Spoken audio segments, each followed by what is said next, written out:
fresh air. I have a sudden urge to stretch my legs. Can anyone recommend a suitable leisure activity? I might have had some recommendations for you were this the past, but here and now, for someone who has just left prison, there could be no greater joy than simply being outside of it at last. I could not agree more.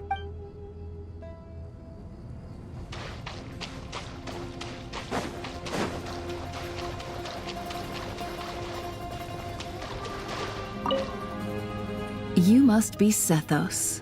Yup. That's me. Nefer, right? That's right. Started off in the desert, went to the rainforest, then went from there to Nodcry, where I work as an intel broker. Huh. Well, this is interesting. You don't seem to talk about yourself all that much. Yet here you are, volunteering your life story to me. However abridged. Maybe I'm looking to make some new friends. I like making friends too. I'm easier to talk to than Sino and a little more streetwise than Tainari. Which is why you came over this way, giving me the chance to strike up a conversation. Was I that obvious? I think you did fine. You were mindful of my attitude and hoped to lure me in through sentiment. Lure you in isn't exactly how I'd put it. I see it more as an invitation. An invitation to what? To put down your luggage. Lay down your burdens. To return to your homeland. And be truly welcome in the place you once felt so estranged from. You're a more interesting heir to Bamun than I was expecting. Since you're familiar with my grandfather, I'll assume you're aware of our situation. Not to mention the power you and I both hold. Aha. There we go.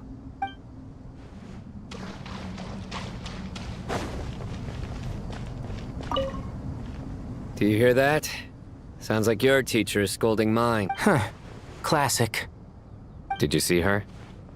She's a former Vahumana student who dropped out of the academia and went to Nodcry to work as an intel broker. There's more to her than meets the eye. How can you tell? Do the Matra have information? Some, but nothing telling. I'm basing it on the fact that she seems to be an expert liar. She can fool many with her words. A sixth sense for liars after investigating so many of them, I take it? Yep. What about you? A little earlier, in the corner. I noticed she gave some supplies to Jet and had her deliver them to the main. She's meticulous and highly... Besides, what was it you said? Making it to the top is no easy feat in any profession. Anyone who's at the top of their game has to have some sort of edge over others. It's true, but she's not the only one at the top of her game.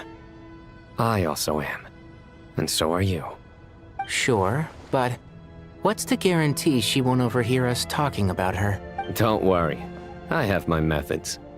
Sethos is distracting her. Ah, I see.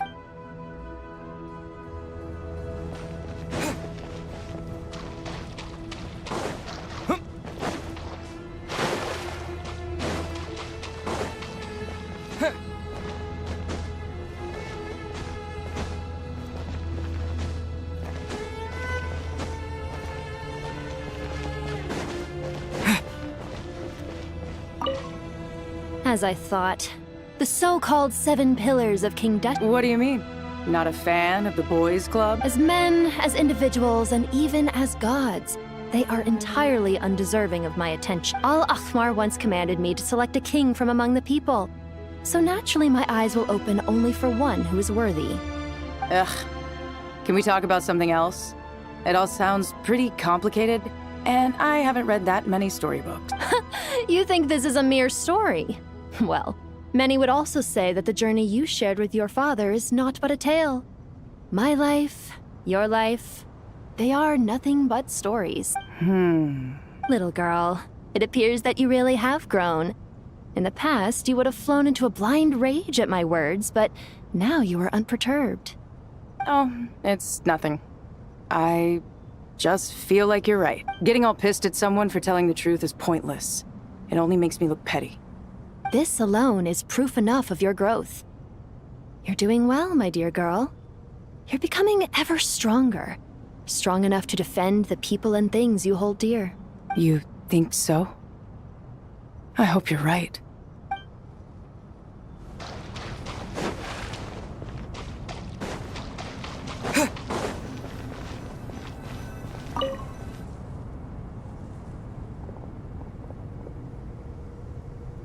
You must be the ones tasked by the Academia with renovating Aru? That's right. Good afternoon. I'm Kaveh, and these two are Termezi and Naisaburi. Hey, I'll hate them! Come and introduce yourself! We've met before. This is Thoth, the Ibis King, and everyone knows these two. Afternoon, gentlemen. I've only ever seen these two in murals! Ah, the paintings in the temple. They show us chatting, playing cards, playing chess. Precisely the activities we most enjoy, funnily enough. No, only you enjoy playing chess. We were just humoring you. I wouldn't go that far. Back to the matter at hand. A preliminary assessment by the Academia indicates that this project requires expertise in various disciplines, including the deciphering of ancient texts, mechanical engineering, the restoration of ancient ruins, and elemental theory. The most capable minds in their respective fields are here before you. If there are no objections, we'd like to begin our work. The artisans who built Aru for Al-Ahmar gave their very lives to create this splendid work. Follow their example by giving your utmost devotion to this project. I didn't know that. We'll do our best, of course, but we certainly won't be sacrificing our lives. Such brazen words. Humans these days are a far cry from their ancestors. What little respect you show for King Deshret. No, that's not what he meant. Please, don't mind him. He shares your sentiments, just not your, penchant for hyperbole. Assuming that's what you were going for? I just think it's important to manage expectations. Forgive my lack of courtesy, but we simply can't sacrifice our lives to the gods on completion of the project like people in the legends of old. Here's a first draft of the project proposal for your perusal. Please let us know if you have any requests. Normally, I'd have made it look a lot more visually appealing, but we were really pressed for time on this occasion. I hope you'll forgive me if it's a little rough around the edges. Naturally. If my fellow ministers deem this meager display of respect sufficient, I suppose I can consider agreeing to their proposal. Why are you so preoccupied with the ostentatious displays of respect to Al-Ahmar? We should be trying to make things easy for them. You never know. We might have to rely on these young people to look after us in our old age. Exactly. This is Aru's mainframe. Be reminded to use it with great caution. We certainly will. Thank you for your assistance. You may attempt to lay out punishment should you so desire, though I'm afraid it would be futile. You and I both know that certain components of Aru can only be operated by humans. King Deshret always believed in humanity. Still, the reason that Aru's modules are designed that way is not so much because he trusted them, but more because he was wary of you. Is that true? No wonder human artisans helped to build Aru then. He actually required human assistance to create his greatest work. Naturally. Have you noticed that the Goat King keeps giving superficial responses? It's like he's just going through the motions and leaving the real debate to his colleagues. He understands the art of perfunctory speech. That's what earned him his position as the Minister of Ministers. It seems the rumors about King Deshret being a poor judge of character are baseless after all. Excuse me for being blunt, but it sounds suspiciously like you're putting yourself on a pedestal and mocking me. You're mistaken. And while there's nothing strictly wrong with making every conversation about yourself, it's not exactly a positive tendency either. You? Whatever. I knew it'd be like this working with you. All right, let me past. I need to look at this console.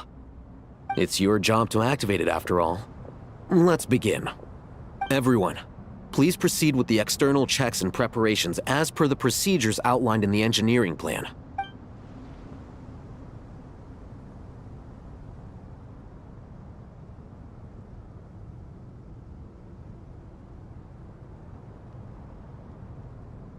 Hello there, youngsters. Whoa, the Ibis King came to life. What do you mean, came to life? I've been alive the whole time. You did say we could start our research, right? Are you having second thoughts now? I've reviewed the proposal. The work you're planning to carry out on this grand device is ambitious in its scope. You have ample confidence in your abilities, I take it?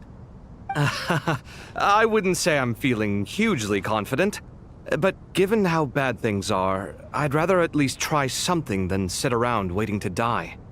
You are the top scholars of your day. I trust you are aware that there are countless links between Aru and the Akasha? Aru and the Akasha? But I thought the Akasha was the Academia's greatest technological accomplishment, created years ago by the Dendro Archon to help her people access knowledge. And you too? Do you not know either? You've read the instruction manual, right? You tell them. An instruction manual? The Akasha has an instruction manual? The Dendro Archon is a kind and thoughtful god indeed. It used to sit on a shelf in the corner at the House of Dana. Not the most popular read. If the manual is to be believed, Aru was in fact the original inspiration for the Akasha system. What? But there are so few records about Aru anywhere. And practically none of these scientific expeditions into the desert had anything to do with it. Ah, but this is something you could not possibly have known. You may have heard many stories about the desert, but what is the most important aspect of history? Consider this a quiz. Anyone from Vahumana present? I'm from Vahumana. It's, well, veracity. Precisely. And a large part of veracity is the chronological order in which events occur. I may as well tell you. In the beginning, Nabu Malikata, the goddess of flowers, descended upon Sumeru. The glory of the heaven was within her. She brought life, oases, and knowledge to this land.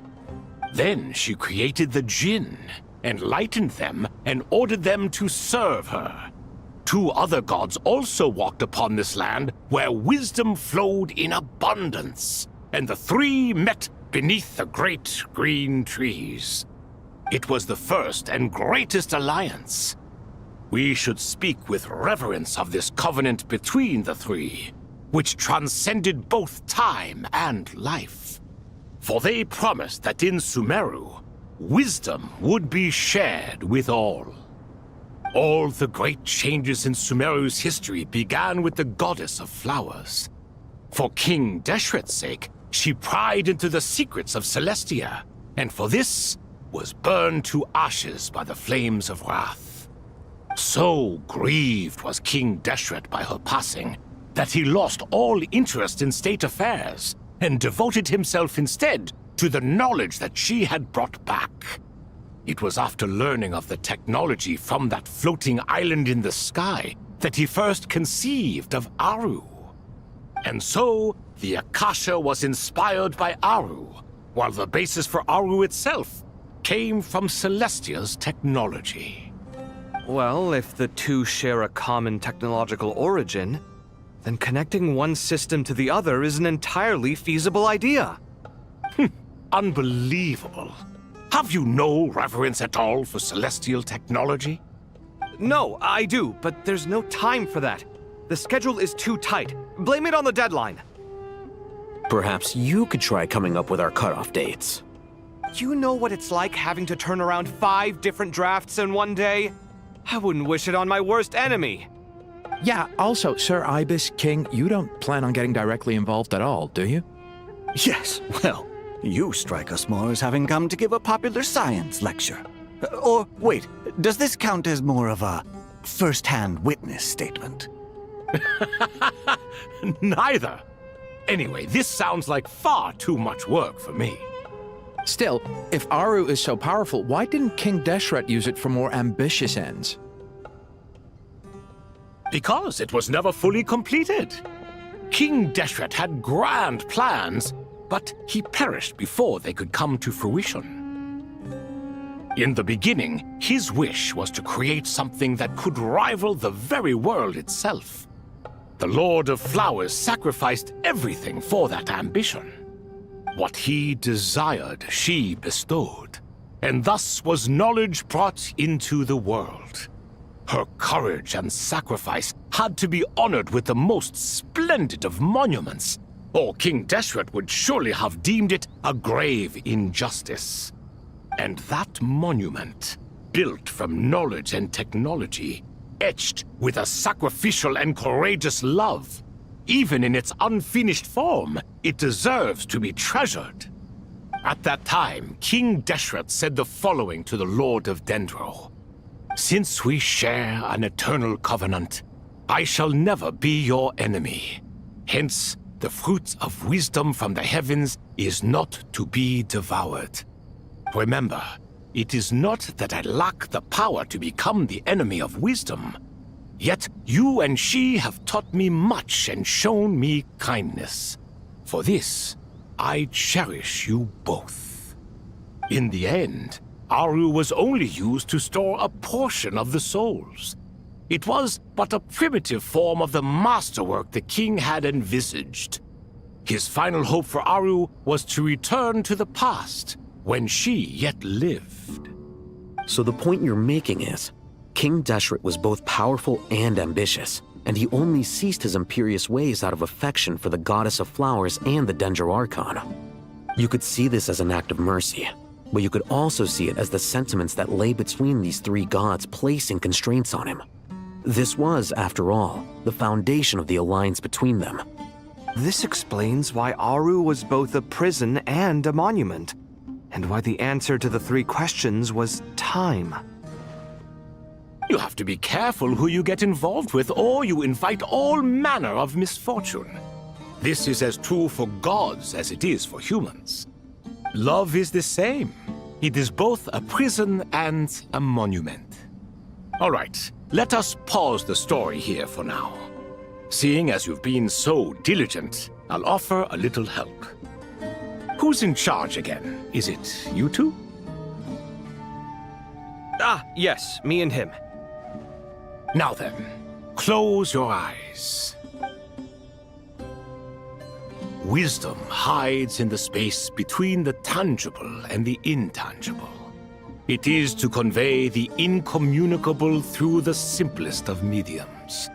By the power of King Deshret, I shall grant you a glimpse into the unseen secrets that lie at the threshold of existence.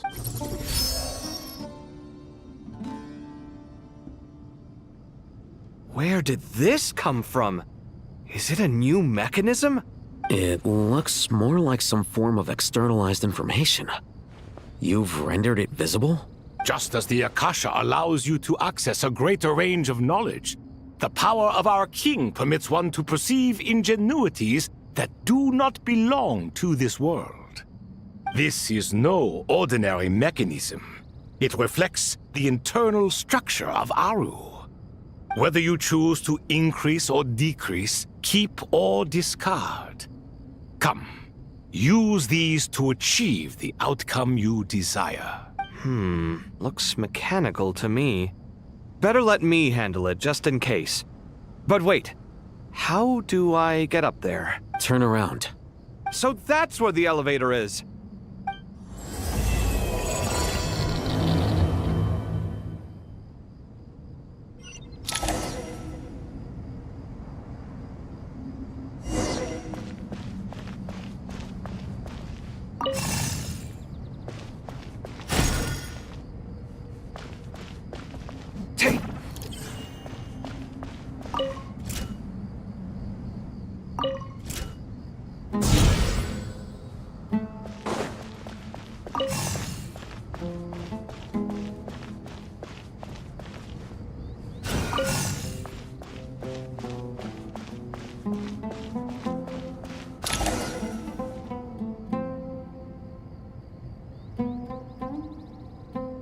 Obelisks were used to record important information in the ancient desert civilization. Hey, Alhaitham, there's some writing here I'll need you to decipher. I've sent it to your screen. Do you see it? Got it. It's a little blurry, but I should manage. Take a look and tell me what it says. Oh, and I'll send any other similar text directly to you from now on. Let's start with this one. It's a variant of an older script. Herein lie verses written for the Yellow Sands. Looks like cultural information from the age of King Deshret.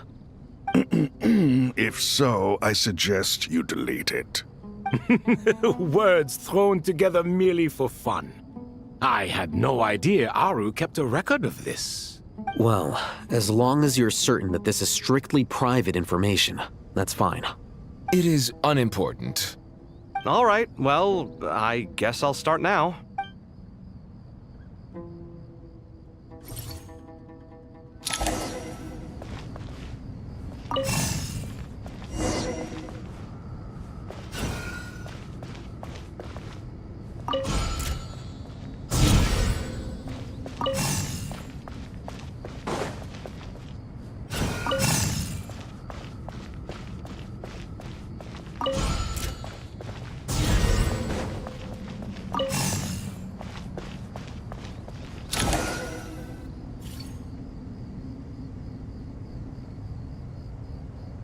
Found some more. Sending them over to you now. These are all reports about the Gurubad conflict. Can we delete them? I'd say so. Most of this information has already been archived anyway. What if there are details in there that Vahumana missed? What are we supposed to do if they come after us in the future? They'll just have to live with it. If we don't resolve these issues now, there won't even be an academia in the future, let alone a Vahumana Darshan. Yeah, you're right. Okay, done. There's some other similar monuments nearby. I'll check them out.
Another monument. Hold on.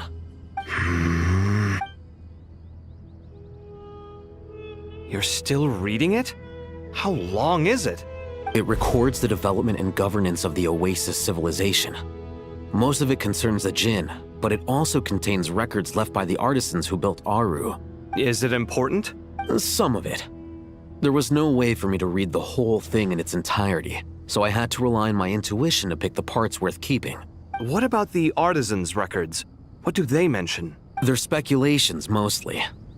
For instance, they were wondering how to protect themselves if King Deshret decided to silence them after the construction of Aru was complete. Sounds like pure mythology to me. Surely that kind of thing didn't really happen. The records do emphasize that this was merely their conjecture based on various myths. Still, the artisans did leave details of their plans to survive, including blueprints for their escape route. Even that got recorded? Okay, well, I'll make a copy of this first before I delete it. Is that truly necessary? You won't be needing those. No, the blueprints are important. I want to keep them as a memento.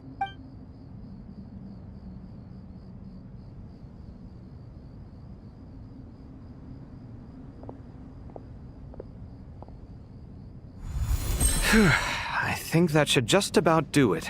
It meets the requirements of the contingency plans, so we should be good. I gotta say, it's the strangest feeling, this cross between reality and the intangible.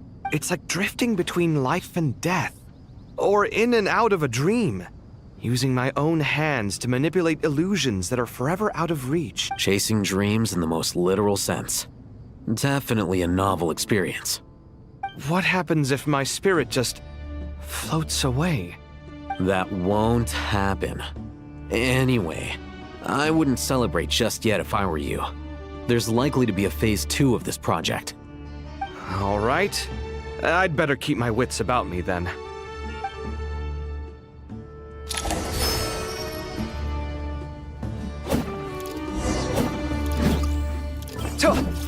Yeah.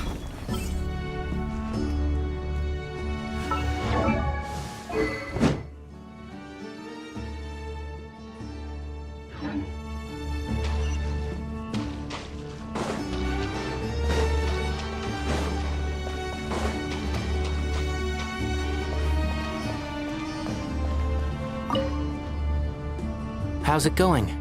Well enough, I suppose. You know how it is. The work itself is only half the problem. The other half is... I'm sure the feeling is mutual. As if! Turns out working closely together is the best way to expose... I just think that some people never change. Agreed. Case in point, you didn't make sure I was out of earshot before you started complaining about me. Old habits die hard. Actually, this is for your own good. Maybe if you spend a little more time listening to what other people have to say, you might actually realize that you're the problem. Naivete is another old habit of yours. I had assumed that you both volunteered for this project, like us forest rangers. But now I'm getting the sense that wasn't the case. Definitely not. We were assigned to it by Lesser Lord Kusanali and Nephis. As much as I'd love to be doing normal work for normal clients, these Titan projects are all that's on offer right now. Though I'm sure they wouldn't be roping us in if they had any better options. Just goes to show how short-staffed the academia really is. I'm sure you've prepared yourself mentally, but I still feel the need to advise you to lower your expectations. It might make the process of working together a little less intolerable. I know! Same to you! But if you already understood that, you should also know not to say the quiet part out loud. Why don't you come help me with my forest patrols? Might help you avoid any further disagreements. Good suggestion, but unfortunately, differences of opinion will always exist. Changing the nature of the work won't get rid of them. For once, I actually agree. There is zero chance of us ever resolving our differences. Zero! But even so, the work must be done. Care for some coffee? I'm glad to see you making progress. Don't act so smug! It'd be nice... I know! Same to you! But if you already Why don't you come help me with my forest patrols? Good suggestion, but unfortunately, differences of opinion... For once, I actually agree. There is zero... But even so... I'm glad to see you making progress. Don't act so smug! I feel like even I've made some progress today. In the past, I never would have dared to try and mediate a conflict between you two while you're both right there in front of me. Apologizing probably makes it sound like I'm in the wrong, but... I'm sorry. I was just kidding. Truth be told, I don't have any work to do at the moment. How's Kale? She's studying with NICOLE. I'm not sure how she's getting along, but she seems to be in good... I wouldn't worry. Angelic affairs are probably above your pay grade anyway. I know what you mean, but Sino and I are still a little concerned for her. He said he'd go keep Kale company after he's finished training the mercenaries. I'm planning to join them. Kale will be okay. Have faith in her. Even we can see how much more confident and outgoing she's become in these past few years. Thanks to you and Sino being there for her and providing guidance every step of the way, she can finally stand on her own 2 feet. On her own 2 feet. Does it feel bittersweet? Watching the younger generation grow up and move on? No, not yet, at least. I was just thinking, I wish there was more I could do for everyone. She'll be fine. Yeah, she will. Just try to relax.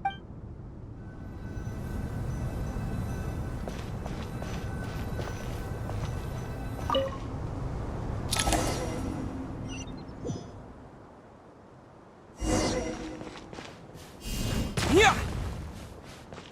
To dust! Terra Smash! Yeah! Yeah! Yeah! Yeah!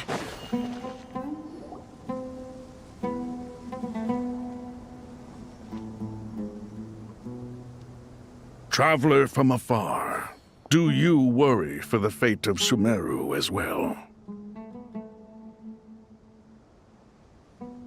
Whoa! It's Sobek the Crocodile King! Greetings, Crocodile King. Please be at ease. I'm just here to chat with you about Lesser Lord Kusanali. Sounds like you really care about her. Yes, although to be exact, it is a mixture of both concern and curiosity that I feel. Speaking of Nihida, Paimon was wondering how she's doing. Wait a moment.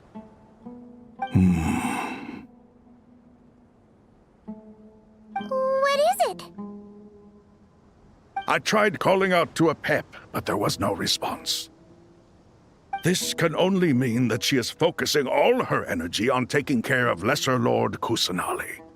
All the gods who served King Deshret seemed super surprised to hear that a pep agreed to help Nihida. Guessing she made a bad impression on you or something. Are you aware of the history between her and our king? The story begins a long time ago. Al-Ahmar was always a wishful thinker where the Dendro dragon was concerned.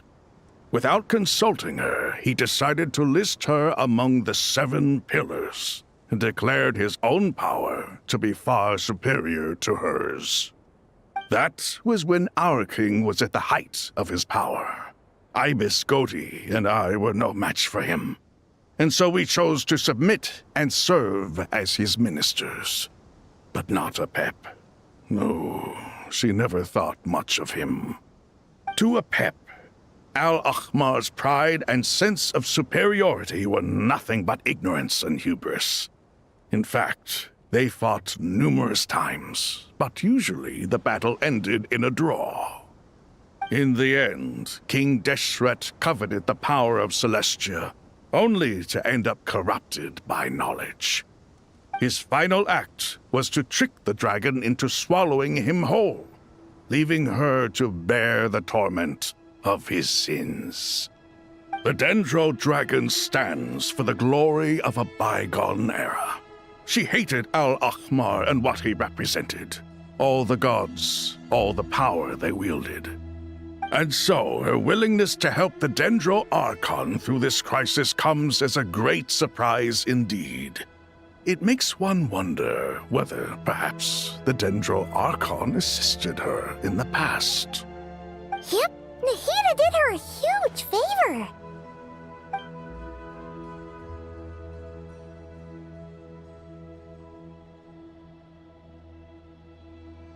So Lesser Lord Kusanali put an end to the Dendro Dragon's many long years of torment.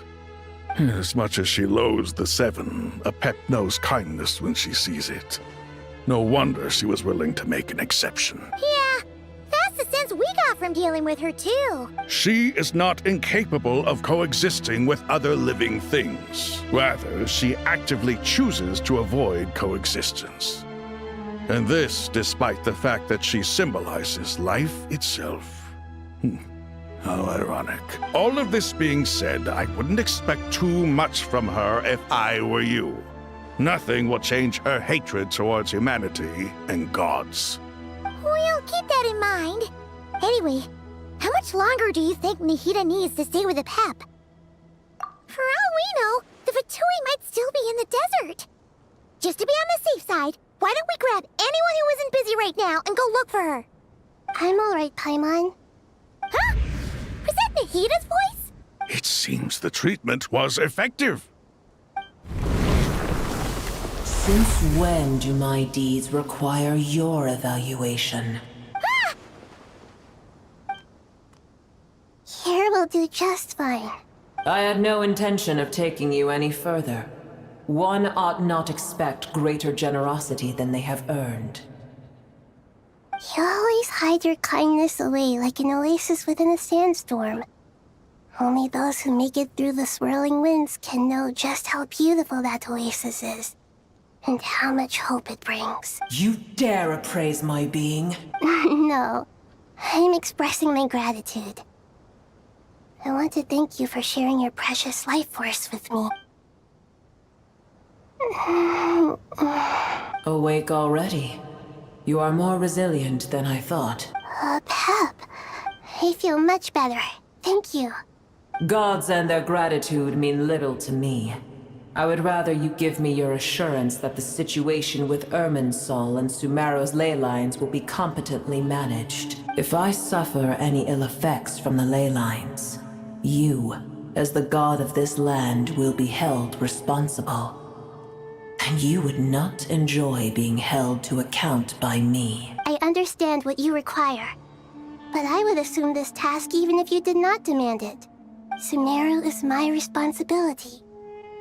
I must resume my duties as soon as possible. A farcical notion. God of Sumeru, I hope you realize how unextraordinary your strength is. And yet, maybe it is precisely what defines me.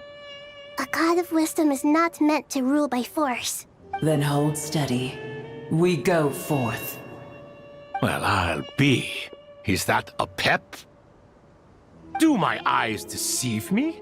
Of all places, the Dendro Dragon has decided to visit the mausoleum of King Deshret? I see that after all this time, El Ahmar's menagerie of ministers remain as vile as ever. It's a pleasure, Dendro Dragon.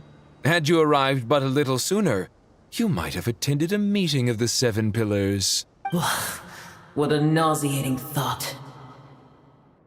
You are not the first insects I have had the displeasure of dealing with today.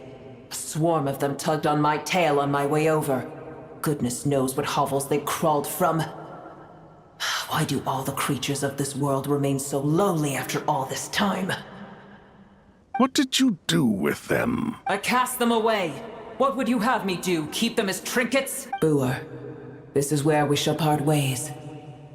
To be clear, I do not wish to see you or anyone else here ever again, unless absolutely necessary. Then I wish you peace as you return to your dwelling place. It matters not to me. Simply refrain from bothering me again. A force to be reckoned with.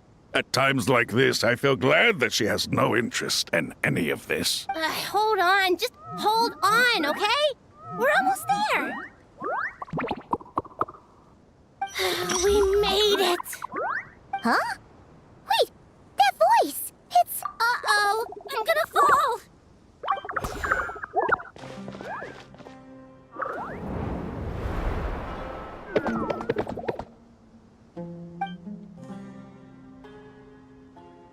Well, that's a relief.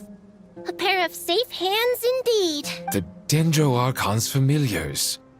They are the last thing I expected to see here. Huh? Wait, what are the R&R doing here?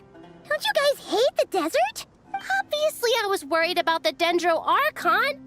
I've been supporting them with my Pari powers the whole way here. Oh, they seem pretty nervous. Is it because there are too many people around? Not just people. It's all these non-human beings, too. It's hard on them. I can't believe you made such a long and dangerous journey just for my sake. I appreciate your support so much. Thank you all. I'll have to ask everyone to wait while I help our new arrival settle in. Once I'm done, I'll gather everyone to discuss our next steps. Traveler, Paimon, shall we find a place for our friends to stay? Awesome! Well, first I have some questions. Okay, I think that covers everything. Thank you. We can get going now.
everyone. It's only us. It must be very tough for you coming all the way out here, especially since you don't like the Voluka. Is everyone back in Vanarana doing well?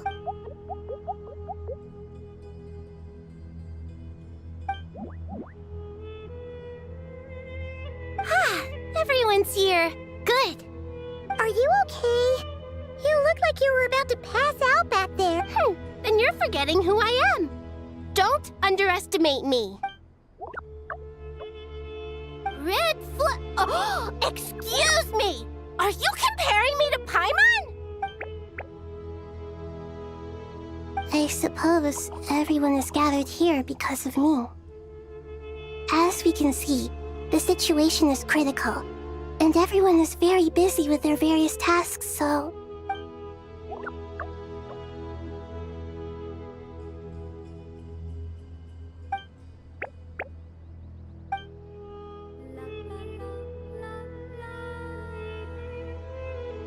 I can't thank you enough. Right now, we're focused on restructuring Aru, processing excess information, and helping restore everyone's confidence. I'm sure you'll find it all very straightforward. I can help too! Just let me know where I'm needed.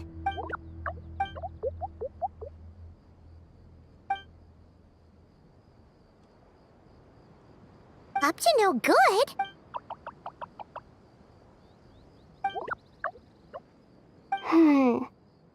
That definitely sounds suspicious. Traveler, Paimon, I have other work to attend to here that needs to take priority. Could I trouble you to investigate the situation Arabalika spoke of? No problem. Leave it to us. Thank you. I'm counting on you. There's one other thing. If you are to work alongside the people of Sumeru, you will need to make yourselves visible to them.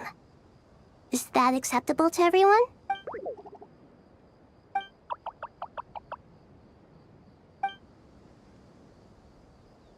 There's nothing to fear. No one here will hurt you. But if you do feel afraid, don't worry. Just call my name and I'll be there.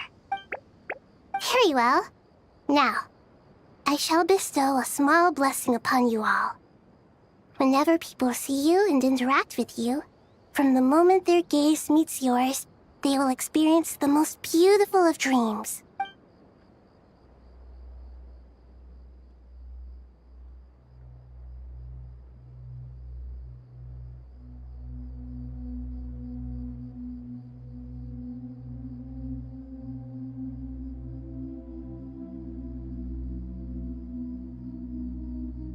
Do not fear. We will face it together. This too shall pass.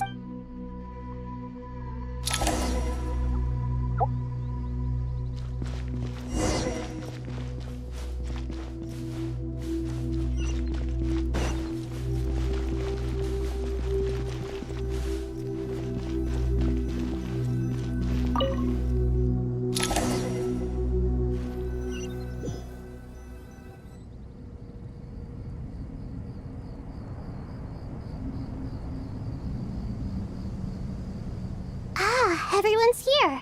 Wonderful. Dendro Archon, you're back. Are you recovering all right? You mustn't push yourself too hard. I'm doing very well. Thank you for your concern. I see. Using the power of Aru to reboot the Akasha and gain access to Irminsul. It's a sound plan, although I regret to be the bearer of bad news. But with the state that Irminsul is currently in, it's impossible to access via traditional means. Even the Akasha won't change that. Alas, we had feared this may be the case. And what about non-traditional means? Non-traditional means? Are you saying... Desperate times call for new measures.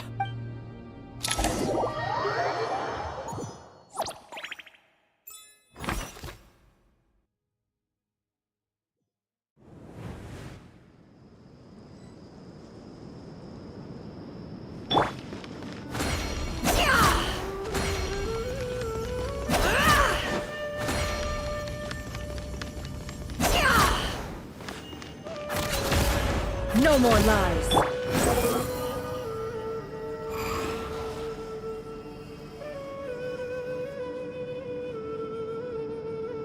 Hey, we're here! Ah, it's you. Is there a situation? The Aranara have good intuition when it comes to people. In other words, there may well be a traitor among us. Given everything that's going on, I'd be more surprised if there wasn't. Miss Nefer, as a professional intelligence broker, I trust you have a solution? Not one that I'm willing to volunteer. What's in it for me? Let's say I'll treat this as a pilot project aimed at expanding your intelligence operations. Whatever business you're in, an avenue to demonstrate your abilities could never hurt. I like the sound of that. Glad we're on the same page. Given that you rarely set foot in Sumeru, practically no one at Caravan Rebot knows who you are. I take it you've read the files on everyone in the area? Yes. I also skimmed the list of evacuees, and am more or less up to date on where everyone stands. Any initial suspects? Limiting the scopes to males whose recent activity could be viewed as suspicious. I've identified 3 names. The Aranara saw 2 people talking, but currently we only have 1 suspect. The other person was probably just a messenger, and in all likelihood has already left Caravan Rebot. Everyone is heading for the desert per the evacuation order. Anyone willing to turn back at this stage is almost certainly with the Fatui. There's no way it was a spur-of-the-moment decision to act at a time like this. This spy must have been planted long ago. We need to smoke him out from wherever he's hiding. Sounds like you have the beginnings of a plan.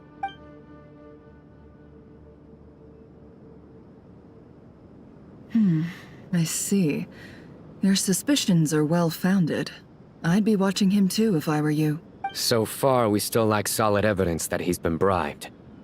He hasn't made any recent purchases that would indicate he came into some cash. Then let's get closer to him to confirm before we make our move. I can handle it. I'm not based in Sumeru, so barely anyone at Caravan Rebot knows who I am. And you're certain you've never encountered this person in Nodcry? I'm certain. Besides, it's extremely rare for me to have had any direct contact with Sumeru mercenaries besides Jet. There's no way he could have seen my face before. Sino, stay out of sight and wait for my signal. If he raises any red flags, I'll bring him toward the main road. Understood. I'll take it from there. Excellent. Well, it's a pleasure working with you.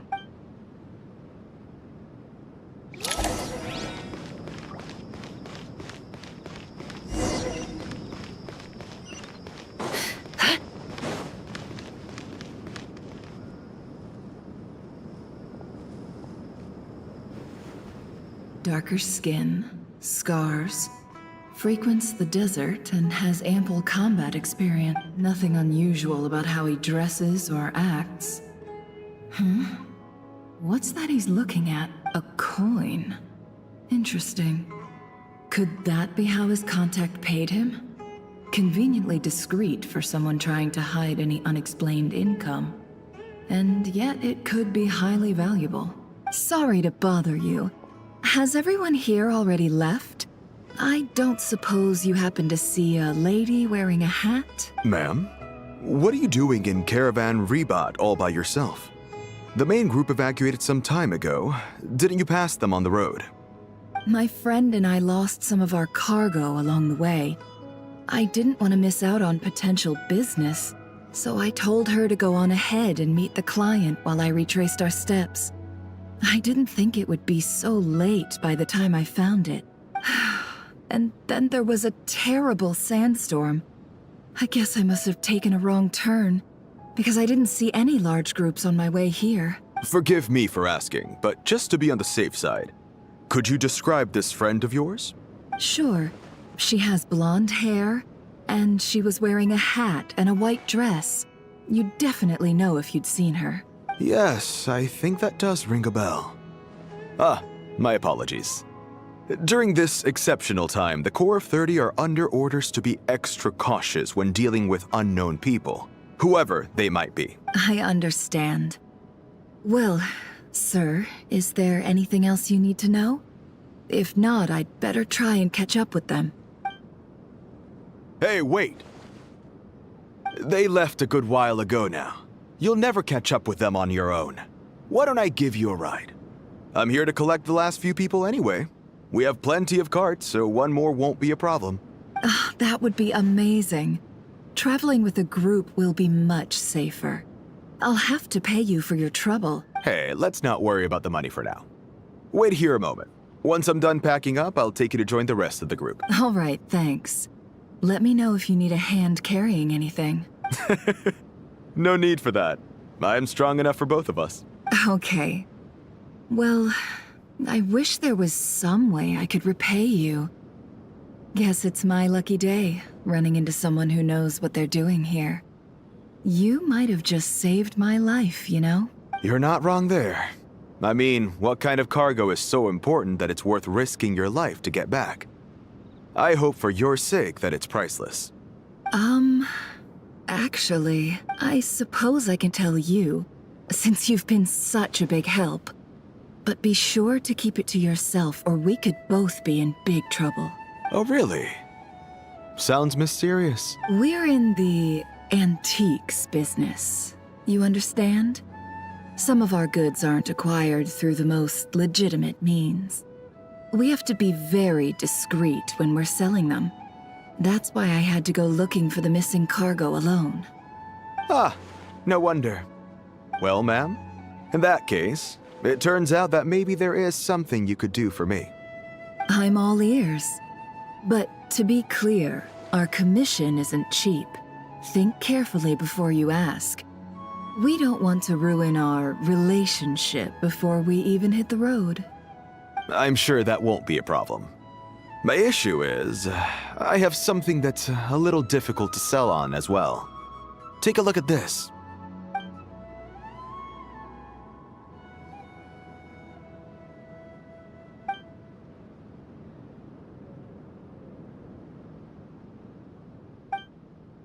Pure gold. That's quite something. How'd you come across it? Dig it out of some ancient tomb? If you look hard enough, there are many treasures to be found in the mausoleum of King Deshret. It has no distinct Snezhnayan markings. That'll be why he's going with that story. And he clearly doesn't want to arouse suspicion, so he's on the lookout for an opportunity to make a quiet trade. Surely you have an existing business partner. Won't they take it off your hands? I hope I won't be attracting the wrath of my competitors by helping you sell this. The shop I used to work with is having cash flow issues at the moment after losing some money. I'm under enough pressure as it is without having to deal with them. On the off chance anything went wrong, I'd never get my money back. I understand. Gold is the last thing that traders with cash flow problems want to see. Well, in that case, I think we can work something out. As it happens, I'm just about done packing. Shall we make a move? Sure. Let's walk and talk. This evacuation was a huge operation. They needed a few people to stay behind and tie up loose ends. And I ended up being one of them. You're lucky you ran into us in time. I certainly am. I don't know how this happened. One thing led to another, and look how it ended up. I just hope our client doesn't get spooked.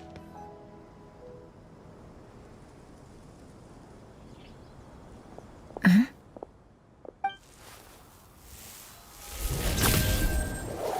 Hands where I can see them. General Mahamatra! No, wait! What are you doing? This is the coin? Good. Sadly, you won't have the chance to spend it. Nicely done. Looks like Sumeru's Matra are a well-oiled machine nowadays. Unmarked gold coins are quite difficult to trace. Thanks to you, we have secured the evidence. Here's what's gonna happen.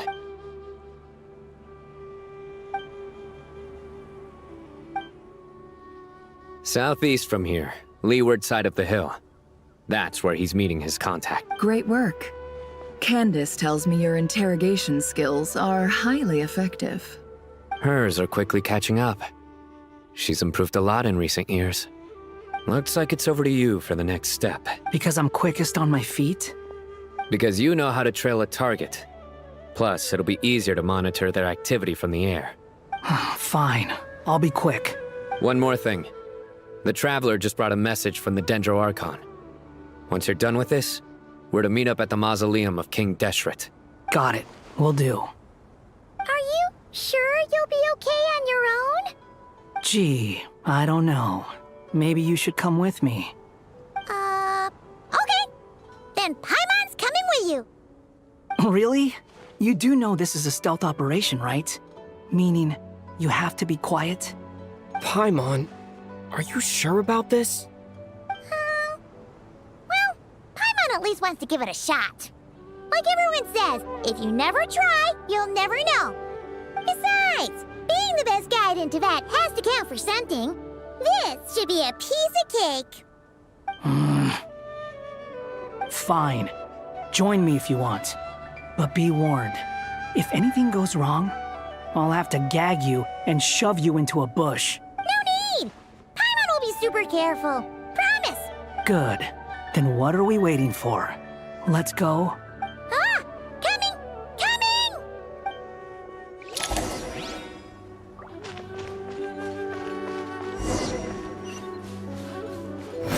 Upon the gale.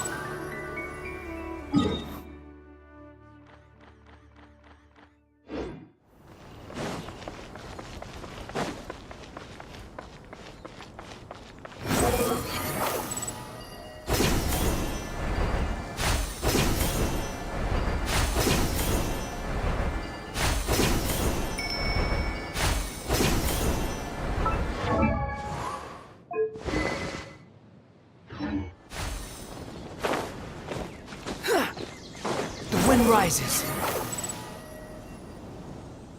Hawkeye! Wait up! Hey, slow down, will ya?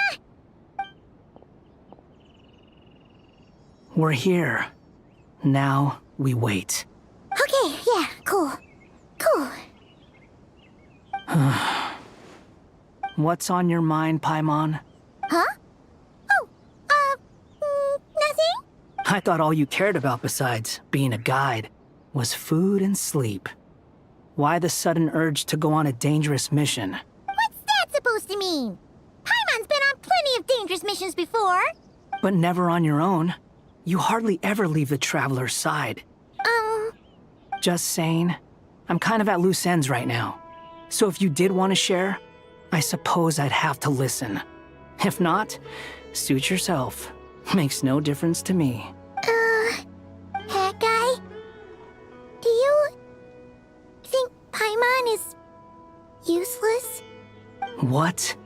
Where's that coming from? When we were in Notcry, Paimon suddenly realized something. Even though Paimon's with the Traveler every single day, whenever we face real danger, she can't do anything to help. Paimon doesn't get like this very often. She just got really scared when the Traveler got kidnapped that time. What if he never came back? What would Paimon do then? And the more Paimon thought about it, the more useless she felt. But Paimon doesn't want to be a burden. Paimon wants to be a friend who's actually useful. Does that make any sense? You know, that feeling of just being completely useless and... Oh. Paimon probably sounds so ridiculous right now.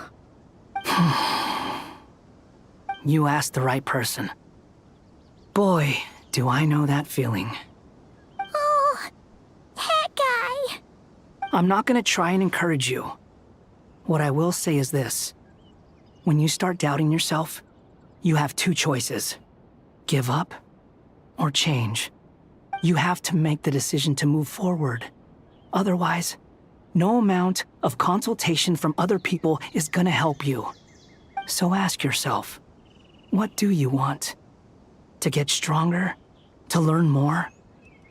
Whatever it is, go do it. You won't have any regrets if you can at least say that you tried. Oh, all right. Something's not right. Shouldn't they be here by now? Paimon, is it just me? Or is it a little too quiet around here? Should Paimon take a look? We'll give it another hour. If nothing happens, we head back. Okay. How strange. We've been here for ages. Where the heck are they? Have we been stood up? What is it? Did you think of something? Something feels off about this whole situation, but I can't quite explain why. We know for sure that the guy Sinocot had something set up, yet somehow his contact is a no-show. So, either the handler got caught, or, more likely, they decided to cut our guy loose. But how would they know to do that?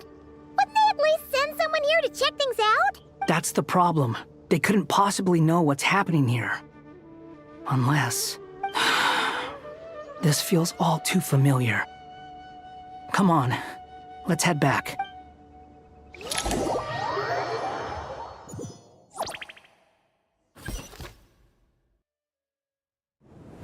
Even though this isn't a formal meeting, I'd still like to start by saying how grateful I am to each and every one of you. Thank you all for coming here and standing by our side. Shesipank and Bennu are currently assisting the scholars with the maintenance of Aru. Please forgive their absence. As for Hermanubis, may he rest in peace. We remember him with great fondness. There have been times when I imagined what it might be like to meet you all. Now that it's really happening, I feel quite emotional. Time has taken many things away, but that which remains is all the more resilient. I must say, there is one thing that rather surprises me. You appear to be in good spirits, Lesser Lord Kusanali. But even so, I can sense that the life force given to you by the Dendral Dragon has far from fully resolved the problem of your vitality. Oh no! So even a Pep's power didn't work? Don't worry, Paimon. It worked very well indeed. The issue is how closely I'm tied to Irminsul. Until the problem with it is resolved, there is no way I can fully recover. Sumeru has undergone tremendous changes during your absence. When gods pass away, inevitably, people's faith in them grows weaker. You must have sensed it already. Your power is not what it once was. Regrettably, this is true. I too have grown weaker due to the effects of Irminsul. Right now, we're all in quite a sorry state. Then what do you suggest? We take all the help we can get. Sumeru is our shared home. You and I, gods and humans alike, we must unite all our strength in this moment. Though Al-Ahmar is no longer with us, the alliance between the three gods remains in force. Regardless, as subjects of our king, we have a responsibility to support Sumeru through this catastrophe. Not to mention that it was the people of Sumeru who released us from this prison of Aru. Times have changed, and the people of today possess greater wisdom than those of the past. You really know how to give a rousing speech, Goti. Now then, let us learn more about your plan. The brightest minds of the Sumeru Academia are busy opening and renovating Aru. They claim it has something to do with Irminsul? Correct. Irminsul has existed in Teyvat since the very beginning. But during the Age of the Dragons, it did not possess the significance it holds today. After the heavenly principles arrived, the power of the Light Realm was divided into elemental energy, and Irminsul was refashioned as a device that records and preserves all information. Since then, everything in this world has been inextricably linked to it. As the Dendro Archon, I have a duty to protect Irminsul. To Sumeru, it is both a national treasure and undeniably a major threat. Teyvat has seen many upheavals in the last few years. The most recent of these was a major crisis in Notcry, which forced Sumeru to be even more vigilant than usual. I made sure to monitor all the pathways through which an outsider could potentially transmit themselves into Irminsul. But despite my efforts, a major problem still arose within. I still believe that someone has actively invaded Irminsul. But rather than taking any of the pathways I referred to, the intruder chose instead to utilize the most direct route. And the only one that cannot be protected against. By entering Irminsul through death. I see what you mean. You cannot simply stop all deceased souls from returning to the ley lines because of a potential invasion that could occur at any time. That's right. As important as it is to guard against external threats, I couldn't allow myself to stop the souls of the departed from finding peace. Please, understand how difficult this predicament was for the Dendro Archon. Defense has never been an easy task. After Irminsul was invaded, my authority was quickly restricted. Soon after that, the tree began denying access to any connections. I'm sure you feel responsible, but you are not to blame. No one can predict every possible disaster. There will always be trials and tribulations for the world to endure.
But the people of Sumeru should not have to endure this.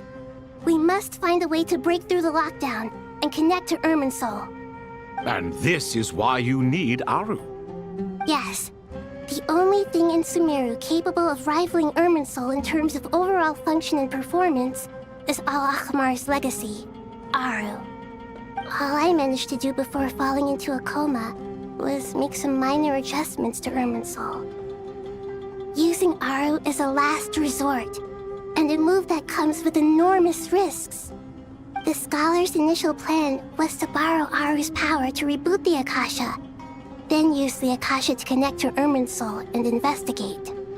Unfortunately, Irminsul has suffered far greater damage than they first thought, rendering that plan futile. To rise to the challenge, we had to resort to more extreme and far costlier means. This has led to a number of new contingency plans. To reclaim Irminsul, our brightest scholars have made further modifications to Aru with multiple goals in mind. I thank you all for giving them your blessing in this endeavor.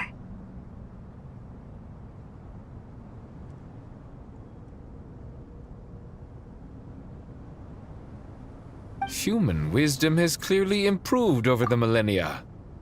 You have not only our support, but that of the Jinn, the Aranara, and the Pari. Together, we will do everything in our power to save Irminsul. By the way, when you spoke earlier of an intruder, it almost sounded as if you knew who you were dealing with and what they were capable of. Well, since you ask.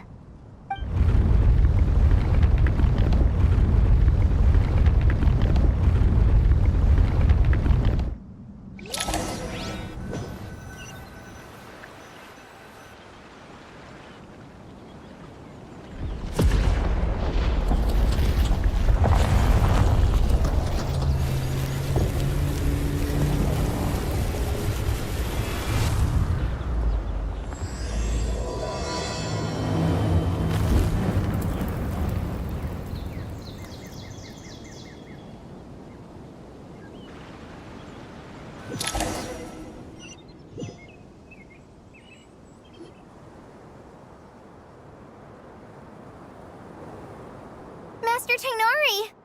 What is that? Is this Irminsul? How did this happen? What's going on inside? Luckily, we managed to evacuate everyone. What in the world was that? That was terrifying!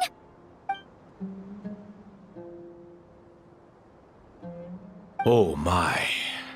I understand now, Dendro Archon. You make yourself quite clear indeed. Not once over the millennia has Irminsul been so terribly afflicted as this. Please continue, Dendro Archon. Irminsul's root system is what comprises the ley lines. In the past, it has always been hidden away, going unseen by the general populace. But now, an evil intruder is making it reveal itself.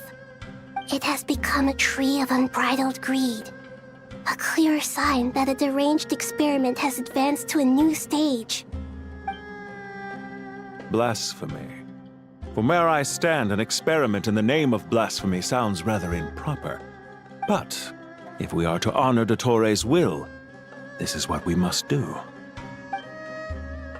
The birth of this tree proves to me beyond doubt that this incident is connected to him.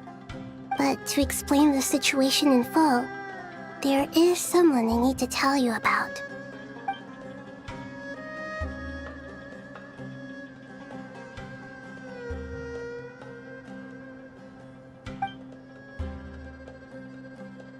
Zandik. So it was him. I saw him in the desert once. A man of supreme arrogance. So this is where it has taken him.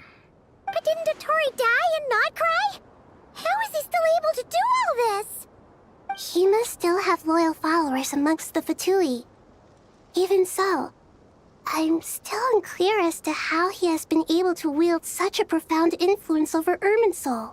I can confirm that Fatui forces have arrived in Sumeru City. Furthermore, Irminsul seems to be undergoing some kind of mutation. Evil branches are beginning to grow. Things that do not belong to this world are slowly but surely materializing. Sorry, I couldn't think of any other word to describe it. They don't seem to be fully formed physical entities yet, after all, but they are gradually becoming real. A baleful tree climbing up into the heavens. Speaking of dotorre, I have some information on that front as well. I didn't think it was wise to state this out in the open, but my theory is the mole wasn't cut off after he was caught. They wrote him off from the beginning. You mean the Fatui never intended to follow through with him? Then why plant a mole at all? It's hardly a conventional strategy, and the rationale behind it is pretty twisted. But as it happens, I know someone who works exactly this way. And when it comes down to it, his goals are very simple. He just wants to confuse people, so they can't figure out what he's up to. He's been a collaborator of dotorre's from the outset. That fact alone confirms that dotorre is involved with this somehow.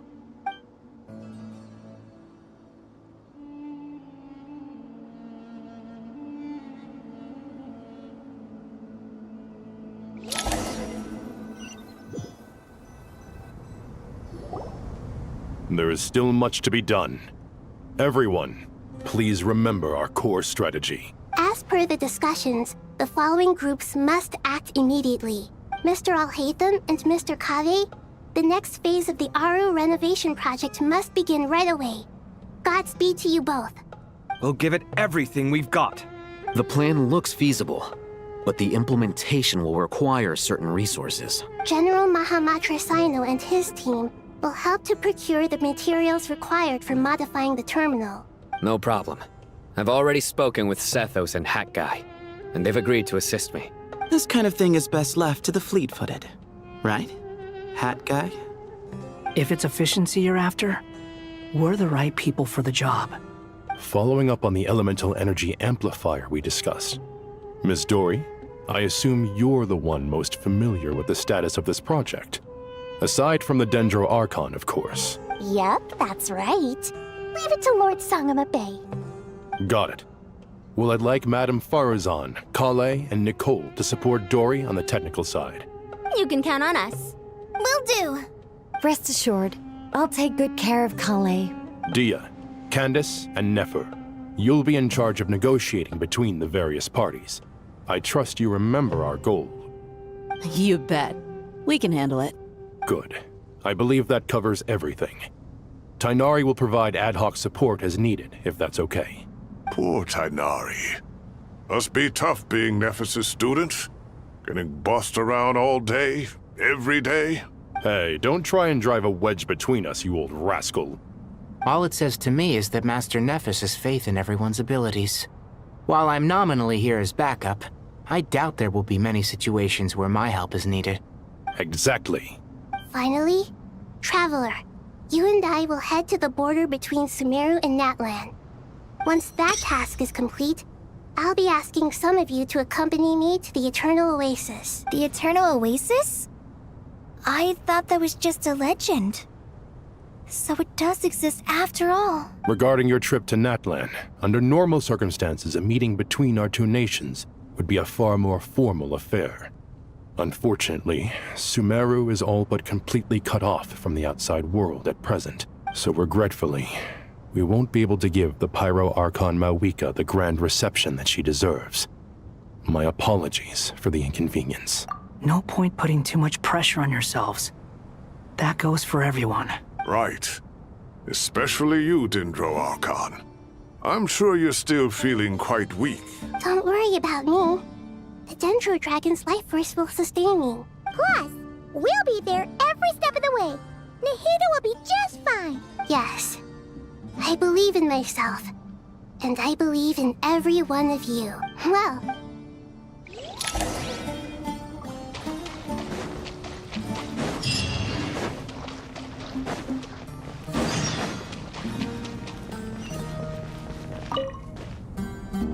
To what extent we can implement the final plan depends on how successfully the Akasha can be modified and configured. And to make sure the configuration works, Aru will also need some further optimization. Yeah, no surprises there. Once we roll this out, any Sumeru citizens who already have Akasha terminals can simply continue to use their existing devices. This still leaves us with a significant equipment shortage, though. Many groups of people were never issued Akasha terminals, including mercenaries, the desert folk, and many others. We'll need a supply of rare materials for the renovation of Aru and the production of new terminals. Right now, the best place to source these locally is from the primal constructs within King Deshret's mausoleum. Time is not on our side here. It's gonna be a race against the clock. The Aru merge and renovation project will have to be carried out by you two. Everything's riding on this, so failure is not an option. Best of luck to you both. As discussed, General Mahamatra Sino and Mr. Hat Guy will source the required materials. Mr. Sethos is quite familiar with the layout of King Deshret's mausoleum. With him accompanying them, things should go quite smoothly. I have every confidence. In the meantime, we may as well take a breather. Makes sense. There's not much we can do until the materials arrive. Get information and stay close. What is this, boot camp? Knock it off. It's just Sino being Sino. You know what he's like. Everyone clear on our mission objective. Look at the excess primal constructs, dismantle them, and extract the required materials. And King Deshret's 7 pillars agreed to this? If they're just sitting there doing nothing, we might as well put them to use. Thoth's words, not mine.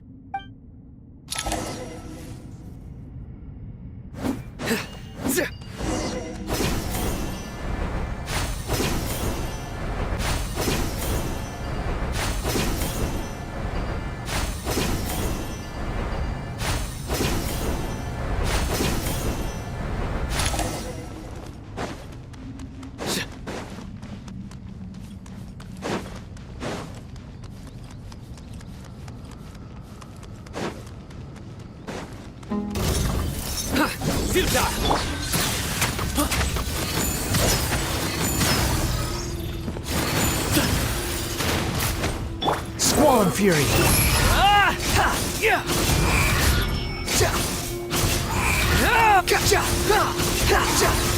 Know your place! Nowhere to run! Your sins weigh upon your soul! You stand condemned! Your penance is due! You stand condemned!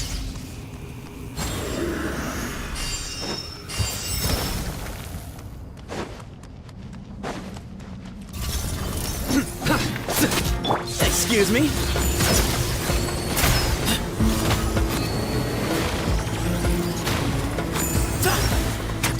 Give me some space. Behold!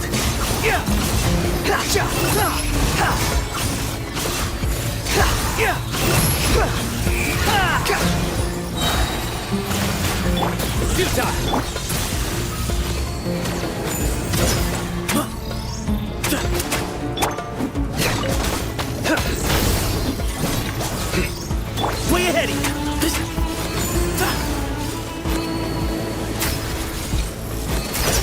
The wind rises.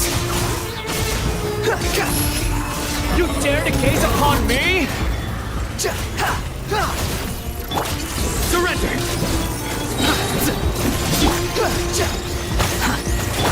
Through me, justice is served! Your penance is due!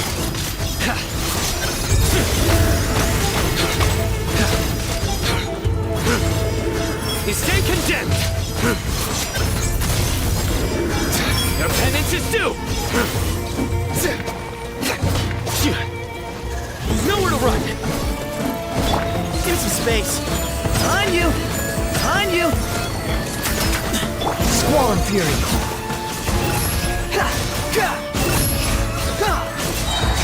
Bow your head! These devices should still be usable even though they're broken down. Let's take them back for the others to review.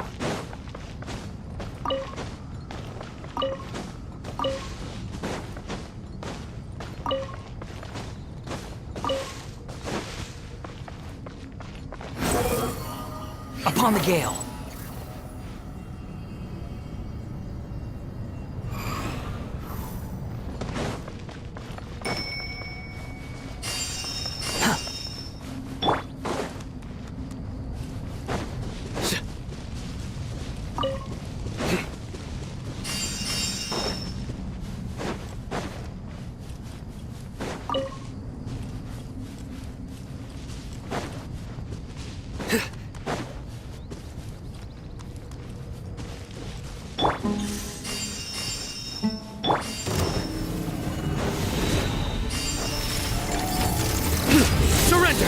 Excuse me?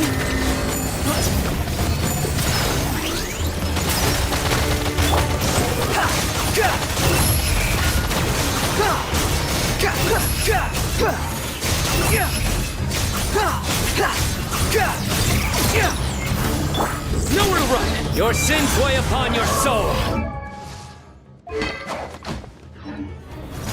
You stand condemned! Stronger than I anticipated.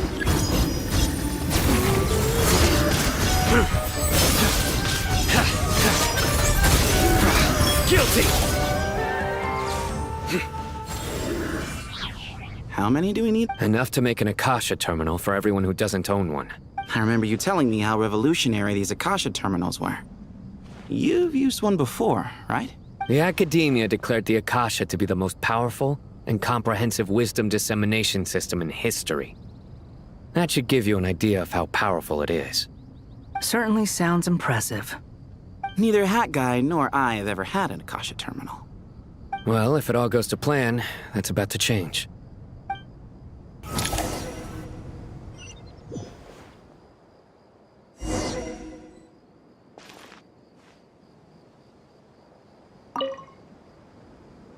Oh, goody! Thank you so much for handling the delivery. What a long way it was. You've really outdone yourselves. I'm well aware what a bumpy, dangerous journey it must have been.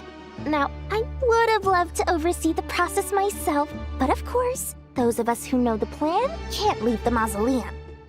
Oh, trust me, I'm patting myself on the back for my assembly work here. Simply flawless work. But will you really be needing all of this? According to our plan, yes, this is the quantity required. I have no complaints about the quality either. Only the price. So expensive. I heard you covered a lot of the funding out of your own pocket. Oh, that's an exaggeration. The Academia provided most of the funds. I just offered a small token of my goodwill.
course, the real tragedy is how little profit I'm making on this.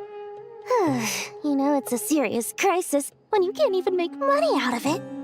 It's really quite a beautiful design. And I'm intrigued by how such a diminutive device is able to output the power of the Light Realm. Did you attend the lecture on Light Realm energy, Madame Farzan? I don't believe I saw you there. Of course I attended. I was just a little late, so I had to listen to the whole thing from outside the back door. Anyway, I have a perfectly good understanding of Light Realm, elemental and abyssal energy, as well as the relationship between the three. Good to know. Master told me in private that the conversion process between Light Realm energy and elemental energy involves highly classified knowledge that shouldn't be disseminated too widely. But even so, the scholars still shared said information.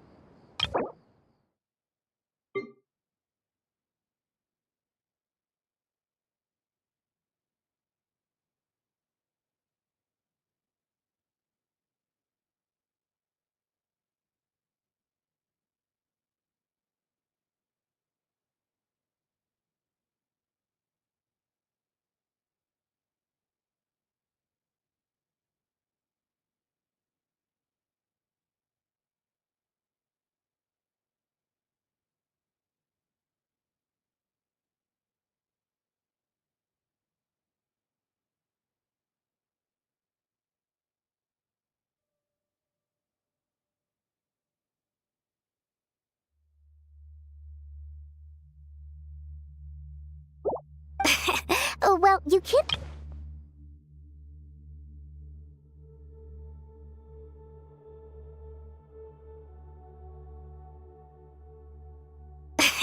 Oh, well, you... Master told me in private that the conversion process between Light Realm energy and elemental energy involves highly classified knowledge that shouldn't be disseminated too widely. But even so, the scholars still shared said information. Oh, well, you can't enforce... At first, the Dendro Archon was reluctant to explain it in great depth for safety reasons. Later, she came to terms with it and simply informed my master that we would all have to face the question of survival together. To protect someone from such dangers means keeping them in the dark, but for someone to know and embody the wisdom within, they must understand its very essence. It's an information hazard. We're exposed to danger just by knowing the facts. And just like bait, it lures us in by offering us the solution to our problems. But if you're not careful, you'll end up pursuing it down a dark path. A tricky problem. But today, this big problem has been broken down into many smaller, more trivial ones. What do you mean? I get it. For instance, you and I share secret knowledge, while she and I take on the risks of life, death, and fate. Something like that? Hey, what? That is not what I call a trivial problem. Well, as they often say in Vahumana, an event that is monumental to the individual is negligible in the grand scheme of history. Generally, the fate of the individual is an insignificant affair. Being from Amorta, where the subject of our research tends to be a lot more personal, I have to disagree. It's hard to dismiss the individual as insignificant. In other words, the big problem of survival has been broken down into many small, interconnected factors, and each one of us represents one of those factors. When the same secret is shared with a group of people, the same fate binds them together. Most people would find this unimaginable, but to us scholars, this is the path that has always beckoned to us. Sharing knowledge is a good way to fight against fate. I will always believe in that. All right. I think that's everything. Thanks a lot. But don't go anywhere just yet. I'll still be needing you to calibrate the equipment.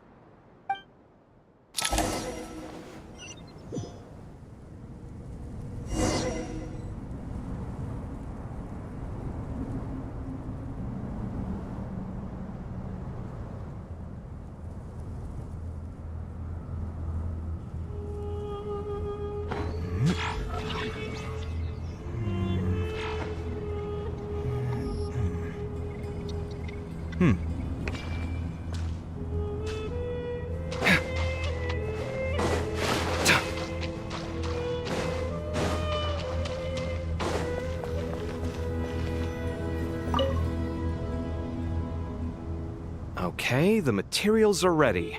We can proceed with the next phase. Alhaitham, how are you getting along? Most of the information in Aru is written in ancient desert scripts. Some of this is written in a tribal language, while other parts seem to be a variant of an Oasis script, based on the glyph forms. Oh. Not lost to history, I hope. Some are. All we can do is infer the meaning based on the rules of related languages. Although, this section actually fills in some of the missing historical record. I'm transcribing it so we can bring it back to the academia. After Aru started up, 2 more lines of text appeared here. Can you read them? Humans may not read what is written by the gods, except by not reading. Victory should not be easy to attain, for it symbolizes divine wisdom. Knowledge must not waver, for it has external borders. Is this a clue to solving a puzzle? Or is it being symbolic? You can't read it unless you don't read it. Victory is wisdom. Knowledge is confined by borders. Wait, I think I've got it. It's a metaphor, isn't it? It's talking about... a chessboard.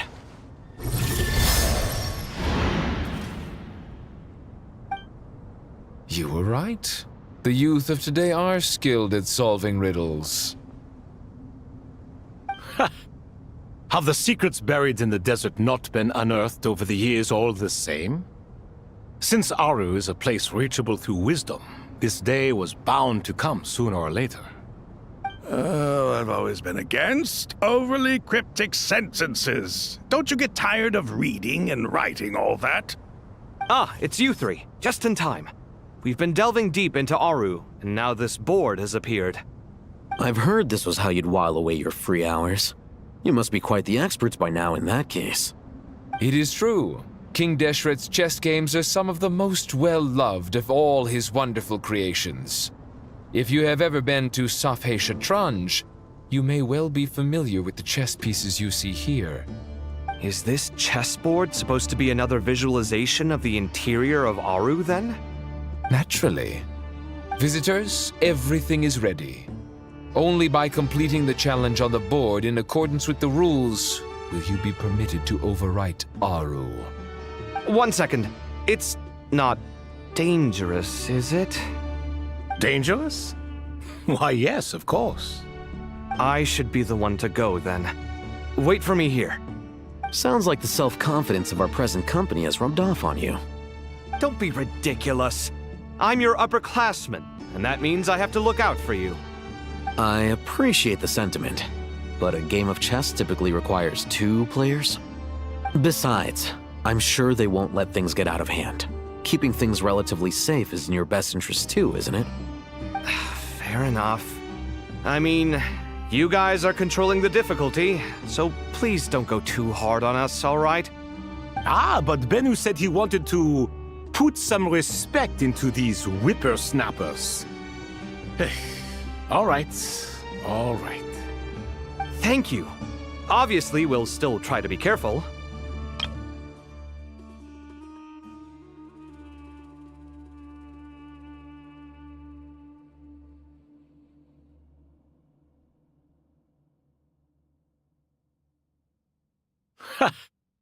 Have the secrets buried in a chessboard. You were right. Have the secrets buried. Oh, I've always been. Ah, it's you 3. This doesn't seem like ordinary chess. Is the goal to defeat the opponent? No, you must enter the board and pass the trials we have placed there. Ready? Let's do it.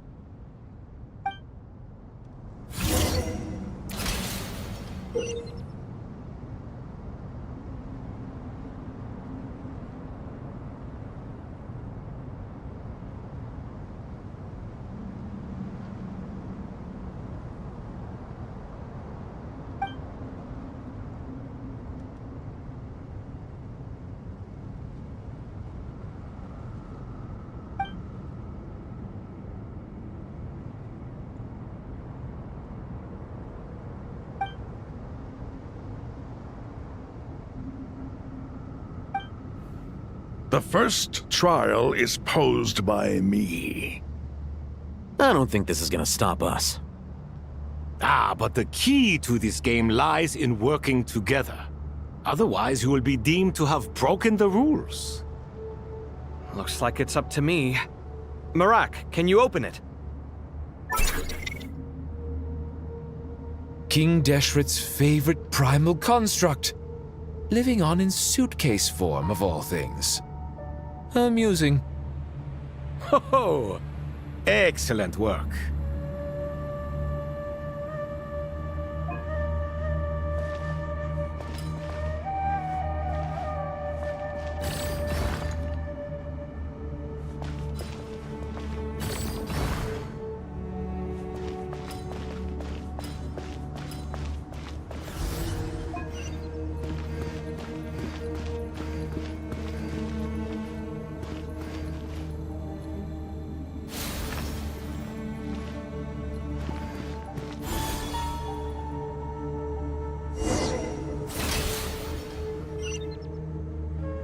Now is the time for my trial.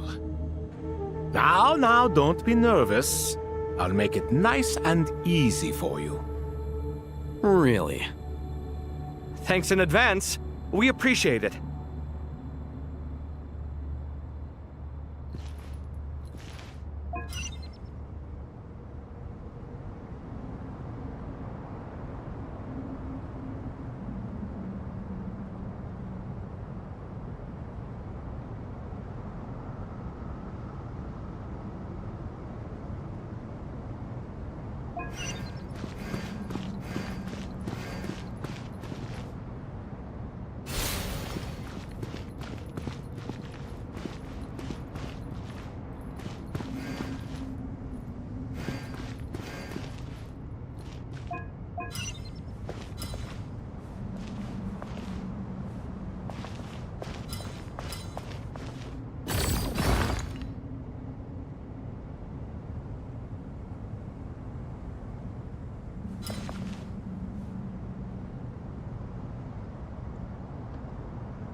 Ibis King, don't you think this all rather inappropriate? You may as well be handing them victory on a silver platter. Do not expect me to follow your lead. Ha! Suit yourself.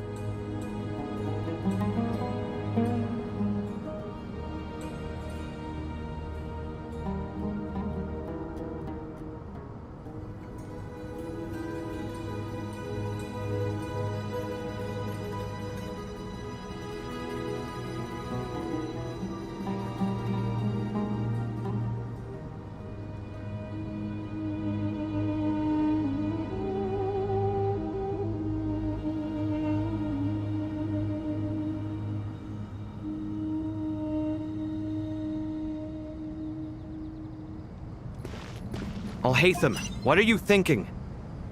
If you don't want to wait, you're free to leave. I never wanted to wait in the first place! Chessboard gave me no choice. If you say so.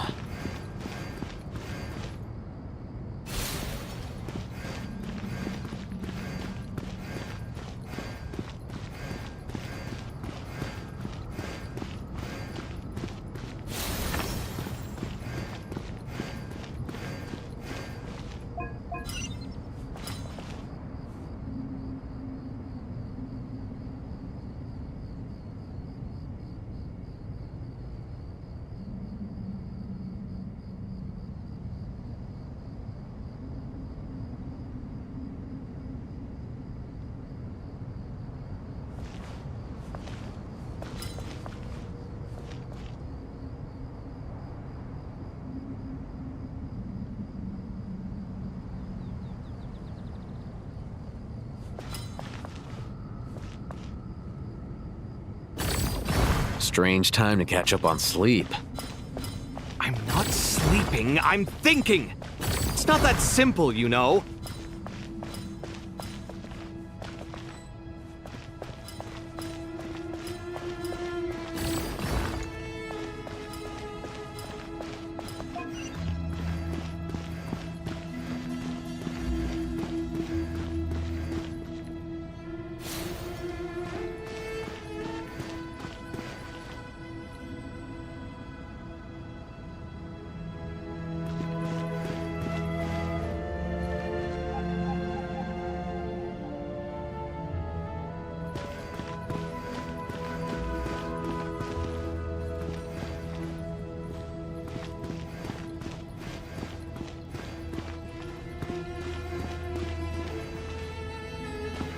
Alhaitham, what are you thinking? If you don't want to wait, you're free to leave. I never wanted to wait in the first place! Chessboard gave me no choice. If you say so.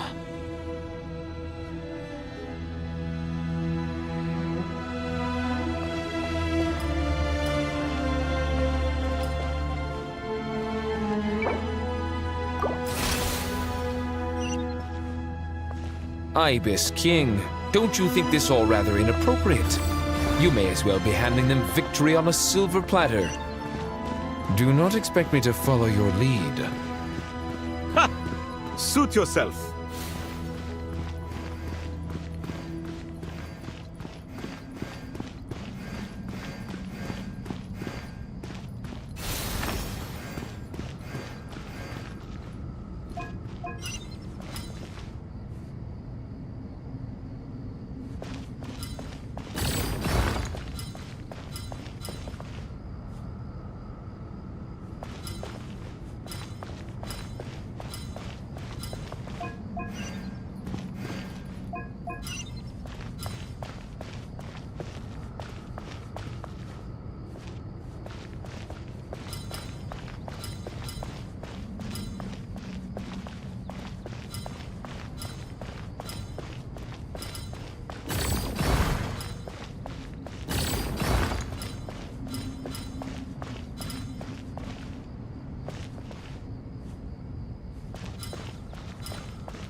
Strange time to catch up on sleep.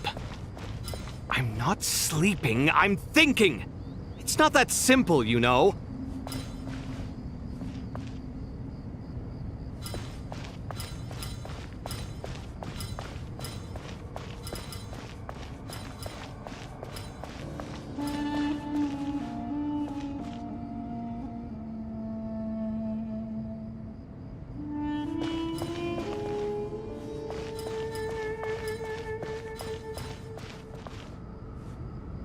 Strange time to catch up on sleep.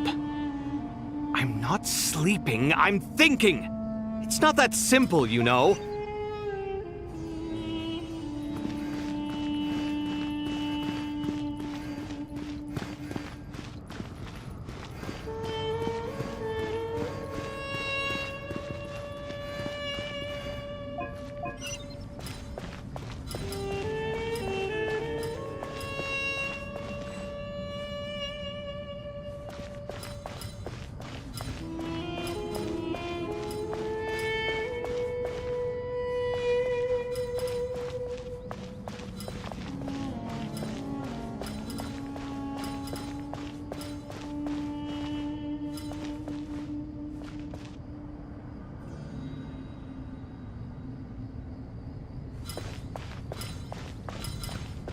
Strange time to catch up on sleep. I'm not sleeping, I'm thinking! It's not that simple, you know.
Strange time to catch. Ibis King, don't you think this all rather inappropriate? You may as well be handing them victory on a silver platter. Do not expect me to follow your lead. Ha! Suit yourself.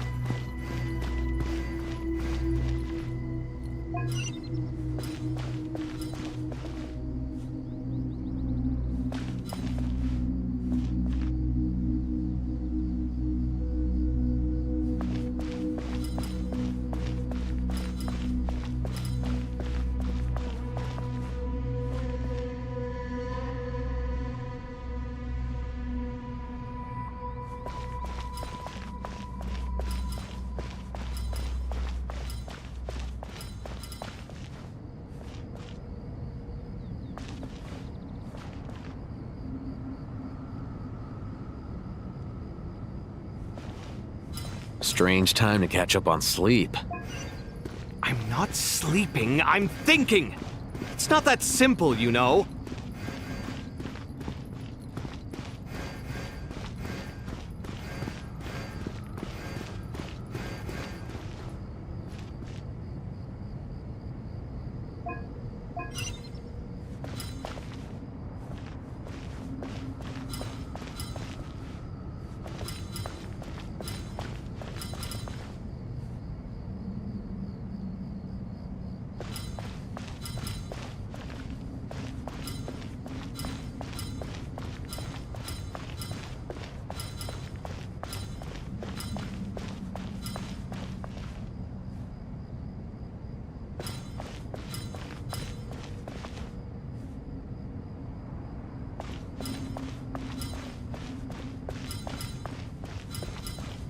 Strange time to catch up on sleep. I'm not sleeping, I'm thinking! It's not that simple, you know.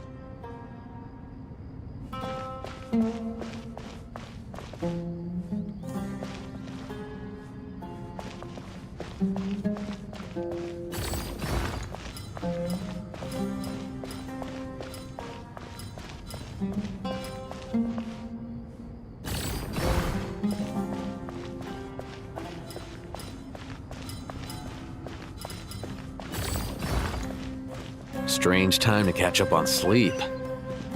I'm not sleeping, I'm thinking! It's not that simple, you know.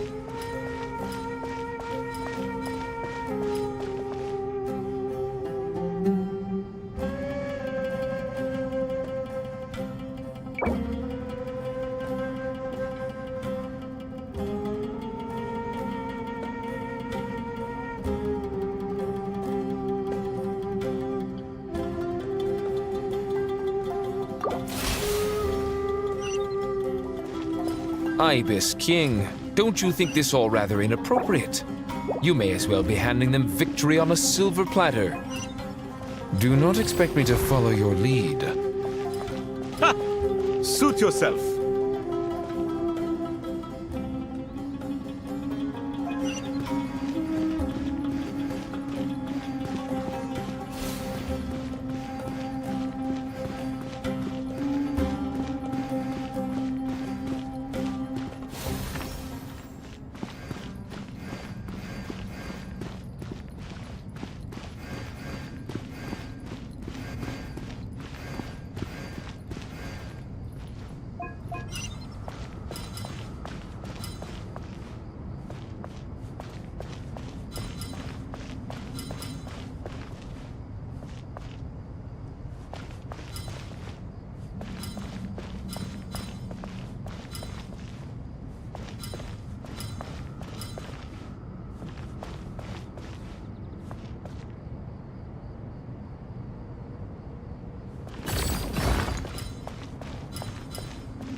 Strange time to catch up on sleep.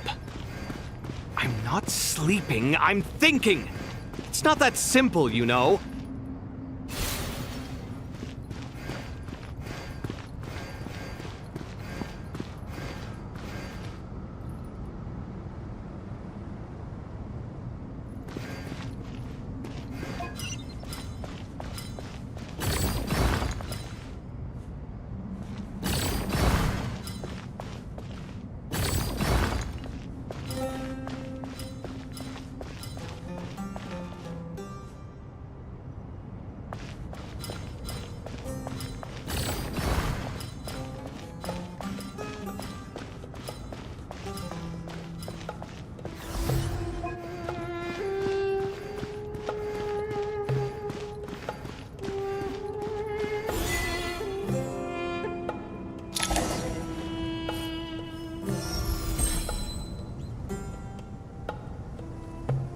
done. Finally. It's over. But seriously, that was incredible! Standing on the chessboard felt completely different from standing on solid ground. And also... Oh, sorry. I'll save my thoughts for later. Thanks to the three of you for helping us out with this. Is it just me, or were you giving us quite a lot of guidance along the way?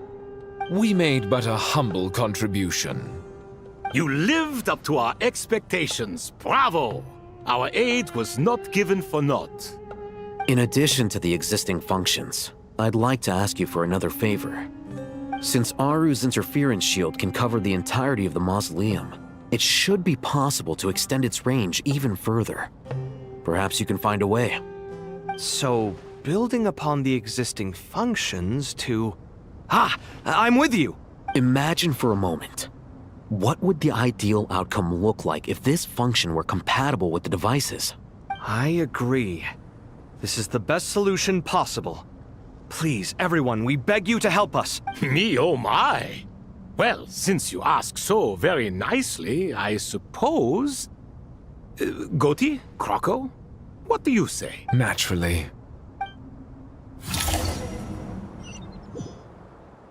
Time to go! Let's go find Nahida!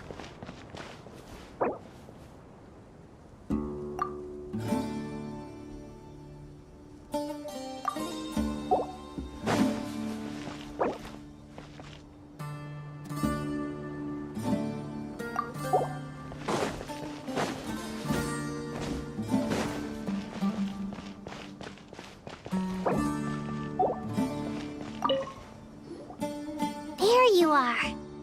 Miss Nicole truly is an angel.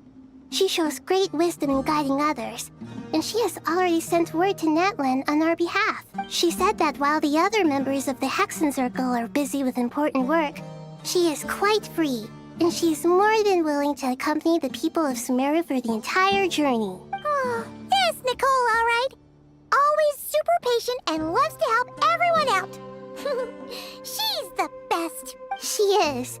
So kind and enthusiastic. Well, time for us to get going. Let's head out.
This should be one of the closest places to Natlan in all of Sumeru. There's the barrier Nicole and Nefer mentioned. It completely cuts this nation off from the others. But why? Why separate you from the rest of the world now, specifically?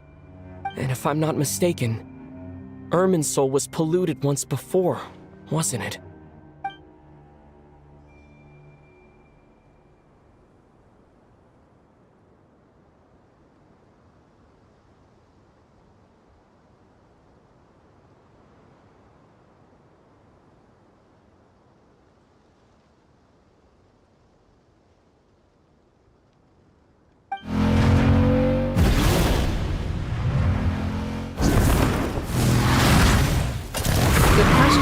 I'm wondering the same thing myself. That voice. Mawika! You got here pretty quickly. Hello, traveler. It's been a while. Hello there. Hello, Dendro Archon. Mawika, I apologize for asking you to meet at the border on such short notice.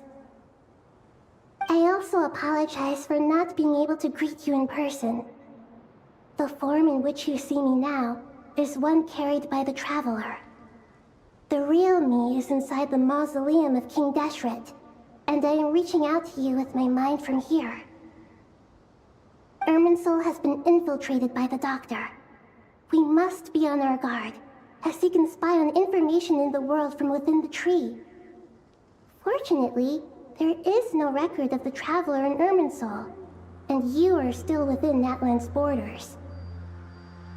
My records will be preserved in the Night Kingdom, rather than the ley lines. As long as the Night Kingdom remains disconnected from the ley line cycle, the Doctor has no way of knowing my movements. Exactly. So by meeting each other in this way, the meeting essentially never happened. No wonder Paimon didn't come. You were concerned that her activity would be recorded by Irminsul. The Natlanese have heard about the situation in Sumeru. With the borders sealed off, merchants have been forced to stop their shipments. It's pretty serious, and you're the ones bearing the brunt of it. I'd like to address the question you raised at the beginning. I can offer a brief explanation, although it will sound rather cruel. I don't reach this conclusion gladly, but Irminsul predates the Heavenly Principles. It existed long ago, when the dragons of Natlan were at the height of their power. So even when the people of Sumeru became ill because of pollution, it was not a critical issue from the perspective of Irminsul itself. As long as it continues to function normally, the barrier will not be activated. But this time, the Doctor's invasion has directly affected the tree. That is what caused the barrier to deploy. The Heavenly Principles established a rule that when Irminsul is plunged into grave danger, a portion of power will be reserved to isolate Sumeru. That way, even if Sumeru is destroyed, the outside world at least has some time to catch its breath. We'd certainly need it. The Heavenly Principles created almost everything that exists in Teyvat today. To them, preserving the existence of the world and its inhabitants takes priority over protecting Sumeru. Meaning, protecting Sumeru now falls to you. Yes. My own power may be limited, especially compared to yours. But that doesn't mean that we're just gonna sit around and wait for the end. If necessary, I will utilize any and every means at my disposal. NICOLE of the Hexen Circle didn't say exactly what this meeting was about. But after hearing everything you've said so far, I think I can guess where this is going. That's right. Nahida and I discussed it at length. We both know how presumptuous this is, but... You need the pyronosis, don't you? Yes, you guessed correctly. Originally, I only intended to borrow it, but the situation is far graver than I foresaw. So instead, what I ask of you is to please give the pyronosis to Sumeru. Why do you sound so nervous? There's no need to be shy. Surely a gnosis is pretty important to a god. I guess, but it's not as if losing it would suddenly render us powerless. But I'm sure you don't need me to tell you that. With all the nations you've traveled to, and all the gods you've met, you must have realized that by now. As far as I'm concerned, a gnosis is basically an elemental energy enhancer. But I don't usually use it. You know me. I like to think I'm pretty strong without it. Yeah, not about to dispute that. So you see, you don't need to sweat it. Here, take the pyronosis. Huh? Just like that? Uh-huh, just like that. To tell the truth, I've always toyed with the idea of giving it to someone who needs it more than I do. I know you accompanied Nahida here to try and increase the chance of success. It's a good thing you did, because your involvement is one of the main reasons you've managed to persuade me. Are you sure about this? Handing over your gnosis just because of me? I won't try to quantify it, but trust me, handing over the gnosis to Tumaini is far from the craziest idea I could think of. Besides, even if you hadn't come here personally, I think I still would have agreed to Nahida's request.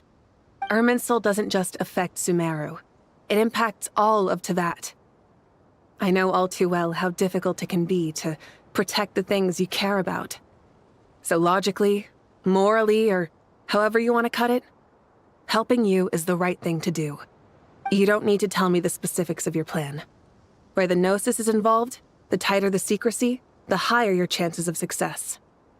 Malika, my heartfelt thanks go to you and the people of Naplan. Don't mention it. But now, for the hard part. How do I actually give it to you? The Irminsul barrier is right in the way. I have an idea.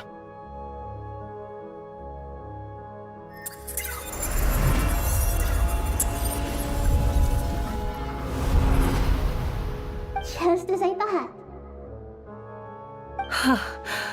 Incredible. What did you do? Just made a lucky guess. This seems to happen quite a lot. Things that apply to everyone else don't seem to apply to me. I figured the same might be true here.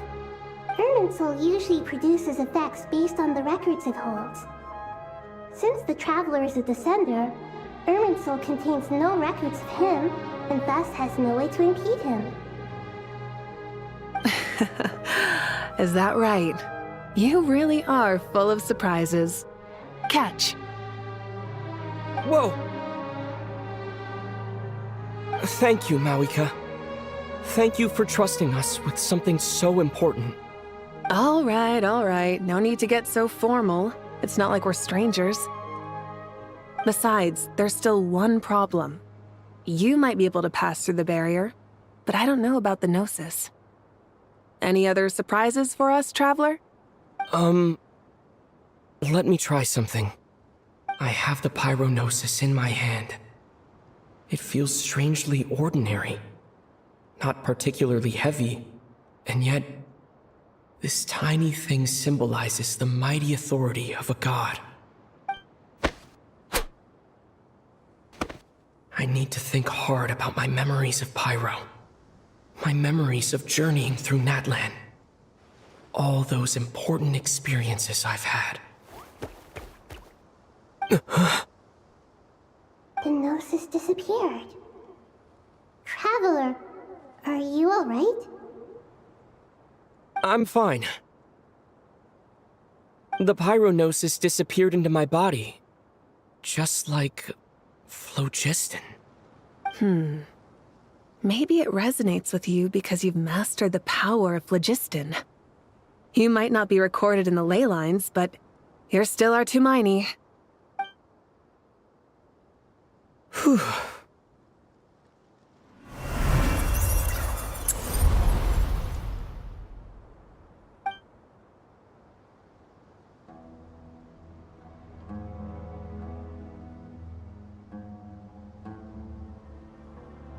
Please allow me to express my gratitude once again, Malika.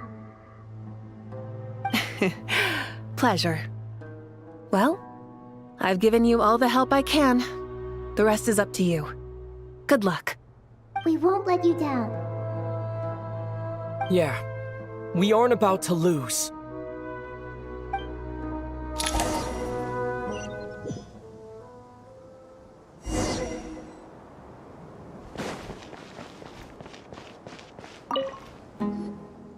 Traveler, Paimon, how are you feeling?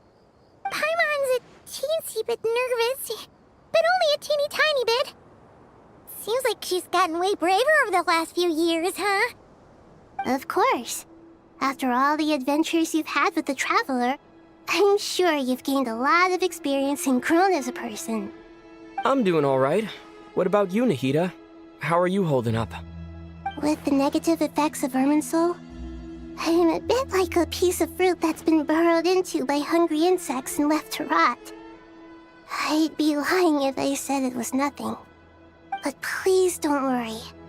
We all know what we're getting into, and we've prepared as well as we can. I believe in everyone. I believe in you. And I believe in myself. Stoking the fire inside oneself is certainly one way to live, but knowing when to rely on one's companions is also a form of great wisdom. I've been quietly learning little things from everyone, like plucking tufts of fur from a sumpter beast. Me too. With the constant traveling, I'm always learning and growing. That's the journey of life. I think there's someone else here who would share that sentiment. Don't worry about what I think.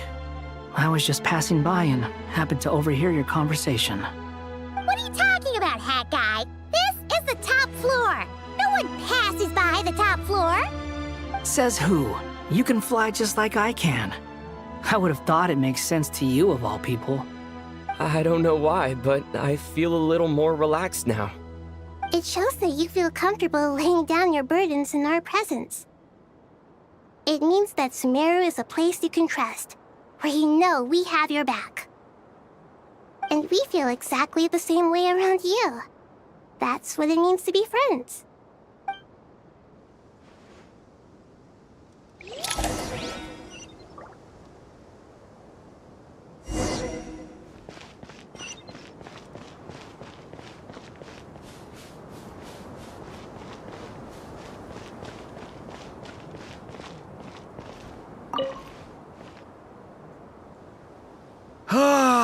It's finally done. Ugh, but I have a nagging feeling that there's something I've forgotten. Oh, there you are. Everything wrapped up on your end?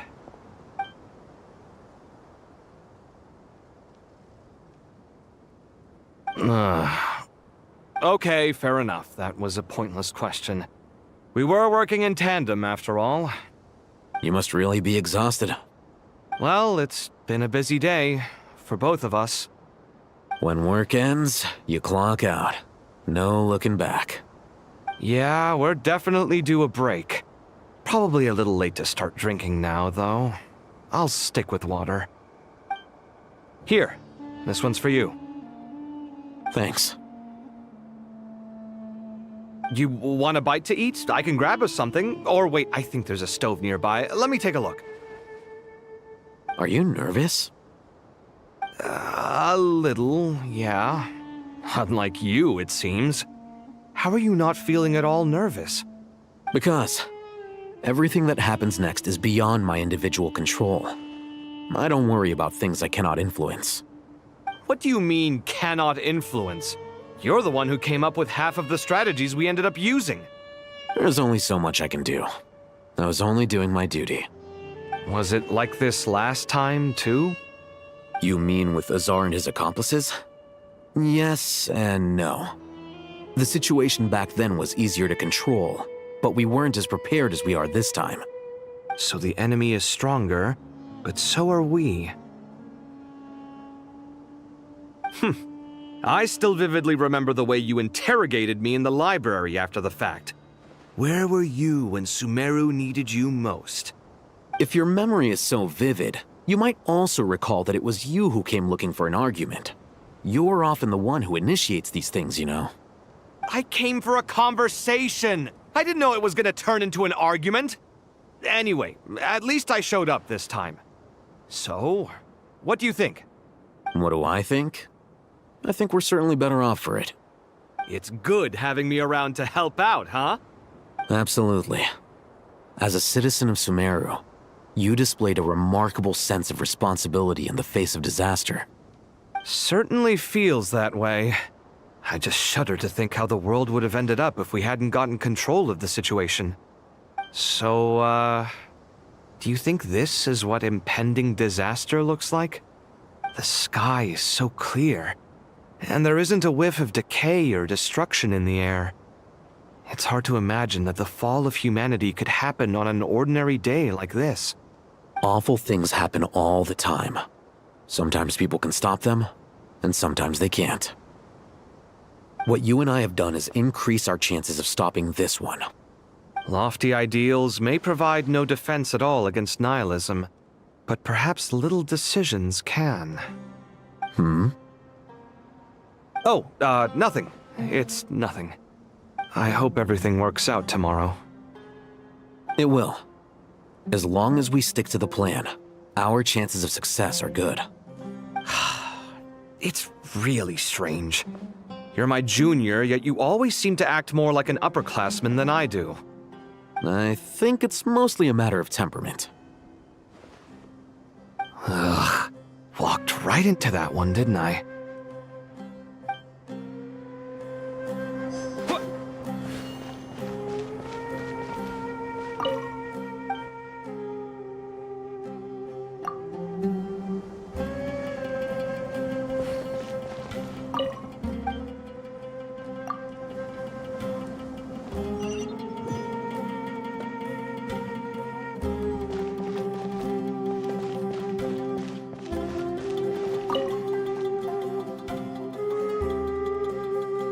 We'll make our move after sunrise tomorrow. Good. Is everything ready? As much as possible. That'll be enough. Don't let the pressure get to you. We'll take things one step at a time. That's how we've always done it. Master Tainari! Mr. Sino! So this is where you were. I brought some juice and some water. Would you like some? I know how easily you get dehydrated in the desert, so you should definitely have some water. In which case, I'll have the juice.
I gotta ask, though. Who's on juice-making duty at a time like this? Madame Farazan said she was feeling a little nervous, so I told her about the automatic juicer my friend invented. She took it right off me and started making carton after carton of juice. A juicer? Did Sucro send that to you? Yeah, I hadn't had the chance to try it out before this incident occurred, but I couldn't bear to leave it behind in Gandharvaville. The juice is very sweet. I think so too. Kale, how are you feeling?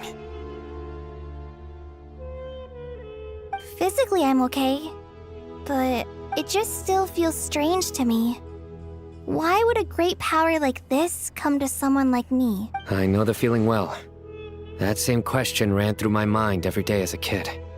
At least now, you have someone who can relate to you. All the more reason that you should apply for Spontamod. Tainari fiercely opposes the idea, though.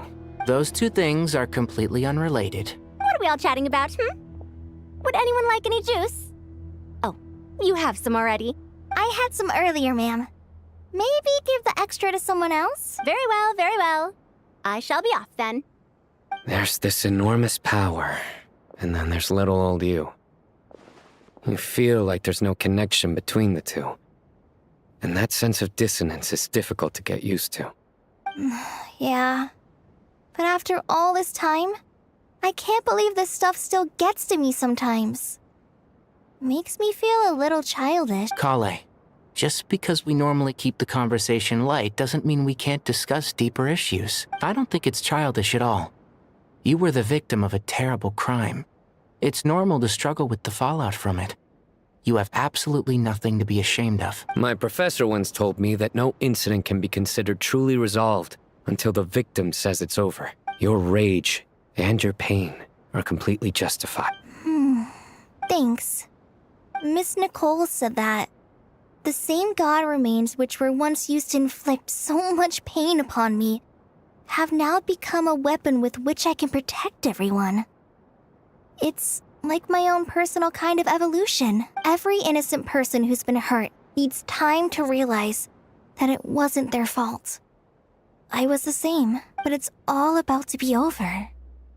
Tomorrow, it ends for good. I don't know if you've noticed, but you rarely stumble over your words anymore, and your outlook has become much more positive. It's a big change from how you used to be. And since this isn't over, you can settle the matter on your own terms. It's time you seized back control. I believe in you. Yeah, Sumeru is my home, and it's so important to me. I have to protect it. No, I will protect it. And once you're done, how about you come back and apply for Spantamod? Stop it with the sales pitch, would you? Hey, excuse me. There are still 3 unclaimed cups of juice here. Why don't you take one each? Ugh, my arms are getting sore from carrying them around everywhere. Madame Farazan, why are you... Here, let me take them off your hands. Thank you, Madame Farazan. Drink up and enjoy my handiwork. I think I'm going to make something else now instead. Please, try to relax, Madame Farazan. Your nerves are starting to get the better of you. I know.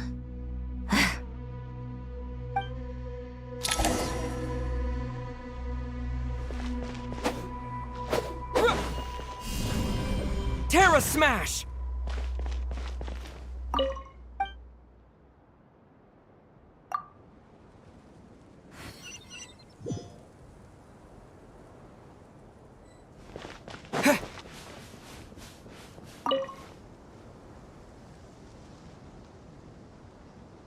Something on your mind, Miss Nefer? Nothing in particular. It's just... right now, the future feels strange and unfamiliar. But the future has not yet arrived. How can you say how it feels? Some people know that there's an impending disaster. Others remain blissfully unaware. Each group is imagining an entirely different future while walking towards the same one. But when they get there, they'll still find they feel differently about it. People are shaped by their circumstances. Different circumstances create people with different perspectives. I've always found the perspective of the Vahumana Darshan to be a particularly incisive one. Even at the height of the crisis in Nodcry, people held diverging opinions. But things are different this time. Indeed. Regardless of faith, gender, wealth, skin color, or eye color, everyone in Sumeru knows what will happen tomorrow. The world has never been an especially fair place. Yet now, against all odds, a moment of unprecedented unity and equality is about to take place. It's fascinating. If only my father could have lived to see this era. Era. To me, that term represents a much greater span of time. It can be an unsettling word. I would even say I'm afraid of it.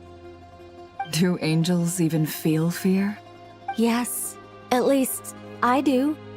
I fear the gap that grows wider with each passing day, and the never-ending flow of time. Time renders all memories insignificant and reduces all splendor to nothing. But those memories are the one thing I do not want to lose. You're very human in that regard. If angels draw too close to humanity, our wings burn away in the bright flame of awareness, and we fall to the earth. After spending so long among humans, I have lost much of my former glory. Maybe that's a good thing. You're more human than some humans are. I've been talking to Kale a lot in recent days. We seem to be in completely opposite situations. I suppose that makes us good case studies for comparison. Case studies for who? Myself, I suppose. After comparing the two of us, I suddenly discovered that I desired more than before. It was a gentle, pleasant sensation. Just as most people pursue glory and miracles, I too am pursuing miracles of my own. Guiding humans to make the miracles in their hearts a reality. That is my miracle. It doesn't sound so bad, does it?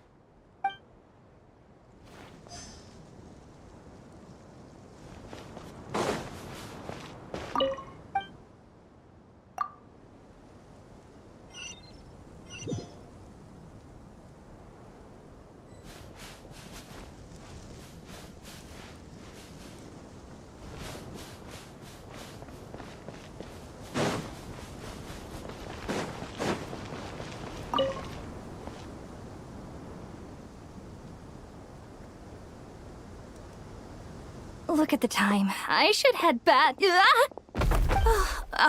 I'm so sorry. I was in a hurry and didn't look where I was going. Are you all... I'm fine. Wait. You're... Have we met? Not exactly. I think we may have crossed paths by the house of Dana before. Oh. You're Hat Guy! From Vahumana, right? You recognize... The clue's in the name. Mr. Hat Guy. Fair point. It's getting pretty late. What's keeping you up? I could ask you the same question. If I'm not mistaken, all the workload for the Ratawa Histarshan wrapped up a good while ago. Well, I have something of a background in Satyavada life, so I was helping the Dendro Archon make some preparations. But I must have lost track of time. Did you find the experience enlightening at all? Honestly, it was tedious and uneventful at first. But eventually, I think I did sense some profound truths. But they also brought a lot of suffering with them. I was told that I even shed tears while I was meditating. Though I have no idea why. Sorry. I hope I'm not scaring you. Not at all. It just proves you're very accomplished in your research. Good night. I wish you all the best for tomorrow. Thank you, sir.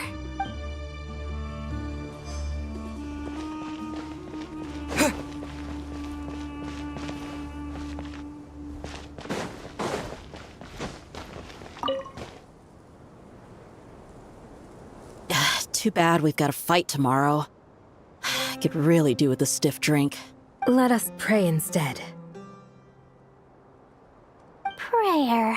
How nostalgic. Lord Sangama Bay. Came to get some fresh air too, did ya? That's right.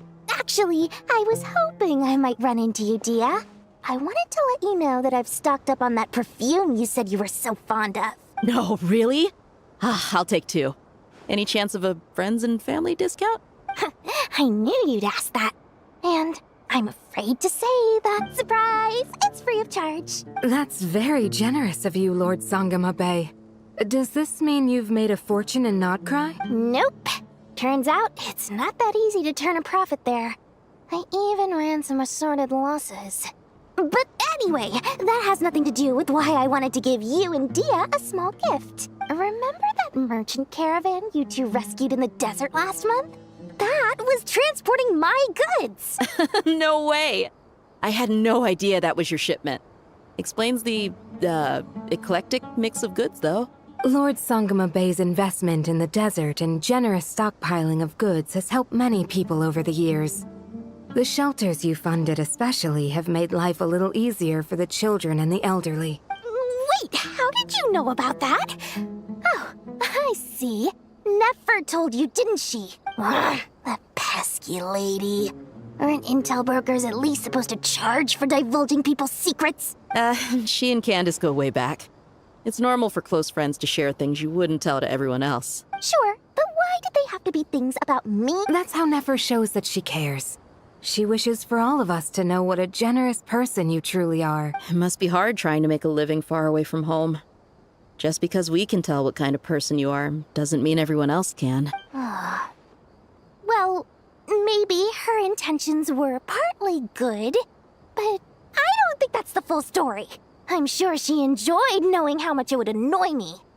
I'm telling you, Nefer's got a mean streak. Definitely with you on that. Does praying help you stay calm? Defending one's home is a just cause. My heart is filled with a mix of anger and hope. Anger. You know, being able to get angry is a good thing. It shows that you're in touch with the real world, and that you have the passion to pursue something you believe in. My lady? What are you doing out here? Just taking a walk to clear my head. And look where I ended up. Were you praying just now? Yes, Miss Dunyarzad. Would you like to join us? Come on, it's fine.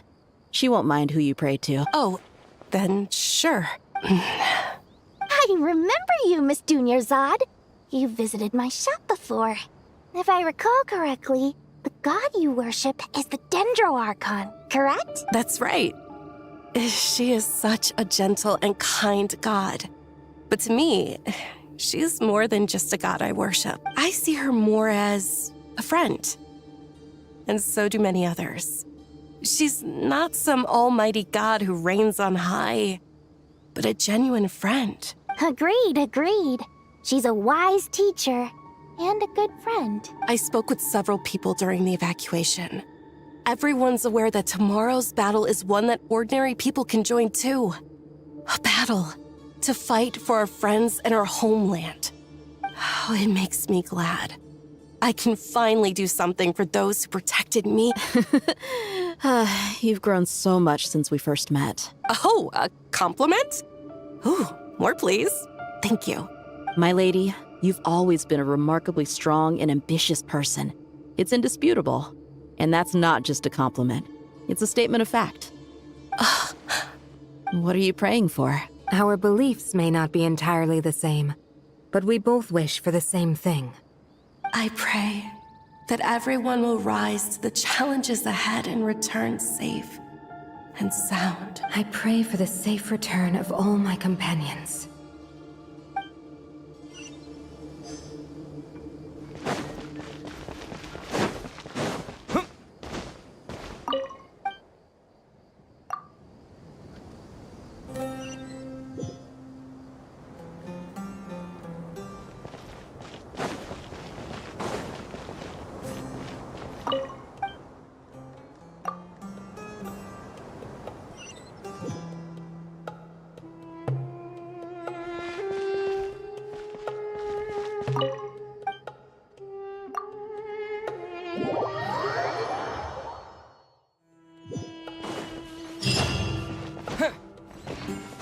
Time to go!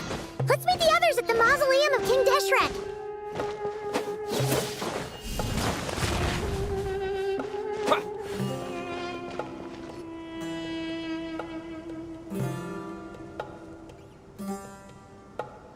I have not felt this way in a long time. Standing up high, gazing out at the rolling dunes.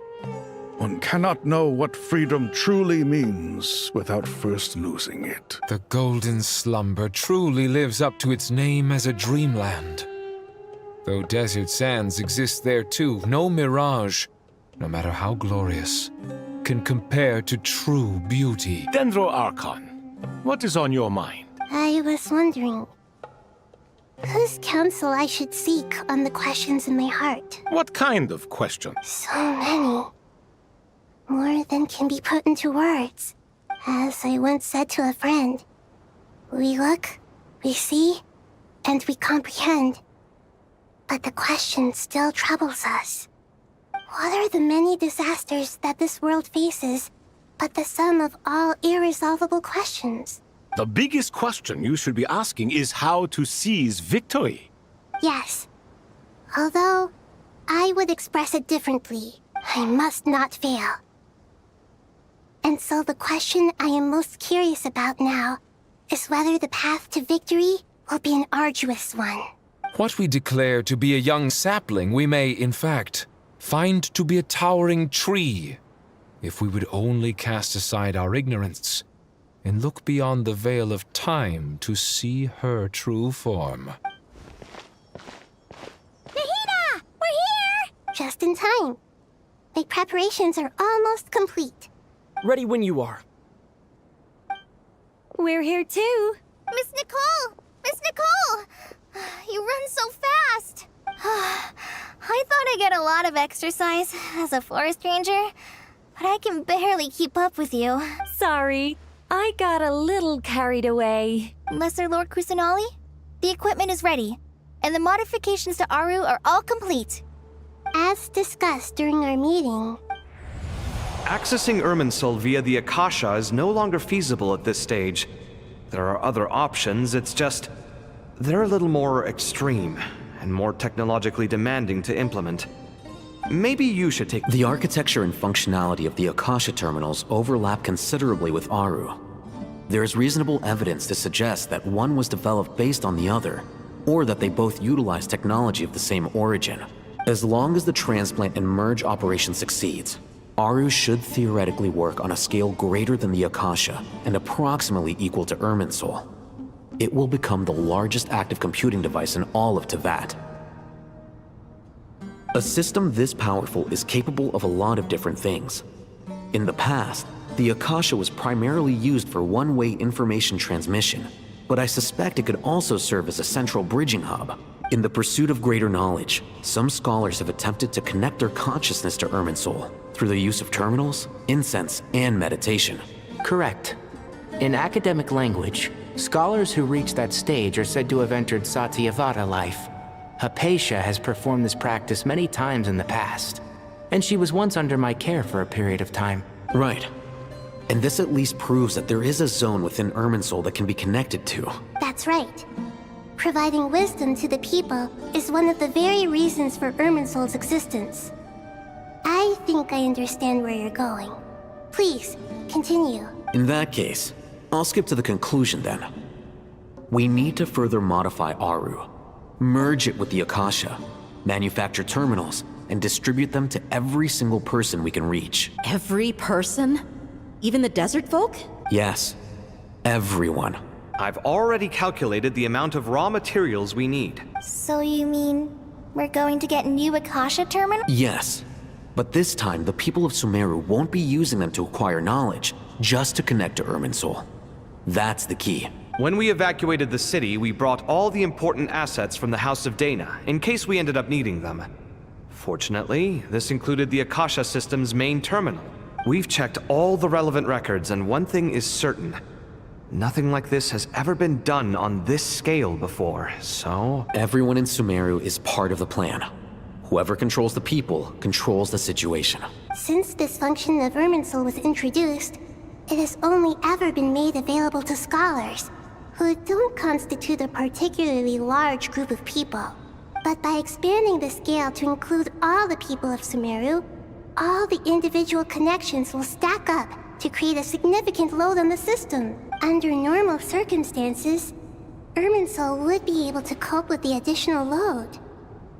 But with it already being under strain from other activities, its remaining capacity is limited. Thus, it might be possible to shut it down completely by overloading it.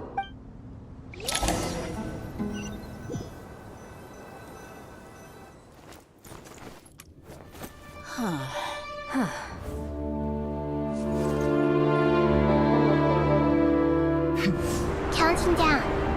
3, 2, 1. Are you ready? Ready!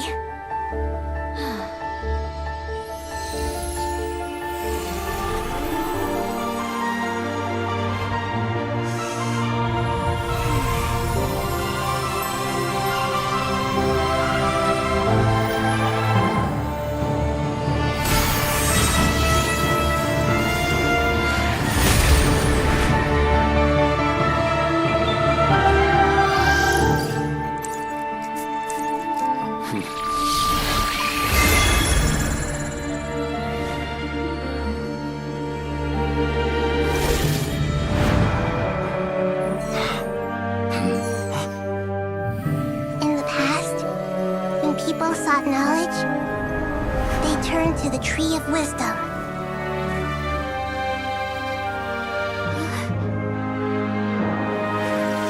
Today, we use it to save Sumeru and the whole world.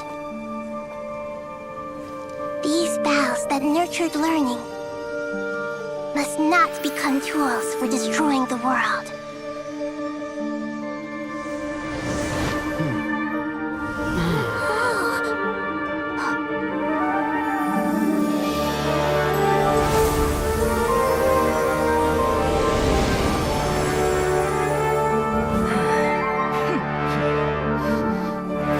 Stop. Please stop. End this transformation.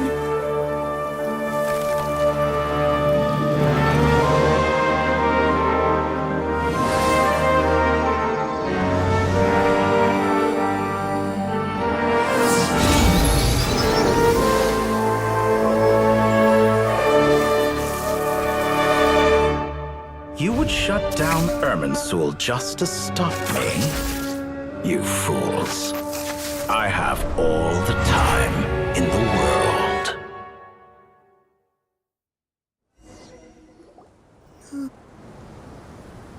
Success!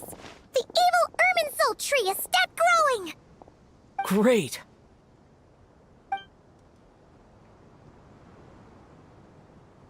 What a display of true courage! The courage to think and the courage to act! I never thought I would witness the shutdown of Irminsul with my own eyes. Perhaps this is human wisdom in action?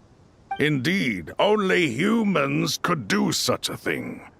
Gods are few and far between. What was once created for spreading knowledge is now used for another purpose. A rather ingenious plan. I am grateful to you three for your help. Only thanks to you were we able to extend Aru's interference capabilities to cover all terminals. Now, nobody who wears a terminal will have their activity accurately tracked by Irminsul. No matter how many eyes dotorre possesses, he will not be able to see us clearly. Now for the next step. I will need the help of your supreme powers once again. How might we be of service, Lord of Dendro? I need to reach the Eternal Oasis immediately. Right now?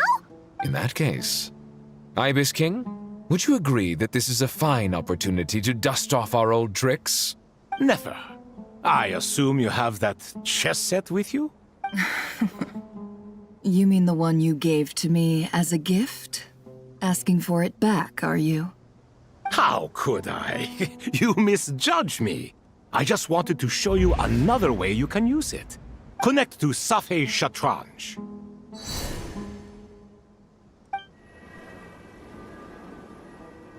Safhe Shatranj? You mean that place in the desert? Thoth's chess set gains its power from the chessboard laid out in the desert by King Deshret and ourselves. All ceremonies conducted using the chess set must be activated via Safhe Shatranj. In other words, the chess set is an extension of the chessboard. In the past, moving a chess piece was a sacred and momentous act. Transfer initiated. Entering live combat mode.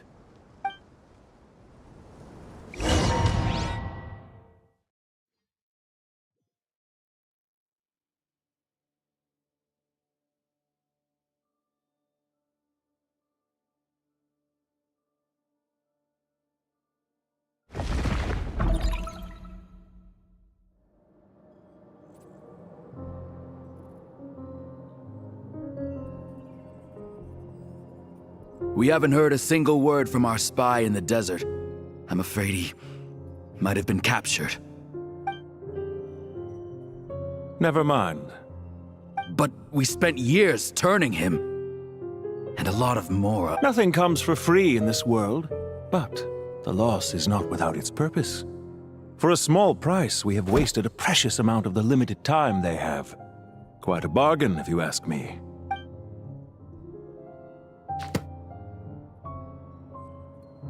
Understood. Weighing profit against loss is a necessary part of life. But to tell the truth, I have been operating at a loss since this all began. Since many centuries ago, in fact. For instance, why would a banker act as the executor of a will? If you hadn't deposited your personal belongings at Northland Bank, I would have no reason to be here right now.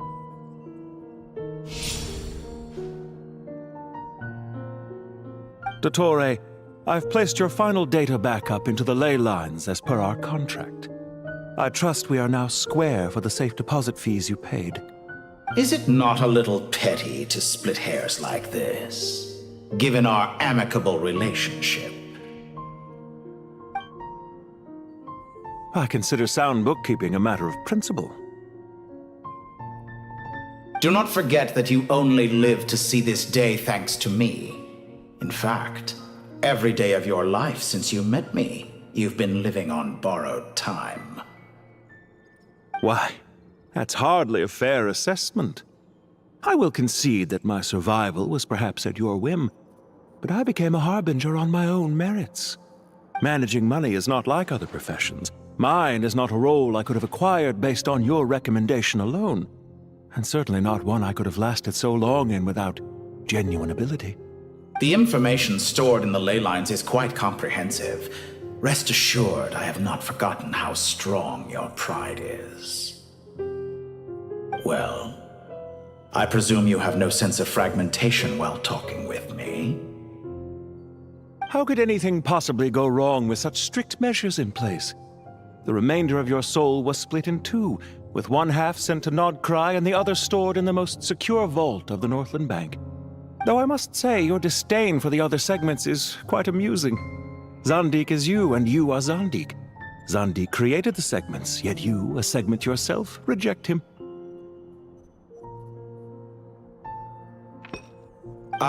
That is, Zandik, created segments of various ages in his later years. To achieve this, he had to freeze time and part with a portion of his soul. But as constructive as it sounds, it erases my uniqueness. If each segment is equally me, then by the same token, none of them are truly me. A soul living forever in the past inevitably holds different views than he did in his later years. The same thing that completes me also restricts me. You too might ask yourself which stage of your life you want to be preserved at. The day your business failed? Or the day you were framed by a gang and sold off to a medical lab as a test subject? We needn't dredge up the past. This undesirable plan was eventually scrapped. Lesser Lord Kusanali was quite right. I needed an opportunity to eliminate myself. And after that, I concluded that there was no more effective plan than directly splitting the soul. Once the soul is transferred out, you will find that creating a physical body is far simpler than creating a puppet. The other half of your soul suffered a crushing defeat in Nodcry, you know. And yet in the process, I obtained the information I always wanted, did I not? Because now we finally know where the best testing ground truly lies. I once thought your ultimate goal was to ascend to godhood. But as it turns out, that was merely one of your experiments. Experiments take many forms. Most people are too eager for success, too fixated on the end goal. They forget that the experimental process itself is just as important. A suspiciously vacant seat, a new face. I trust you can put two and two together. The reason it doesn't exist is because someone tampered with the record. What can I say? After all your efforts, you really did uncover the world's secrets. So, is the new world you promised a lie? No, it never was. I am glad to be able to control Irmin's soul from within. Now I shall attempt to create a new world inside the existing one. Almost everyone faces the prospect of death. But not a single person has ever been able to experiment unrestrained in the afterlife through sheer force of will. I am the only one to have overcome this enormous challenge. Would I not be letting the world down if I didn't make the most of the opportunity to experiment? Clearly, the dividing of your soul did not affect the magnitude of your ego. Out of all the versions of you that have ever existed, this you is the most insane and the most radical. Is that why you chose to work with me? Which was it then? My insanity? Or my radicalism? Could I call myself a venture capitalist without a suitably ambitious plan to invest in?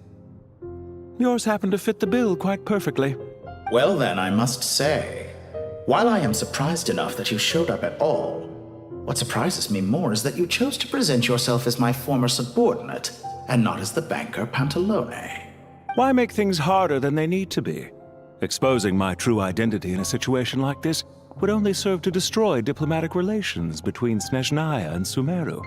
I daren't imagine the consequences. Showing up in the name of the original antagonist gives you the recognition you rightly deserve, while also being sensitive to Snezhnaya's predicament. It was an easy win. As for why I'm here, if you're suggesting that your credit is in the negative, I won't argue with that. Many people say that about you. I'd argue that a significant factor in your willingness to cooperate is the fact that you have but a few years of life left after my death. Living and dying together has a way of binding two parties together rather closely. Is it not true that a relationship should be judged by both the positive and negative returns it yields? So some of what I said actually made it into your head after all. It's true that I hope you don't die too soon, but don't you find that a strange thing for me to say? After all, you've already had quite a long life, especially for a human being. Let's not pretend that you're any more innocent than I am. Are we not the same in this regard? We both despise the existing laws of this world, and neither of us enjoy being under anyone else's control. Is it really so greedy to want the world to operate by a new set of rules? Of course not, my dear friend. And as I've said before, mutual interest is the foundation for the most reliable of relationships.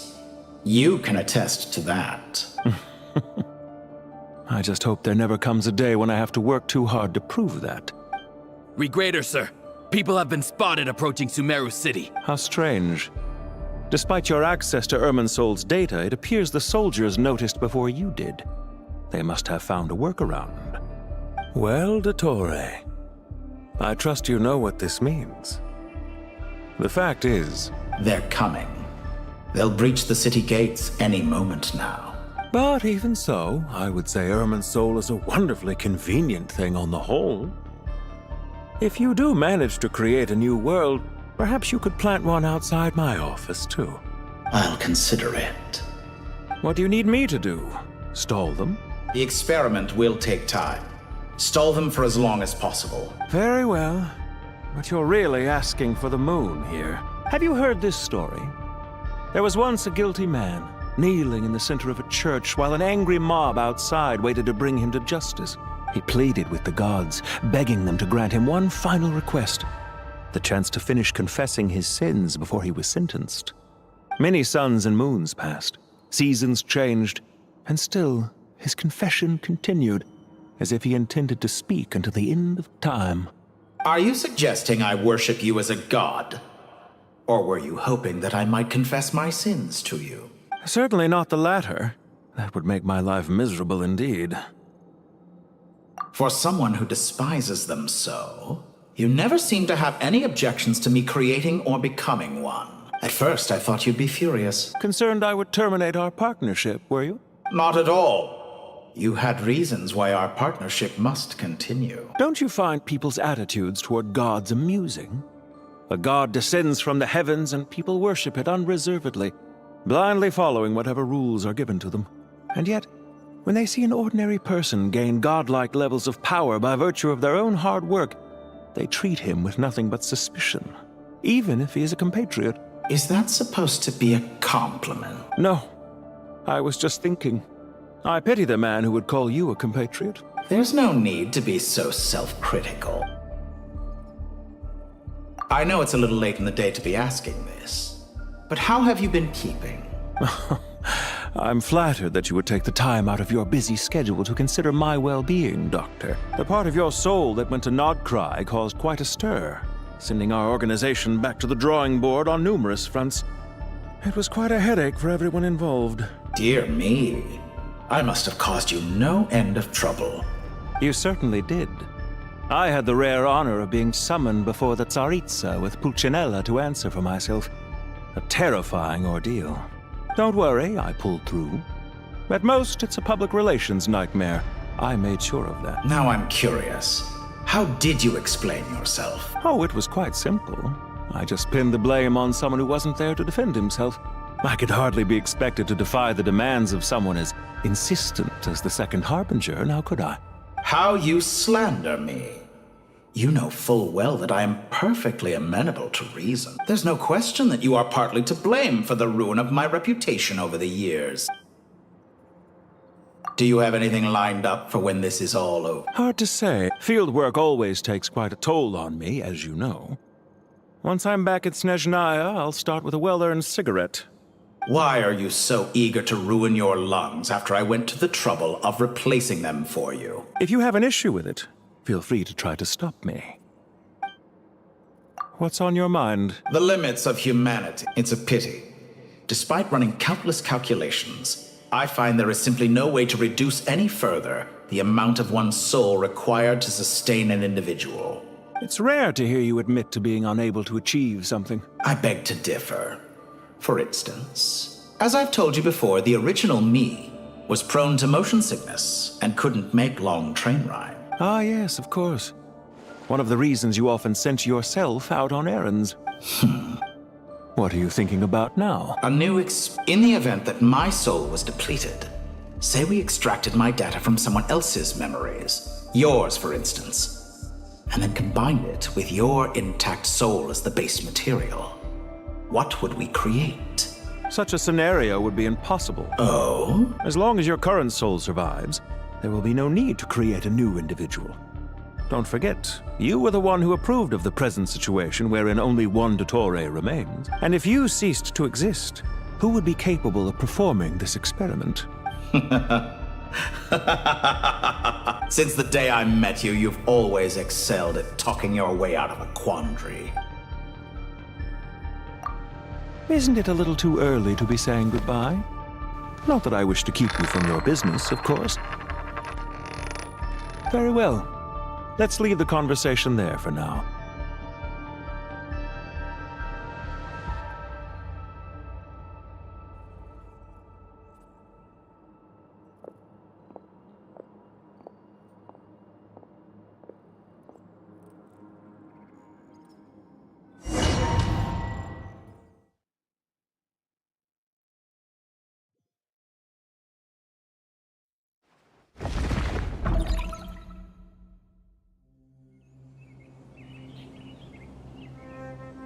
The power of King Deshret's 7 pillars is truly remarkable. With just a chessboard, you can move an entire unit across the material plane. Yeah, sets us up for a much easier fight. Really makes my day. The last time we stormed the city, it involved a lot more running around. I wonder how many people can say they stormed a city twice in their lifetime. I was just thinking that. I've definitely had more than my fair share of unusual experiences in my life. This is my first time here, actually. We never usually leave Gandharvaville. I hope this will be my last time.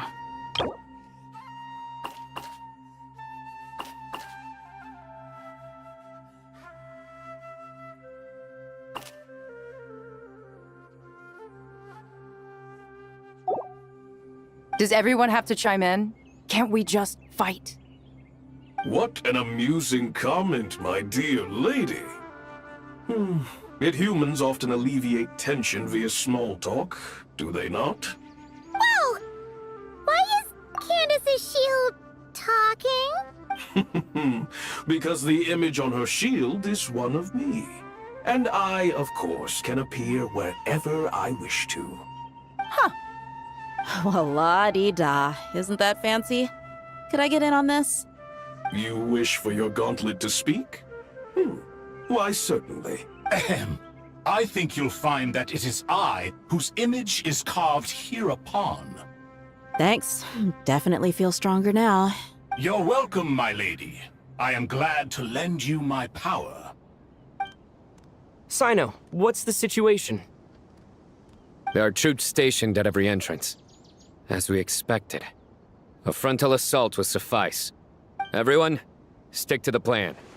We'll take the main entrance. You head for the House of Dana's side door. Move out.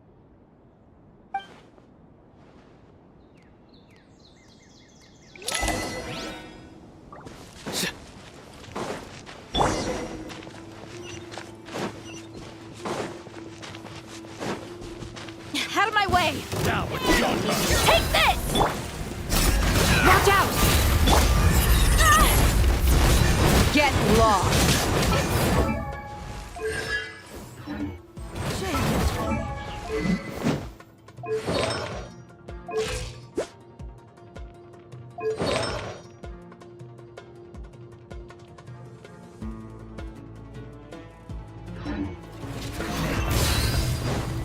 Whew.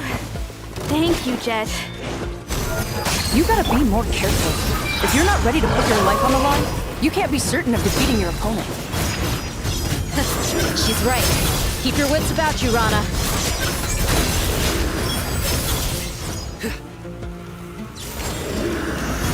Stay condemned! Take them out and secure the harbor. Reinforcements will arrive by water. Consider it done. Show no mercy. You asked for it. This is Her Majesty's gift. Your sins weigh upon your soul. This body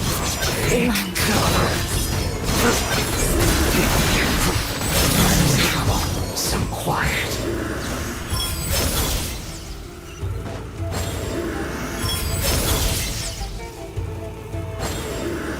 Looks like we're headed to do. Please, grant us your blessing. Bakura!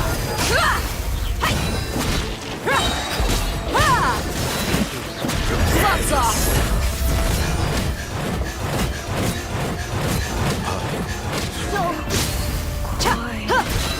Do your work! Nowhere to run! Use the force all this time. We shall prevail! Let's get it on!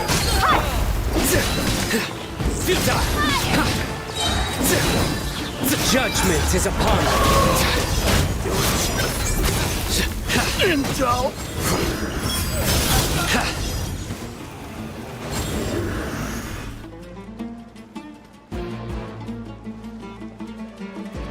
Waterway secured. Brothers! Sisters! Perfect. Just in time. Welcome. The team has arrived at the north entrance. Good.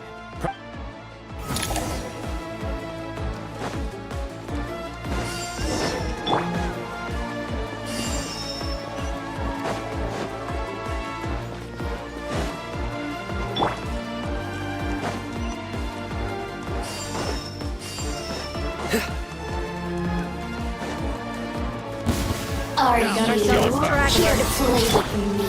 Look alive! The merrier.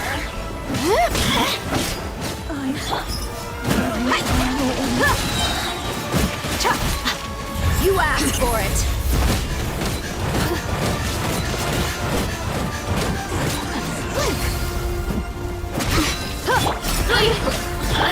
Nowhere to run!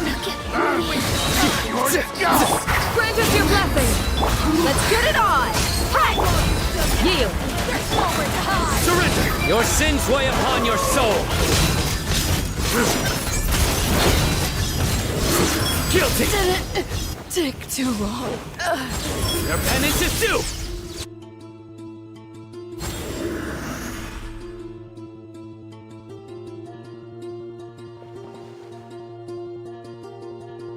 Look out! It's an ambush! Finally. We need to hurry. Take the middle road now. Mahamacha Sino, area clear. Don't relax just yet. More Fatui approaching from the right.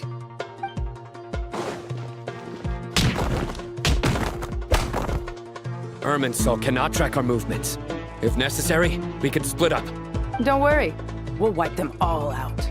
As you can see, our people came raring to go. Good, good. How are things with the Traveler? Can Tainari keep him safe? Don't underestimate Tainari just because he's a forest watcher. He can handle it. All right. You know that's not what I meant.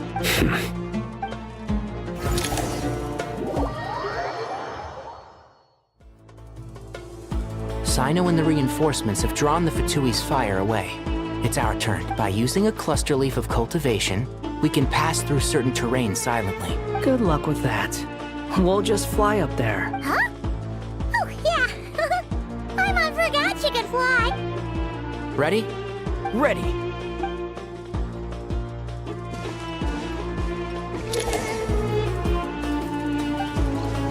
And shroud!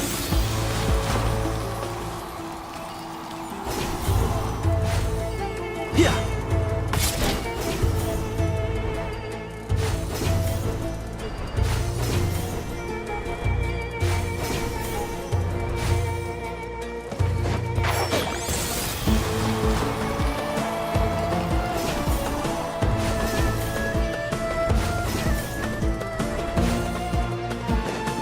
Keep up.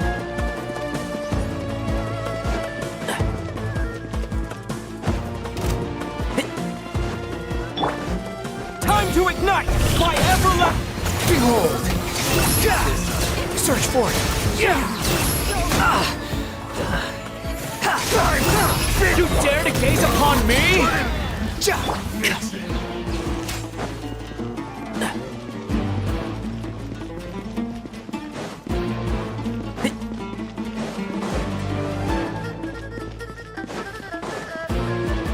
Keep up.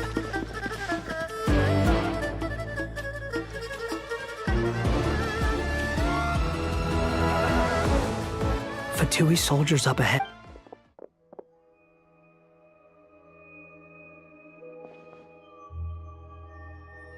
Careful. Prepare for battle. Hey! There's people over there.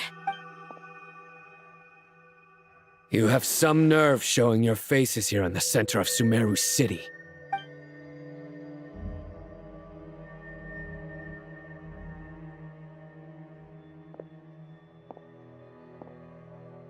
You're right on schedule. Well, this guy sure as heck isn't your average Fatui sergeant. They've stationed quite a few people nearby. It definitely looks like they were waiting for us. But something feels off. Everything about this guy feels too deliberate. I highly doubt he's just a subordinate of dotorre's. And he's no mere sergeant. Whatever his rank is, it's high. Much higher than we thought. So you've been waiting for us. But it looks like you're geared up for a conversation, rather than a battle. Very clever, General Mahamatra Sino. I know you're the one in charge of this siege, and I look forward to making a deal with you. A siege? Sumeru City belongs to us! Historically, yes. But things can always change. We have quite a sizable force with us, you know. For instance... There's a Fatui ambush at the north gate. Can you handle him? We can for now. Yes, I'm quite sure both sides can hold their ground for the time being. The battle has not yet reached its climax. But what happens next? Do you enjoy watching bloodshed? Surely some of those here are people you count as friends. Once a war begins, some people must die. I doubt you wish that fate upon anyone you know. Wait a second. It's a trick. He's not even there. Silence! He disappeared. What was that? A ghost? Curses! He was never there to begin with. That was just a shadow projected there to lure us in. Enough talk! Attack! I apologize for being unable to accompany you at this crucial moment, but I am compelled to leave for reasons beyond my control. please excuse me. Sumeru's General Mahamatra is quite ruthless. It's a good thing I wasn't there in person. Your illusion held them up for a time just fine. But now that they have seen through it, they will realize you were just a decoy. Decoy or not, what matters now is that they will be heading your way imminently. Not imminently. They are already here.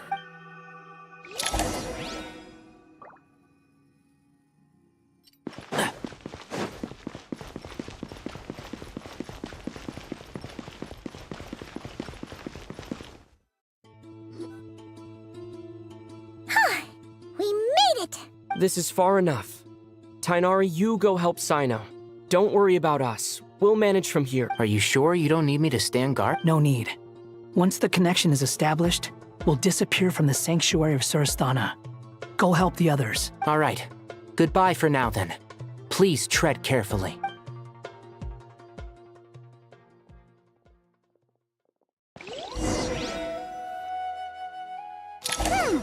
Now where's the interface Nahida mentioned?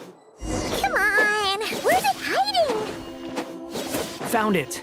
It's over here. We can connect to the inside of Irminsul through the Sanctuary of Surasthana's built-in security system. You should be pretty familiar with the process. Is it the same route as last time? For the most part. We don't need to adjust any of the parameters. Then I should be fine. And Paimon? Once you're both ready, we'll set off. Wait! The stakes are way higher this time, right? Maybe Paimon should stay outside and help the others. Then, you can focus on the fight without having to worry about Paimon. Huh?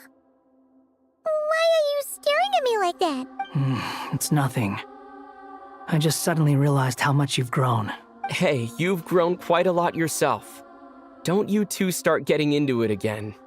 Well, anyway, Paimon thinks she's pretty knowledgeable. Who's the best guide in Tavatigan? And don't forget, Paimon's a college student now. If we say Alhatham's not a weirdo, it's hard to explain how he came up with the idea of you applying to the academia. But for all that he counts, you're doing surprisingly well in your studies. Just goes to show how important it is to have someone supporting you. And Paimon's not the only one. Let's not forget that you only became a student because of Nahida's personal recommendation. That's fair. I have learned a lot in Sumeru. Oh yeah. Did you ever come up with that ugly nickname you promised me? What? No way! We're friends now! Paimon gave up on giving you one ages ago. Anyway, isn't Hat Guy enough of a nickname for you? Fine. Suit yourself. We need to go. Paimon, if you're staying, look after yourself. Will do. Paimon's gonna link up with Tighnari and Sino. You guys are the ones who need to be careful. We will be.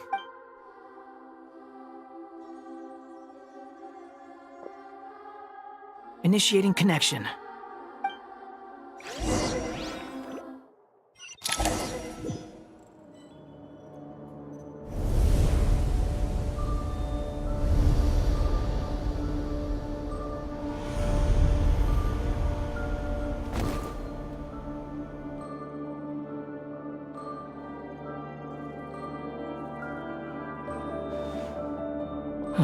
Well, here we are again. Come to think of it, I still don't even know where we're going. Thanks to our terminals, it should be impossible for Irminsul to read. I can... Don't tell me. Only you need to know. That way, whatever happens to me next, it won't affect your progress. Listen to me. Your safety is just as important as mine. Don't even think about sacrificing yourself for the greater good. We came here together, and we're leaving together. All right, if you insist. I won't argue with you.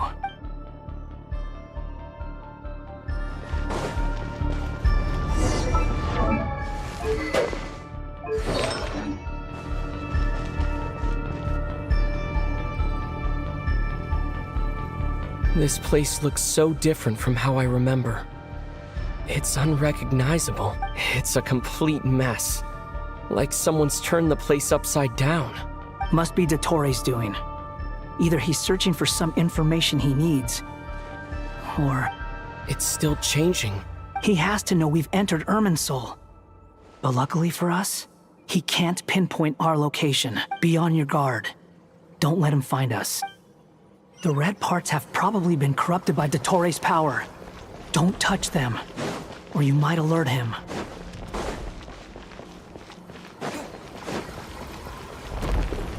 He's looking for us. Tread carefully. That wall could be a problem. Fortunately, it looks breakable. Give it a shot.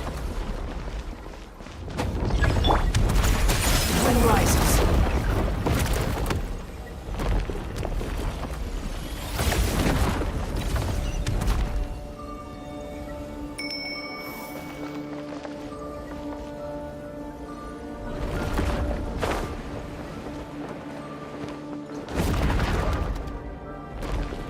Squall and Fury.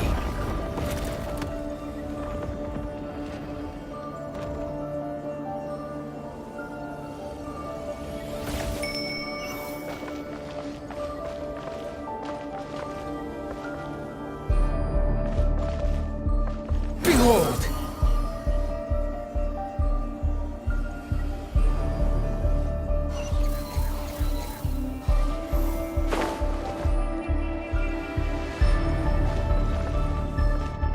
Squall and Fury.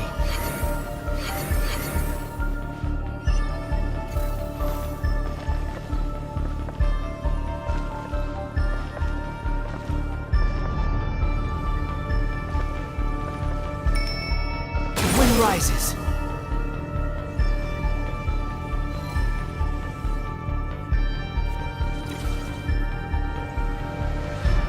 The same old trick again?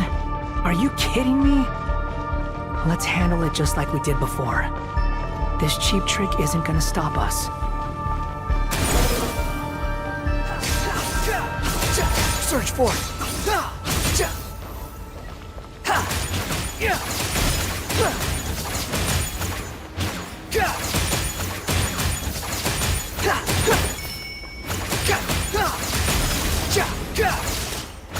Squall and Fury.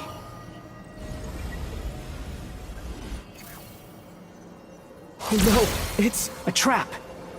Is that why he was using the same trick over and over again? To get us to lower our guard?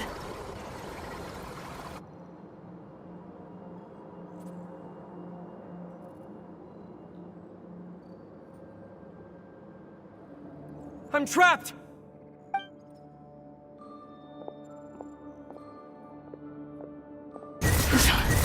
Why won't this thing budge? Hello?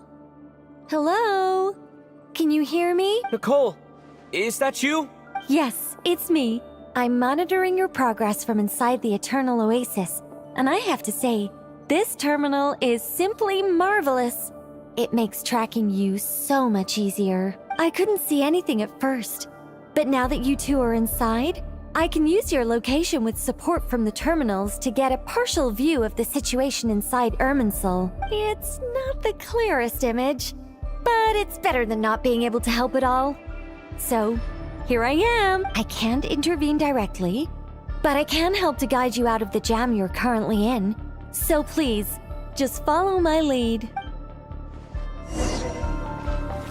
Dotorre in his current form is a blight upon both Irminsul and the ley lines. Pay attention to your surroundings. There must be sources of his contamination nearby. The corrupted information— Is that one of them? Precisely. Take it out. Good work. But we're not done yet. Stay close, and let's see if we can find any others like it nearby.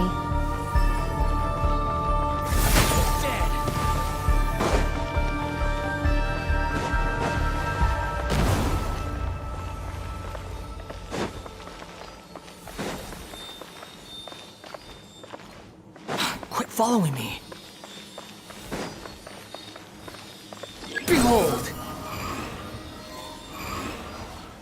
This must be another one. Agreed. Now... Wait! Watch out! It's Dotorre. I think he's found us.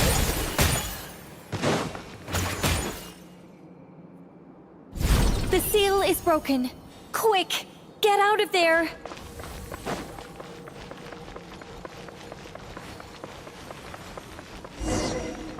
And where exactly do you think you can run to? Wait, what is that? Pursuers!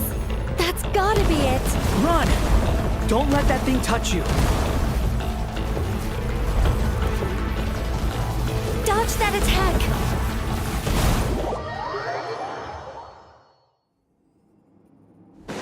And where exactly do you think you can run to? Wait, what is that? Pursuers!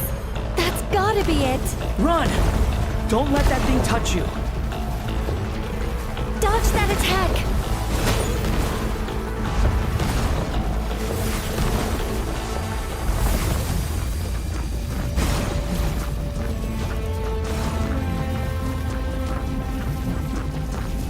There's more than one path. Which way do we go? To the left! Trust me!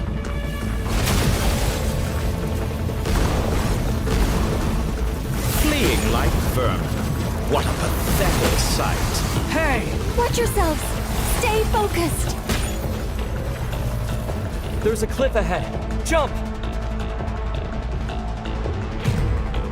More of those corruption sources.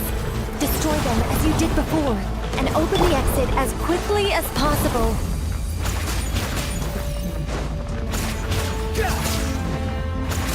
They're relentless. Is he trying to wear us down? You'll just have to destroy these too.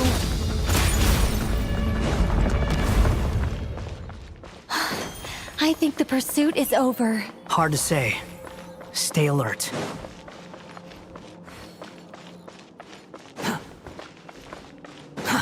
Too slow.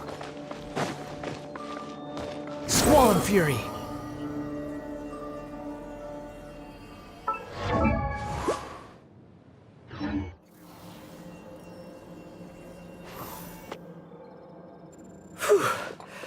I think we've made it to relative safety.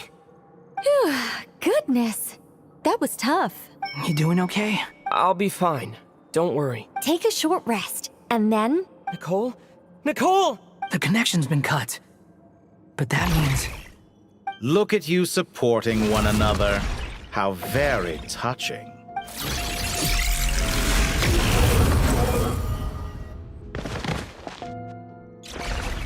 Dotorre! Took you long enough to find us. You're more useless than I thought. Oh, really? I think I deserve a little more credit for my methods than that.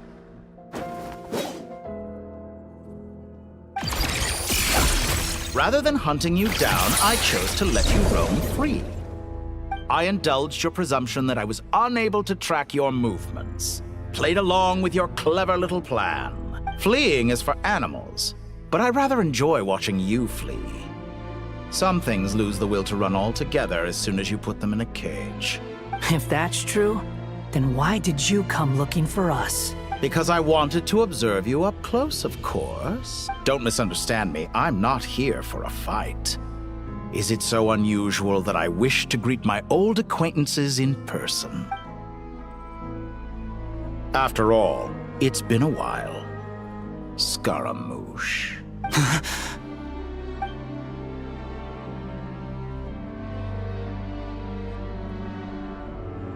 Why are you so afraid? I have done nothing unprecedented in discovering the truth. Nor did I go to any great lengths to uncover your story. You made a bold series of moves in deciding to erase yourself.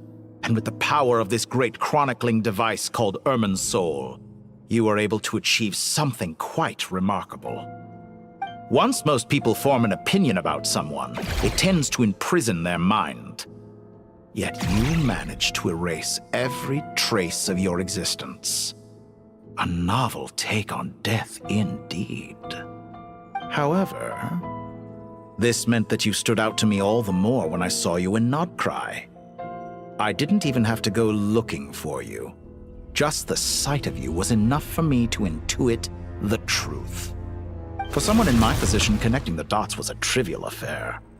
It would have been more surprising if I hadn't managed to piece it together. You seem very pleased with yourself for figuring it out. I'm sure you'd even be more delighted to learn the full extent of your crimes. That would hardly be necessary. Besides, Isn't there something that concerns you more right now? Something that fills you with dread? Let me put your mind at ease. I have no intention whatsoever of restoring any of the records you deleted. For one thing, it would be exceptionally difficult.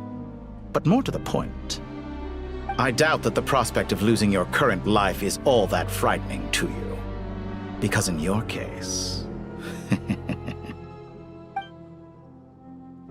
the cruelest twist of fate is that you'll never again have the chance to make up for any of your mistakes. Isn't it? Dotorre?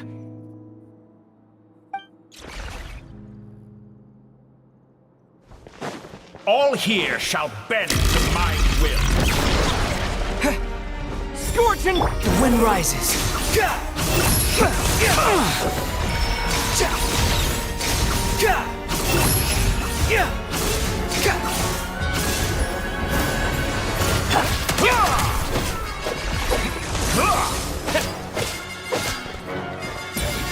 Behold! I'm afraid you'll need to do better than that to take me down. I expected you to have grown stronger. Ah, how foolish of me. I forgot that you lack any means to increase your power.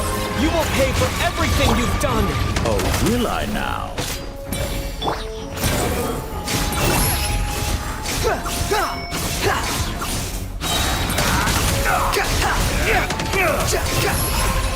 Cry louder!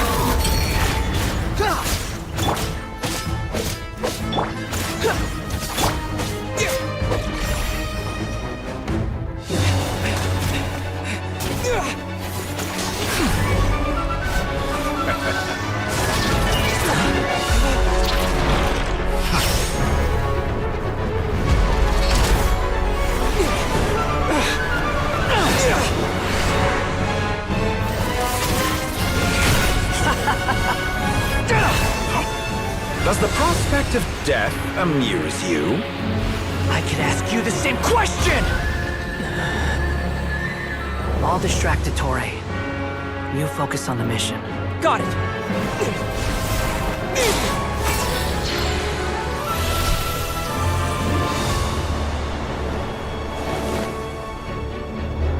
For the hopes and dreams of the masses.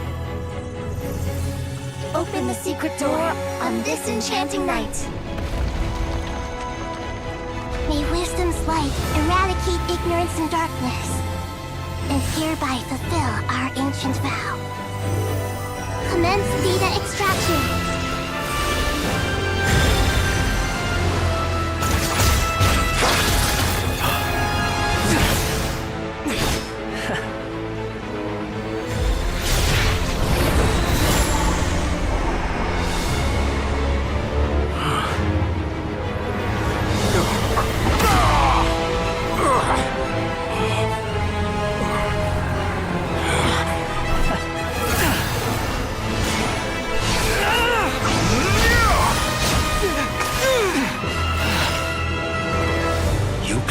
Outdated ideals and stand in the way of progress.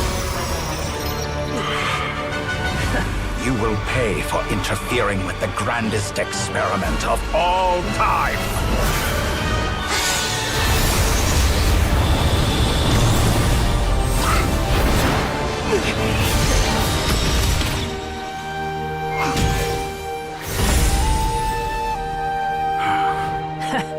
Good timing. Dotorre, as clever as you are, you fail to understand wisdom. Wisdom takes many forms, but the path you have chosen eschews them all. Huh.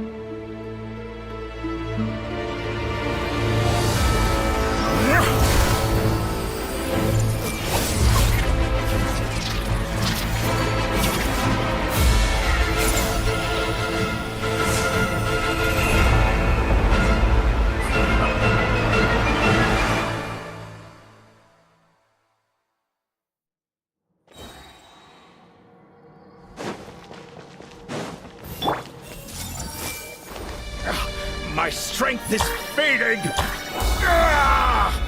Since you are within Irmin's soul, it stands to reason that any power you wield comes from it. More extracting the information from Irminsul just to strip me of my power. I will find his weakness.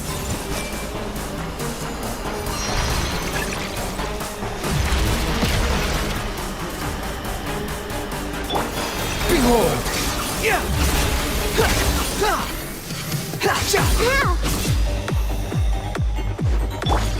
I admire your attempt to introduce a new variant, but it's nowhere near enough.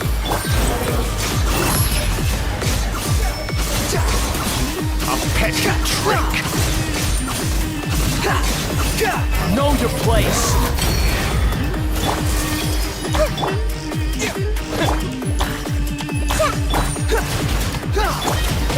Scorching! Commit to memory! Squall and Fury!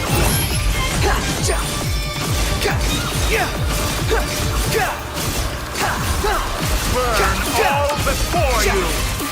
Blade the final blade! You're dead!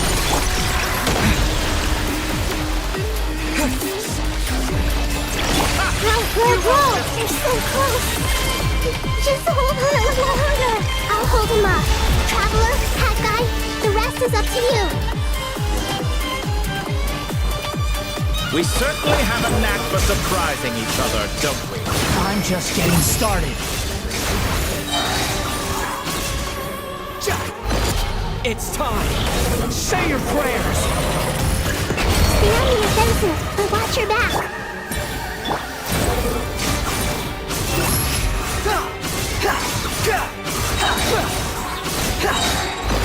It's time! Say your prayers!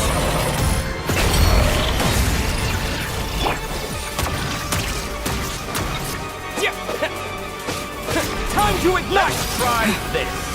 Muso no Hitohachi! Squall and Fury!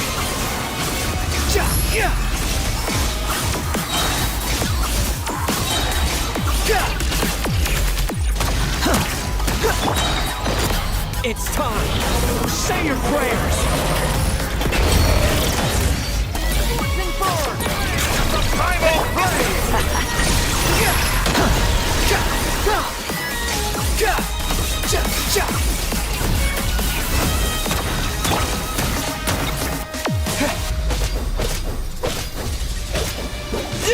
The wind rises.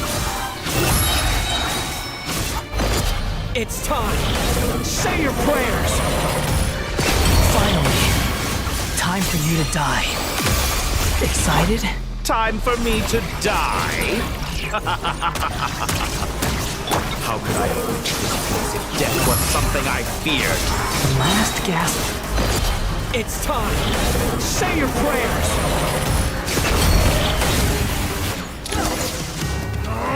That's enough!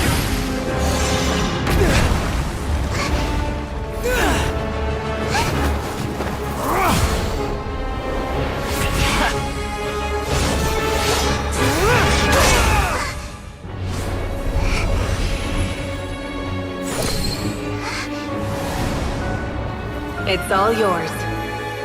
Do with it as you see fit.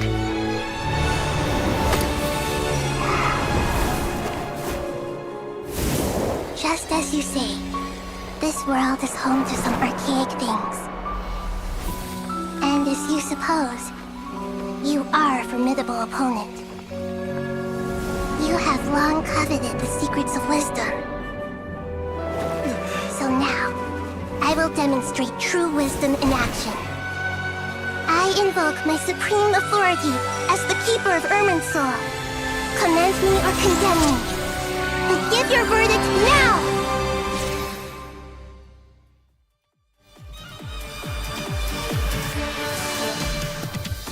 Blessed One of Wisdom, Mahakusaladhama, are you certain that you wish to exercise your authority to destroy Irminsul?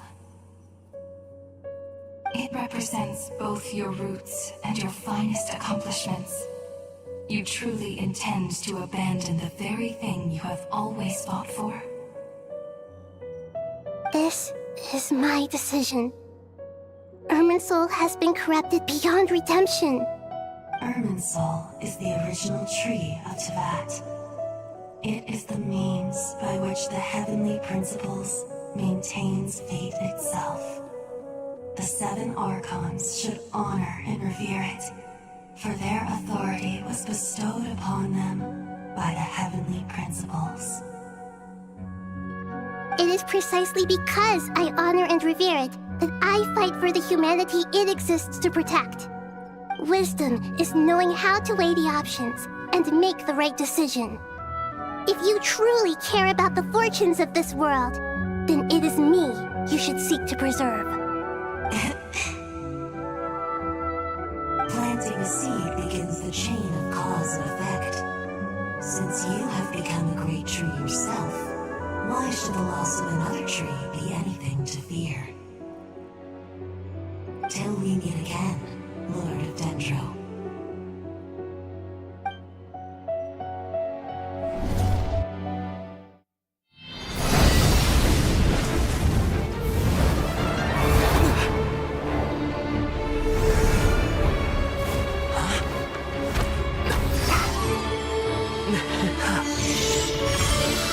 The first flame.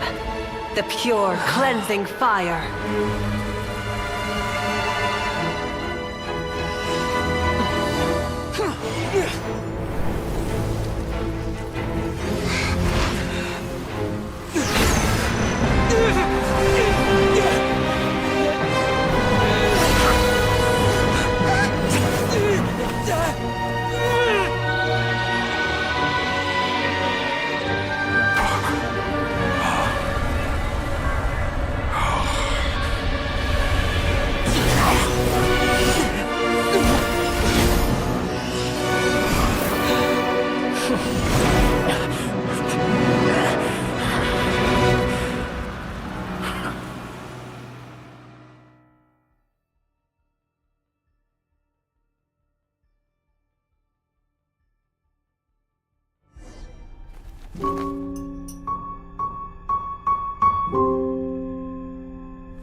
Shall we?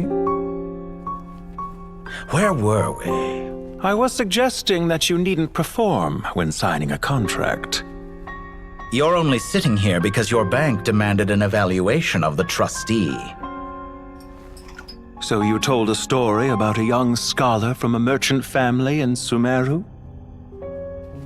I told a compelling tale, didn't I? The post-expulsion story is far more captivating. The human experiments or the elixir of immortality? The part where you die. Ah, yes. My favorite part. The 35-year-old Segment thought of himself as dotorre, reserving the name Zandik for the original specimen. Of all the Segments, he was the most selfish. After his expulsion, dotorre searched for a new direction. He joined the Fatui, studied Elazar in great depth, secured resources. He was rather fortunate in his career. Zandik turned to Conrian technology and successfully created his segments. But this was not immortality. Even with backup segments, his body would still age. Still, thanks to Snezhnaya, Zandik found the ideal base for his experiments. Then a perfect partnership materialized at a crucial moment. The year that both parties realized they needed more time. Fortunately, Zandik succeeded.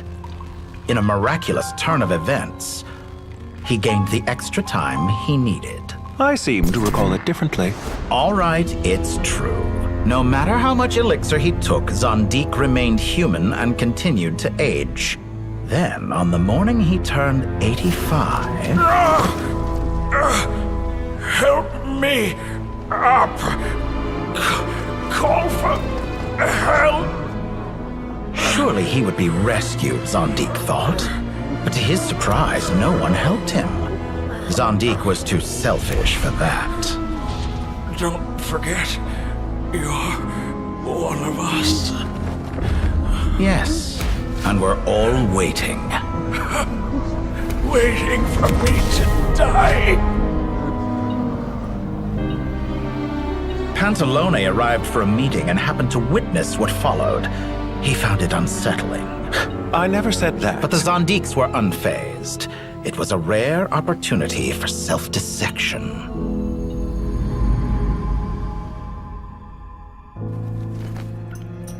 What does all that have to do with you depositing your data at Northland Bank?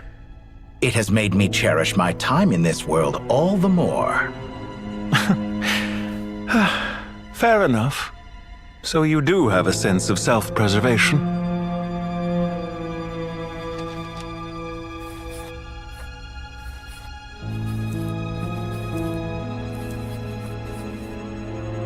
What do you mean? You're hardly normal, and you don't cherish life. You just don't want to admit defeat in the limited time you have. Even so, don't I deserve an interesting ending? I'm counting on it.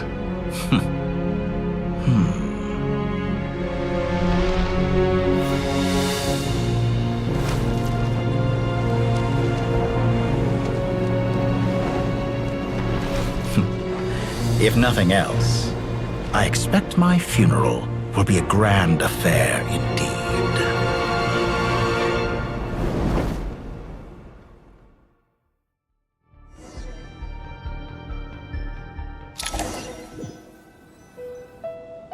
What a magnificent fire.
In Snezhnaya, we light fires to ward off the cold. Fire, it seems, is antithetical to ideas such as cold, frozen, and unchanging. Perhaps it has always been that way. From the beginning, fire has been used to drive away wild beasts and warm the body and mind. You could say it's a form of treatment. One that cures the human heart of mortal fear. Mortal fear? Something you haven't been acquainted with in a long time, by the sounds of it. Whereas you, I'm sure, must know the feeling quite well indeed. I remember when we first discussed the elixir of immortality, you claimed that extending your lifespan was about buying more time. But was that really the truth? You fear the prospect of dying a wretched end in this world, don't you? Of course I do. I'm only human, after all. And while you may have forgotten it, you cannot deny that you too were once human, dotorre. I do not believe that there is no such fear in your heart. Perhaps you are right. But I abandoned it long ago and devoted myself to my experiments. I have felt no fear since. From the very beginning, I never thought you could win this game. But still you came. Contract in hand, to honor our agreement. Because I am a reputable partner. And as we have discussed, experiments are about more than results alone. The process is equally important. I have come here and completed my creation, and I do not regret my decision. I'm afraid your journey ends here. After I die, there will be no one to make the elixir of immortality, and your remaining stock will only last a few more years. How then will you prove that you didn't perish in this incident alongside everyone else? When I feel optimistic about market environments, I never forcibly adjust them. They have their own direction. And I myself am one such environment. I have been quite particular about many things in my life. But where the manner of my death is concerned, I choose not to be. You make yourself sound so magnanimous. Oh, but I am. And I hope you will be too. It may have been a long time since anyone told you this, dotorre, but I recognize that you are a truly rare talent. Ha! I can see it. The experiment in blasphemy that I've been performing all this time. It has been a long process, and I do not care about the results as much as people might imagine. If the very goal of your experiment was to explore infinite possibilities, then there was never any reason for it to end. Indeed. Yet now, the experiment has officially drawn to a close. What should I call you? Zandik? Or do you prefer dotorre? Suit yourself. Goodbye, Feofan. This time, that's what it truly is. And don't I know it? Goodbye, Zandik.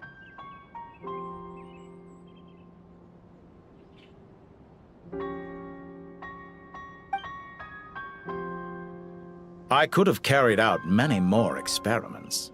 But to me, Lord of Dendro, this outcome is certainly not the worst. I believe you. But unfortunately, this is where it all ends for you. This experiment does not belong to you, nor do any of the results. Experiment? It sounds like you're trying to outdo me in my own field. Wisdom is conveying information in terms that people can clearly understand. You know exactly what I mean. Indeed. I can see no further outcomes. Ha. You have a formidable mind, and you are braver than I thought. Setting fire to the very thing your survival depends on. Your previous threat was empty, but this time, it is real. When necessary, wisdom can be as fierce as an inferno. Some of the flames that incinerate you come from within yourself. Perhaps you are right. You see what lies at the bottom of the human heart, and that is your wisdom. Here is where your journey comes to an end. All that is yet unknown belongs to those of us who will carry on living. It seems I have unwittingly been your arch-enemy all along. But now, it's all over. I do not deny your intelligence. But what you refer to as experiments, I would never describe in those terms. They are events that take place in the real world, and they are so much more than mere data. Goodbye. We will never meet again.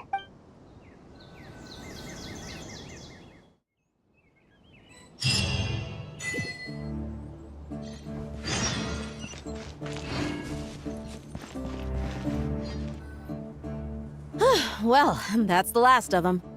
Everyone on the list is already back where they should be. It was a long, hard road, but we finally finished escorting everyone back. I just pray that we'll never need to leave again. I hope we can stay here forever in this peaceful paradise of our own choosing. Paradise. In the annals of the Temple of Silence, that word carries great significance. It represents the hopes and desires of the gods. Their longing for a place to rest. I wouldn't think gods need such a place. People always think they're the only ones who can lose their homes. They forget that gods too need a place to reside. As the Goat King once said, "A god without his people shall cease to exist." Gods need their believers every bit as much as their believers need them. Only we can truly understand how much the desert faith has faded over the centuries. But we still talk about the gods as though they're part of our lives. Given the myriad ways in which gods and humans interact, I'd say they really are. How else could Dunyarzad consider the Dendro Archon a friend? Well, that sounds about right to me. Describing them as friends sure makes us feel a whole lot closer. If you told me a few years back that I'd have this many friends, I'd have called you a liar. Belief is a choice, just like friendship. We've made our choices through battle. The right ones, wouldn't you say? I'll be heading back to the Temple of Silence. I heard the Goat King and the Ibis King decided to pay us a visit. How about you? It's back to Aru Village for us. Still plenty of supplies to distribute and people to help. Until next time, old friend. As long as you can find the time, you're always welcome to visit us in Aruville. Right back at you. Make sure to drop by the Temple of Silence the next time you're free. Where it is that 2 of the other 7 pillars, Shezapang and Bennu, might also be dropping by. Since you're wearing the symbols of their power, it'd only be fitting if you came to see them for yourselves. Dropping by? That makes it sound like they're visiting a neighbor's home. Well, the temple was founded by Hermanubis, so I guess to them, that's exactly what it is. Guess that's true. All right. We'll make sure to find time to stop by. Stay safe on your journey home. I will.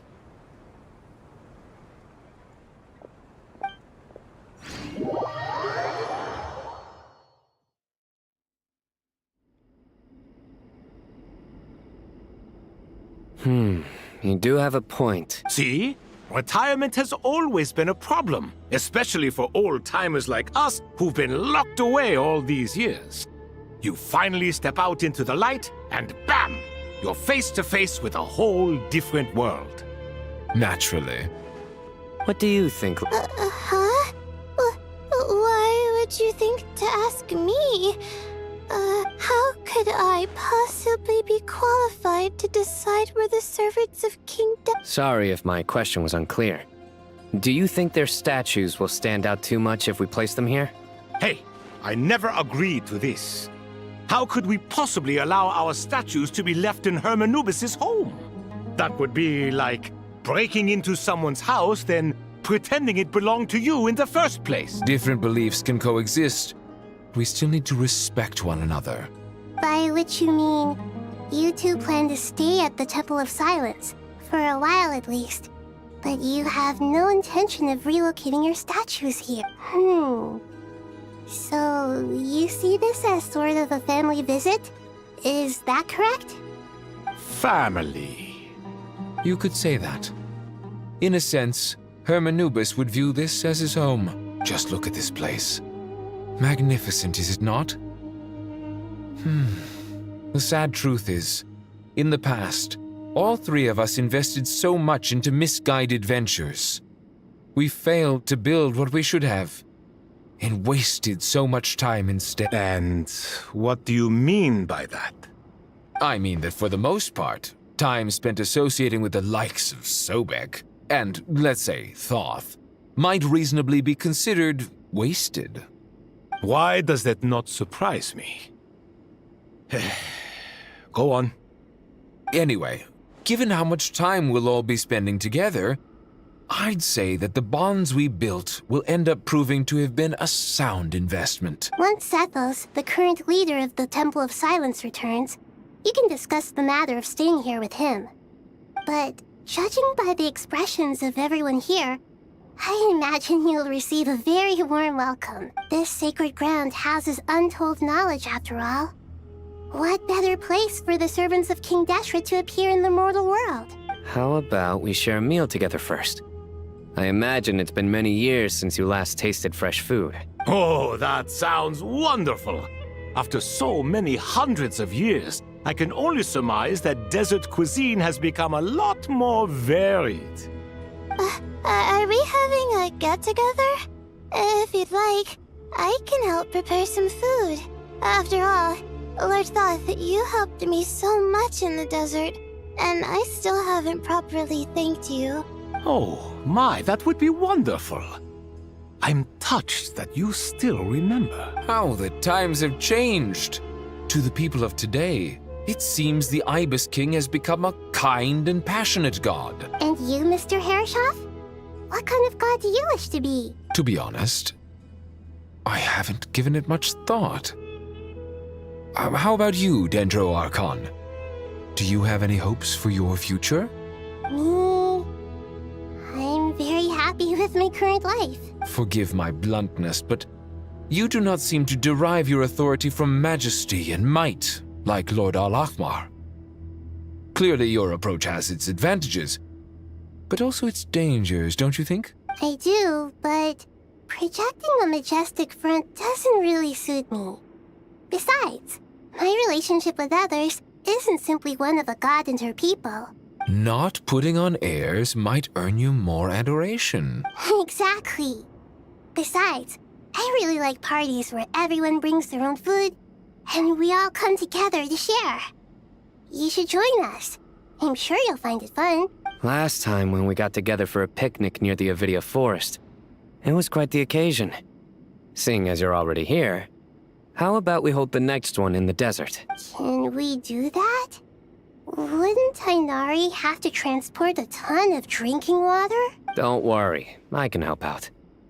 Layla, would you like to join us next time? Me? Sure. The more the merrier. That way we... Don't take this the wrong way. I just think you should know. When it comes to passing the time, chess is more our thing. In that case, Dendro Archon, what do you say? If I were to compete against you, I can't say with certainty I'd win, but I certainly wouldn't mind giving it a shot. Where's Sobek? I'm sure he'd be good for a few rounds. Cards, cards, cards! I'll always prefer chess. I wonder what variant of chess we're talking here. Mr. Thoth, is there some sort of astrological significance to this game? Oh, I'm glad you brought that up. As long as the leader of the Temple of Silence agrees, we can search Hermanubis' place for books to teach you how to play.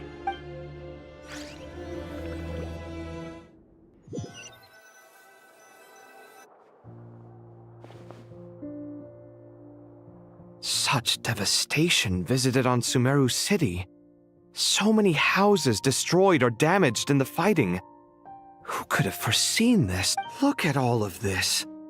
It's going to take me forever to tidy up. I suppose living below the academia doesn't always work out to your advantage. I would have thought a little appreciation of my sincerity and effort in helping to clean up this mess might be in order. Helping? Effort? This is your house! Of course you should be putting in the effort! If anything, I'm the one who's helping! So you see yourself as just a helper in this situation.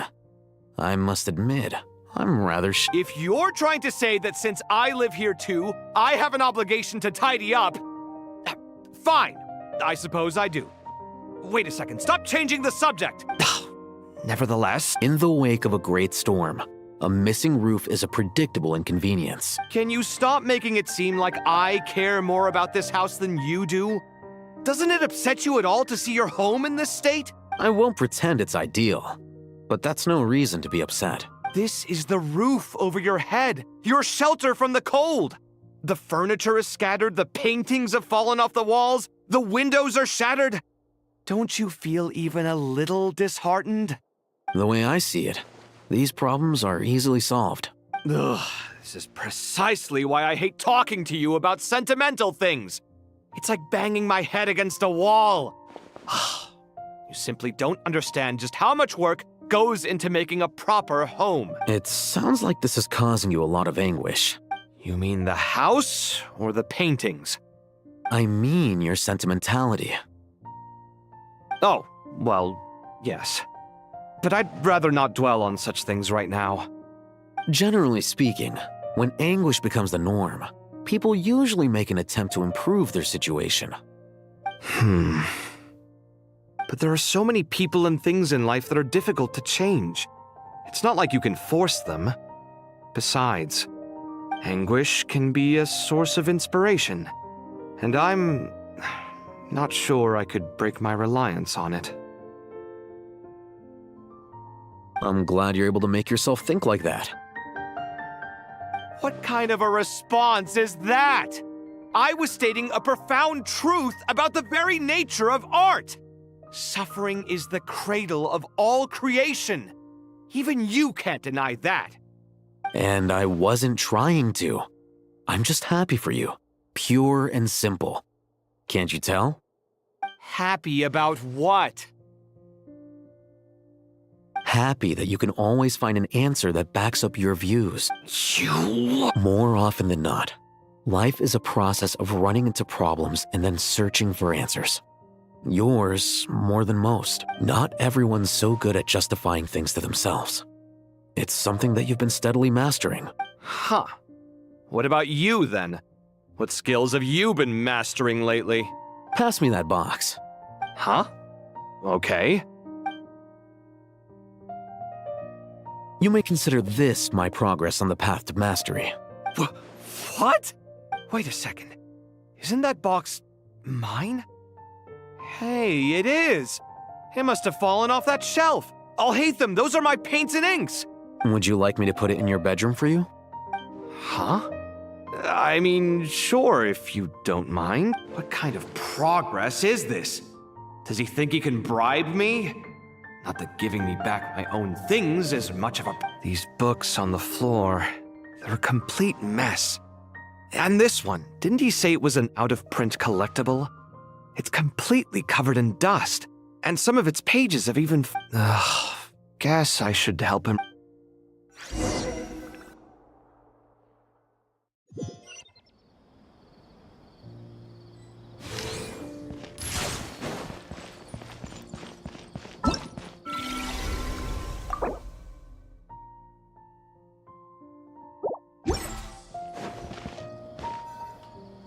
Local subterbeasts, imported goods, such a bright future ahead. I can picture the Mora just rolling in.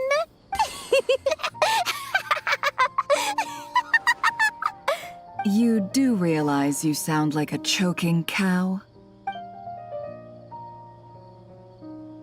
It's called being imposing. Can't you feel it? Are you not intimidated? Oh, I'm positively shaking in my sandals. What commands do you have for me, oh mighty Lord Sangamabe?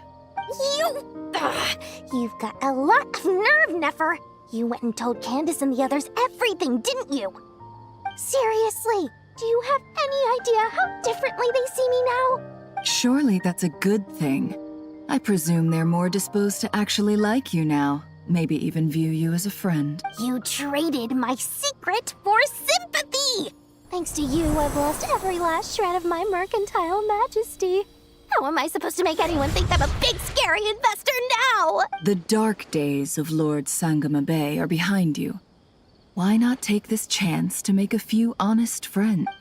Speaking of friends, since when did the notorious Lady Nefer gain such an admiration for holier-than-thou types? A moon chanter here? An angel there? Who'd have thought it? A coming together of fates, nothing more.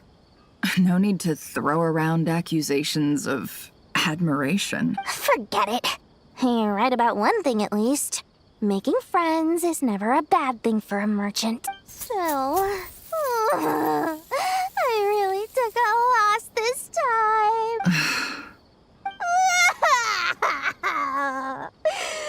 What are you looking at? I'm trying to see if you're really crying or if those are just crocodile tears. A little birdie told me that when Lord Sangamabe makes money, the tears flow from the center of her eyes. But when she loses it, they flow from the corners. Which is it this time? You are so annoying. I'm not talking to you anymore. Nefer, thank goodness you're here. I've been looking everywhere for you. Huh? Well. If it isn't the House of Dana's very own librarian. What can I offer you today, Miss Katayun? Oh, no. I'm not here to buy. I'm here to bring Lady Nefer a book, and a fascinating one at that. We agreed to meet at the entrance to the mausoleum of King Deshret. One more thing. I bought this copy with my own money. It's not borrowed. Reasoning knows not time of day, but suspense always follows a blizzard. That's quite the mouthful. Huh? Isn't that the one that... It was all the rage for a while. People throughout the city were clamoring to get their hands on a copy. The names inside were all circled. Everyone thought it was a riddle. Don't bring up that book in my presence. I don't even want to hear its name. That thing was nothing but a scam. Surprisingly enough, I've actually heard of this book, though it doesn't seem of much consequence. So, what truth lies behind it? You're from the Vahumana and you're asking me what the truth is?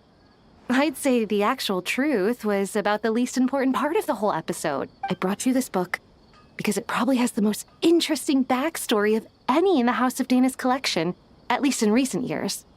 As for its quality, well, you can judge that for yourself.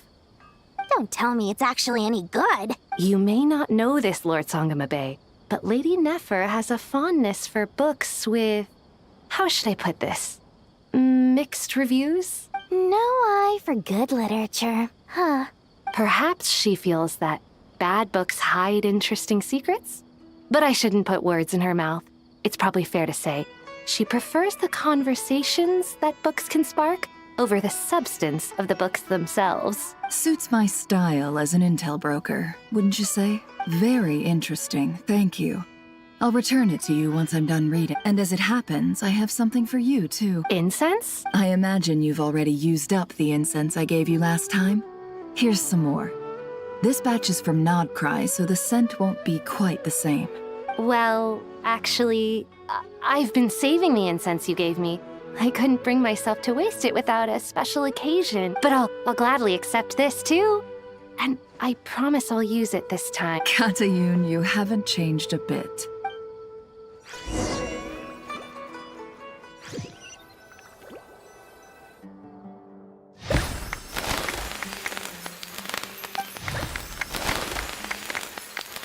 Congratulations, Kale. Well done, Kale.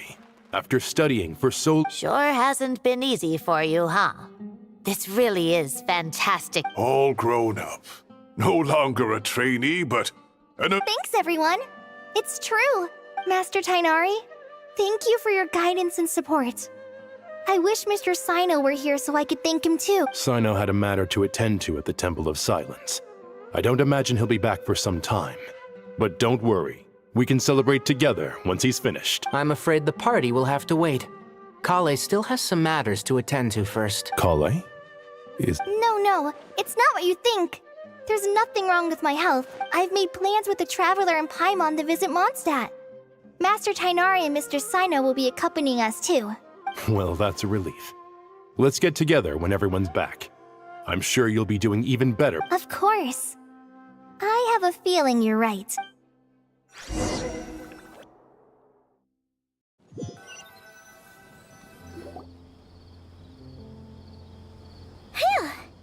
After all that catching up on sleep and food, Paimon's feeling full of vim and vigor again. For someone who spends so much time resting, your recovery routine is surprisingly simple. Hey! Paimon's been working her butt off too, you know.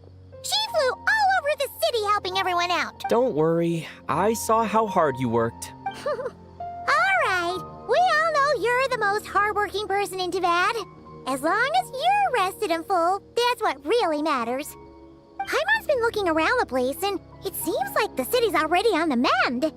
But Paimon's been wondering how Nahida's doing. We should check in on her.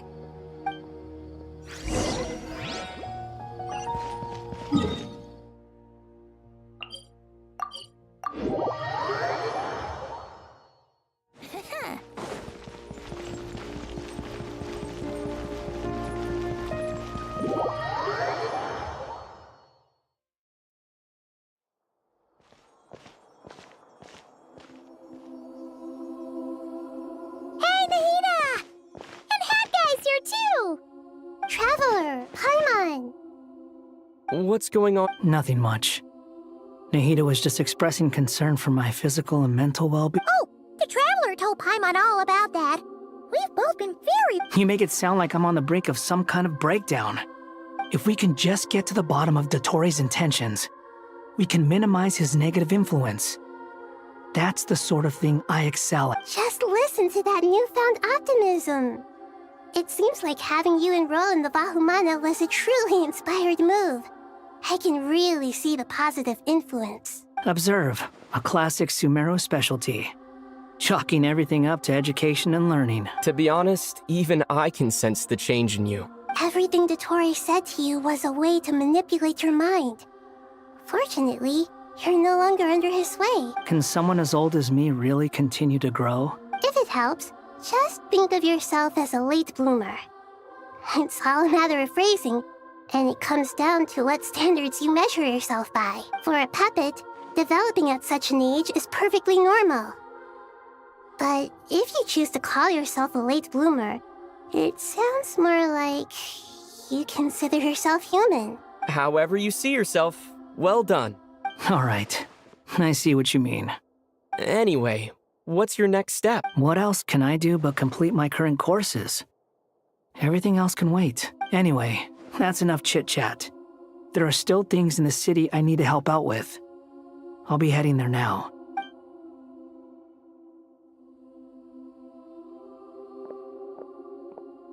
I'm so happy that Hawkeye is, but what about you, Nahida? The pyronosis burned down the corrupted Irminsul. The flames blazed for 7 days and 7 nights before they finally subsided. All that was left were the parts underground. Now, Aru shoulders the responsibilities that once belonged to Irminsul. The situation was contained before it got out of hand, so Tevat's most vital information has largely been preserved. Irminsul has a strong influence over you, doesn't it? How will you cope now that it's gone? There is no need to worry. Thanks to NICOLE's extraordinary talents, my connection to Irminsul has been severed and transposed onto Aru. Angels can do things like that? They can. Such abilities are precisely what makes them so powerful. The goddess of flowers, Nabu Malikata, once claimed that she too could perform feats beyond the reach of mere mortal. In my eyes, much of what she went on to achieve reached such transcendent levels. Her and NICOLE really are both fascinating and magnificent. So, does that mean your situation is stable now? Correct. Just imagine that Aru has become the new Irminsul, and the essence of my existence has been bound to it. The wisdom of Sumeru has ultimately converged into a single, unified entity. Should we ascribe this all to fate? Or is it merely fortune? Whatever it is, the important thing is that you're okay, Nahida. Dendro Archon, Lesser Lord Kusanali. Oh, thank goodness you're here. Sir Nevis, do you— Yes, there's something I need to report. We've received a message from Snezhnaya.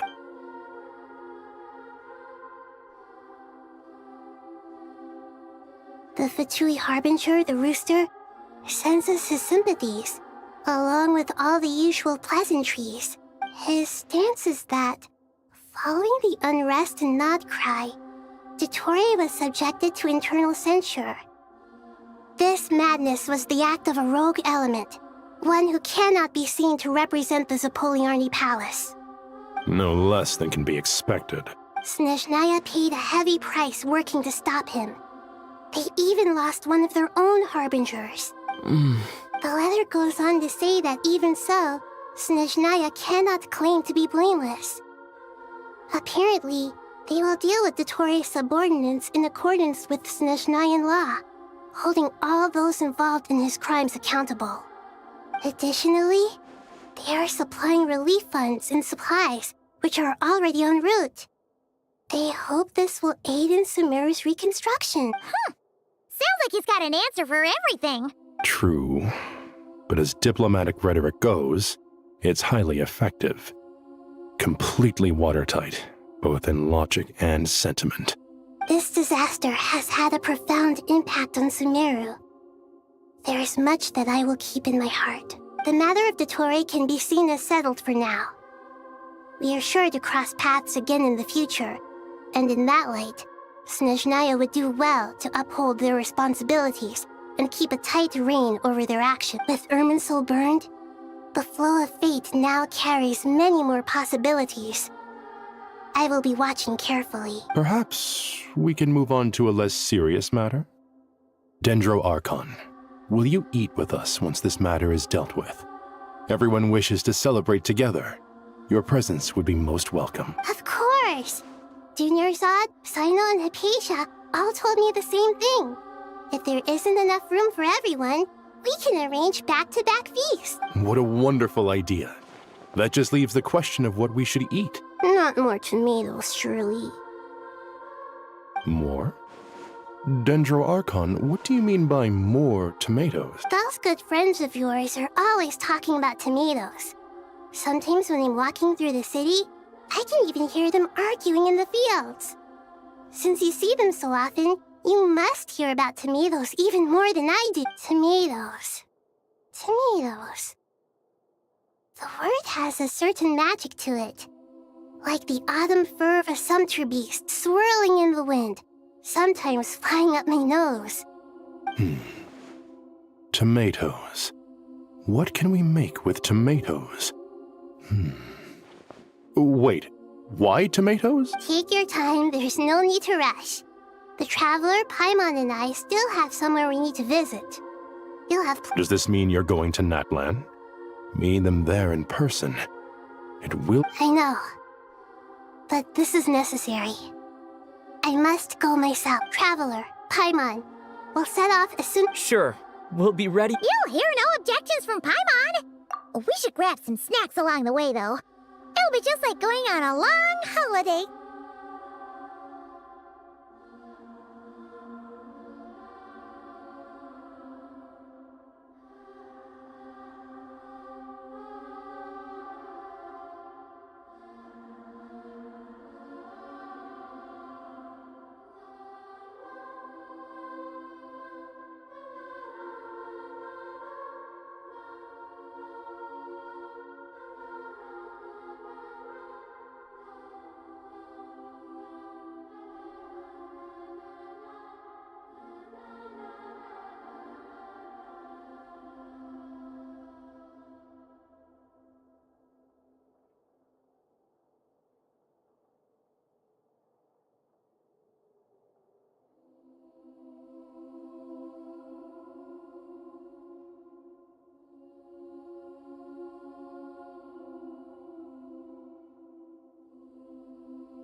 Wonderful.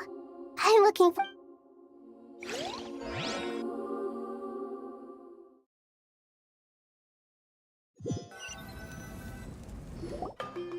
Natlan is such a lively place. It's super cheerful and positive.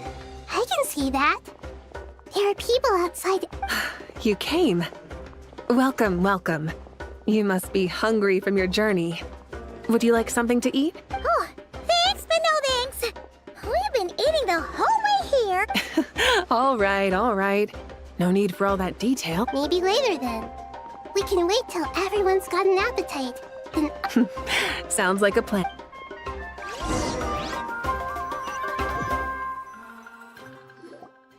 I should tell you, I already have some sense of why you've come. Why's that, Malika? To say thank you. Your senses are spot on. But on top of that, we all... Because the pyronosis has vanished? I sensed its loss. Despite scouring through the remnants of Irminsul, we couldn't find any sign of the pyronosis. Not even any trace of it burning to ash. That's certainly unusual. Still, the potential fallout from Irminsul's loss is significant, to say the least. Perhaps the pyronosis's disappearance is simply a knock-on effect of the impact it's had on a certain strand of fate.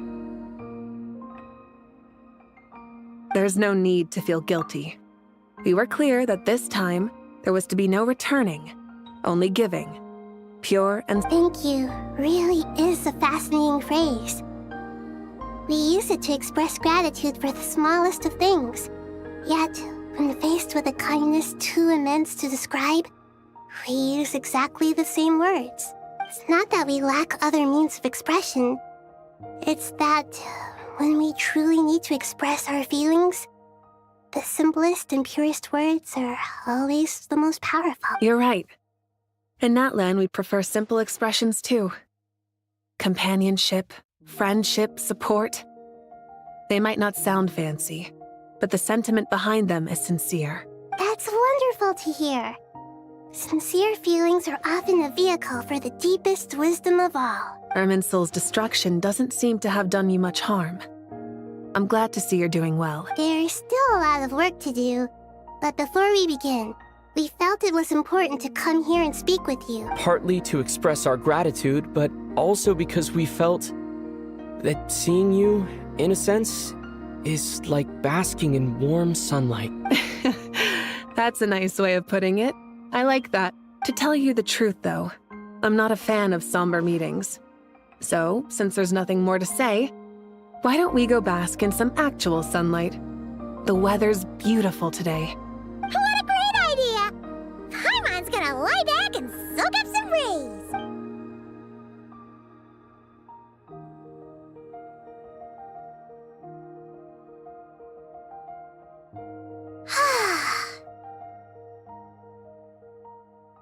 In that case, I think I'll lie down for a bit too before we head to our next stop. And where might that be? Mondstadt. Paimon and I are gonna head back there with Kale and the gang. Long ago, I sensed that the god remains inside Kale had come from the goddess of flowers, but I kept it a secret. Those remains weren't hurting Kale, not as she is now. They simply exist. Besides, I could sense a deep yearning within her. A yearning for an ordinary life. A yearning to hold on to the hard-won happiness she now enjoys. With someone like her, I have a responsibility to keep her secret. She should be ready to face the truth by now. Whenever people meet, there is always the potential to create warmth and kindness. Every child grows up, but even as adults, they are still children in the eyes of certain people. Oh, just like how Paimon sometimes sees Nahida as a little kid. Is that so? Well, anyone who's friends with a kid is probably a kid themselves. Of course! And there's nothing wrong with that. When we get back, we'll actually be hanging out with another of our friends who happens to be a kid. Or more like looking after, in her case. Anyway, we'll always be there to watch out for our friends. Dear Sucrose, when you receive this letter, I'll probably be as busy as always. But busy with wonderful things. That's because I'm no longer a trainee. I'm now an official forest ranger. Impressive, right? Sino said that official rangers sound much tougher than trainees. Though he did say it was already pretty tough to start out with. You probably heard that something big happened in Sumeru recently. Don't worry, it's all but plus. It's not just me. A few of us are going. Hey.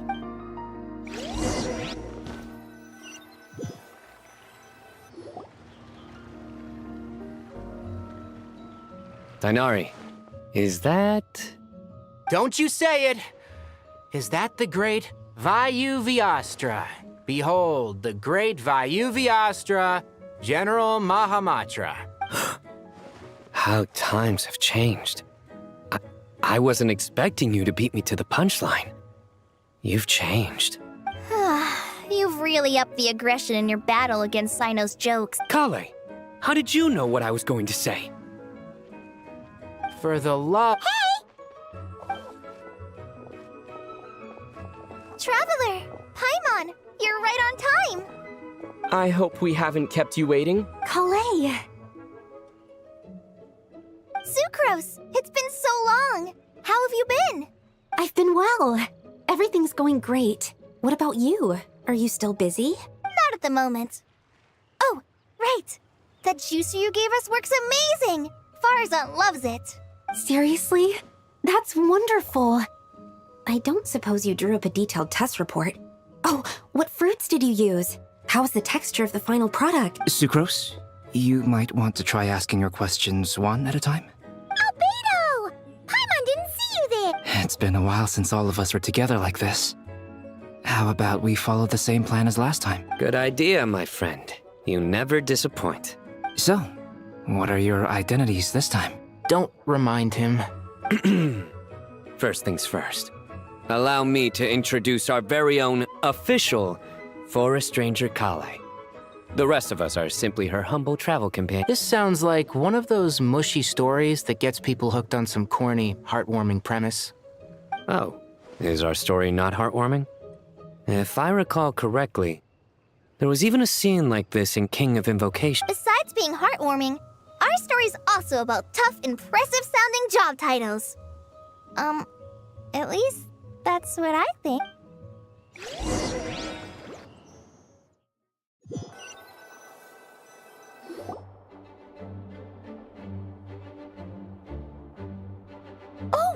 You're here already?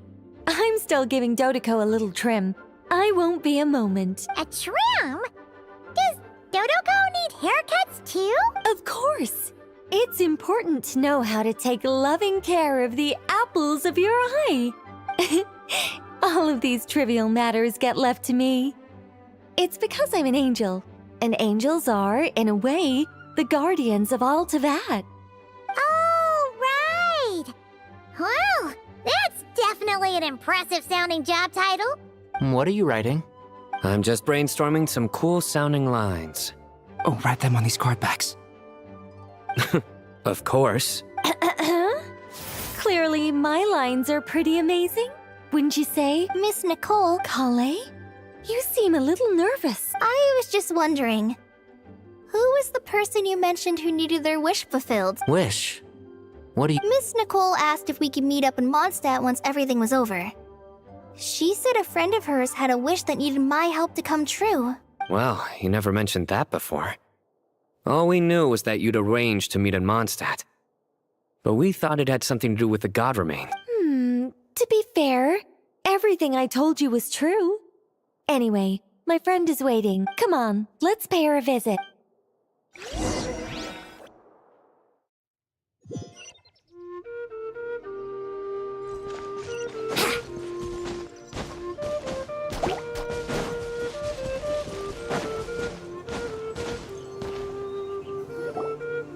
Huh? You're... Surprised? I bet you weren't expecting to meet a woman like me beneath this beautiful tree in a faraway land. An oasis will spring from the place where a djinn resides. That saying falls somewhat flat here in Mondstadt, given that everywhere is already so lush and green. Lilupar, what are you doing here? I made friends with Miss Nicole. I asked her to bring me here and then invite Kale to come. The prologue to this story is that I have a wish. It has stirred within my heart for centuries. Millennia, even. Originally, it was merely Al-Ahmar's lie, but now it has become reality. Could this be... related to the goddess of flower? My dear young lady, my mistress left her final trace in this world upon you. I can't tell you how glad I am to see you here. And now I have seen you, and peered into your heart. You have experienced hardships and suffered setbacks. The torment an ordinary person might expect to face has befallen you threefold. This is the source of your resilience. But beneath all this, I've witnessed the seeds of desire. You yearn to return to the simple life you once knew, do you not? I do. I want to throw away everything that isn't mine. But how do you decide what is yours? The scars that others carve into your flesh? The kindness and love they inscribe? Are these things not yours as well? They are. This is something I've talked about with Miss Nicole. Miss Nicole said I should learn how to adjust my standards. I just want to live as an ordinary human. Anything beyond that isn't mine. Don't you want anything from the remains of the goddess of... She gave me a revelation once. I think that's already more than enough. In the past, you would not have possessed such a rich heart. Your brief life has taught you to hold on to everything good, to home in on kindness. How fascinating. You're nothing like Nabu Malikata, and you're certainly not her. Of course not. I'm not some great and powerful being, Miss Lilopar. Yet I am a djinn. We exist because of the Lord of Flowers. We revere and love her. My wish is to see her one last time, to give everything for her. Kale, can you do that? But her remains won't be easy to remove. Are you sure this is what you want? That's beside the point. First, I need to know. Are you willing to do something for the soul of this lonely, wandering woman? I'm... But look, you know nothing about me. Even if you have heard the stories about me, all you would know is that I was rightly punished for the many evil deeds. So you do know. Your lips are quivering, your eyes trembling, and still you're willing to do something for me. Life has been cruel to you, and yet you've learned to be kind, my dear young lady. To repay your kindness, I too must play my part. Are you sure about this, Lilopar? I yearn to see my mistress. For this moment, the world can burn to ashes, the universe be engulfed in flame. I care about nothing else. And you, Kale, I can give you a gift. You'll become just another ordinary human. But Miss Lilopar... My wish will be fulfilled, and I can die happy. Why would you wish for that? A long, unending life might seem desirable for one who has never possessed it, yet it brings torment to one who has. My remains are scattered across the yellow sands, but my soul can find no peace. Since you've promised to grant my wish, give me that release. Allow the dying to die, and let the dead rest in peace. Kale, there's no pressure on you. What she said, it's all true. A wish is a genuine desire, after all. It's as if you want to use the last of your life to give me a better future. Nothing's so selfless. We'll be using our futures to fulfill each other's wishes. This is a noble act. A beautiful and secret transaction between two women. I understand. Close your eyes, Kale. Then open your soul. From there, I will embrace my mistress. The downpour of flowers is your touch. Like returning to the very beginning. Like surrendering to your grace. My mistress. People say that devotion is beautiful, yet filled with pain. How foolish of them. For me, devotion is beautiful, pure and painless. Devotion is... Thank you.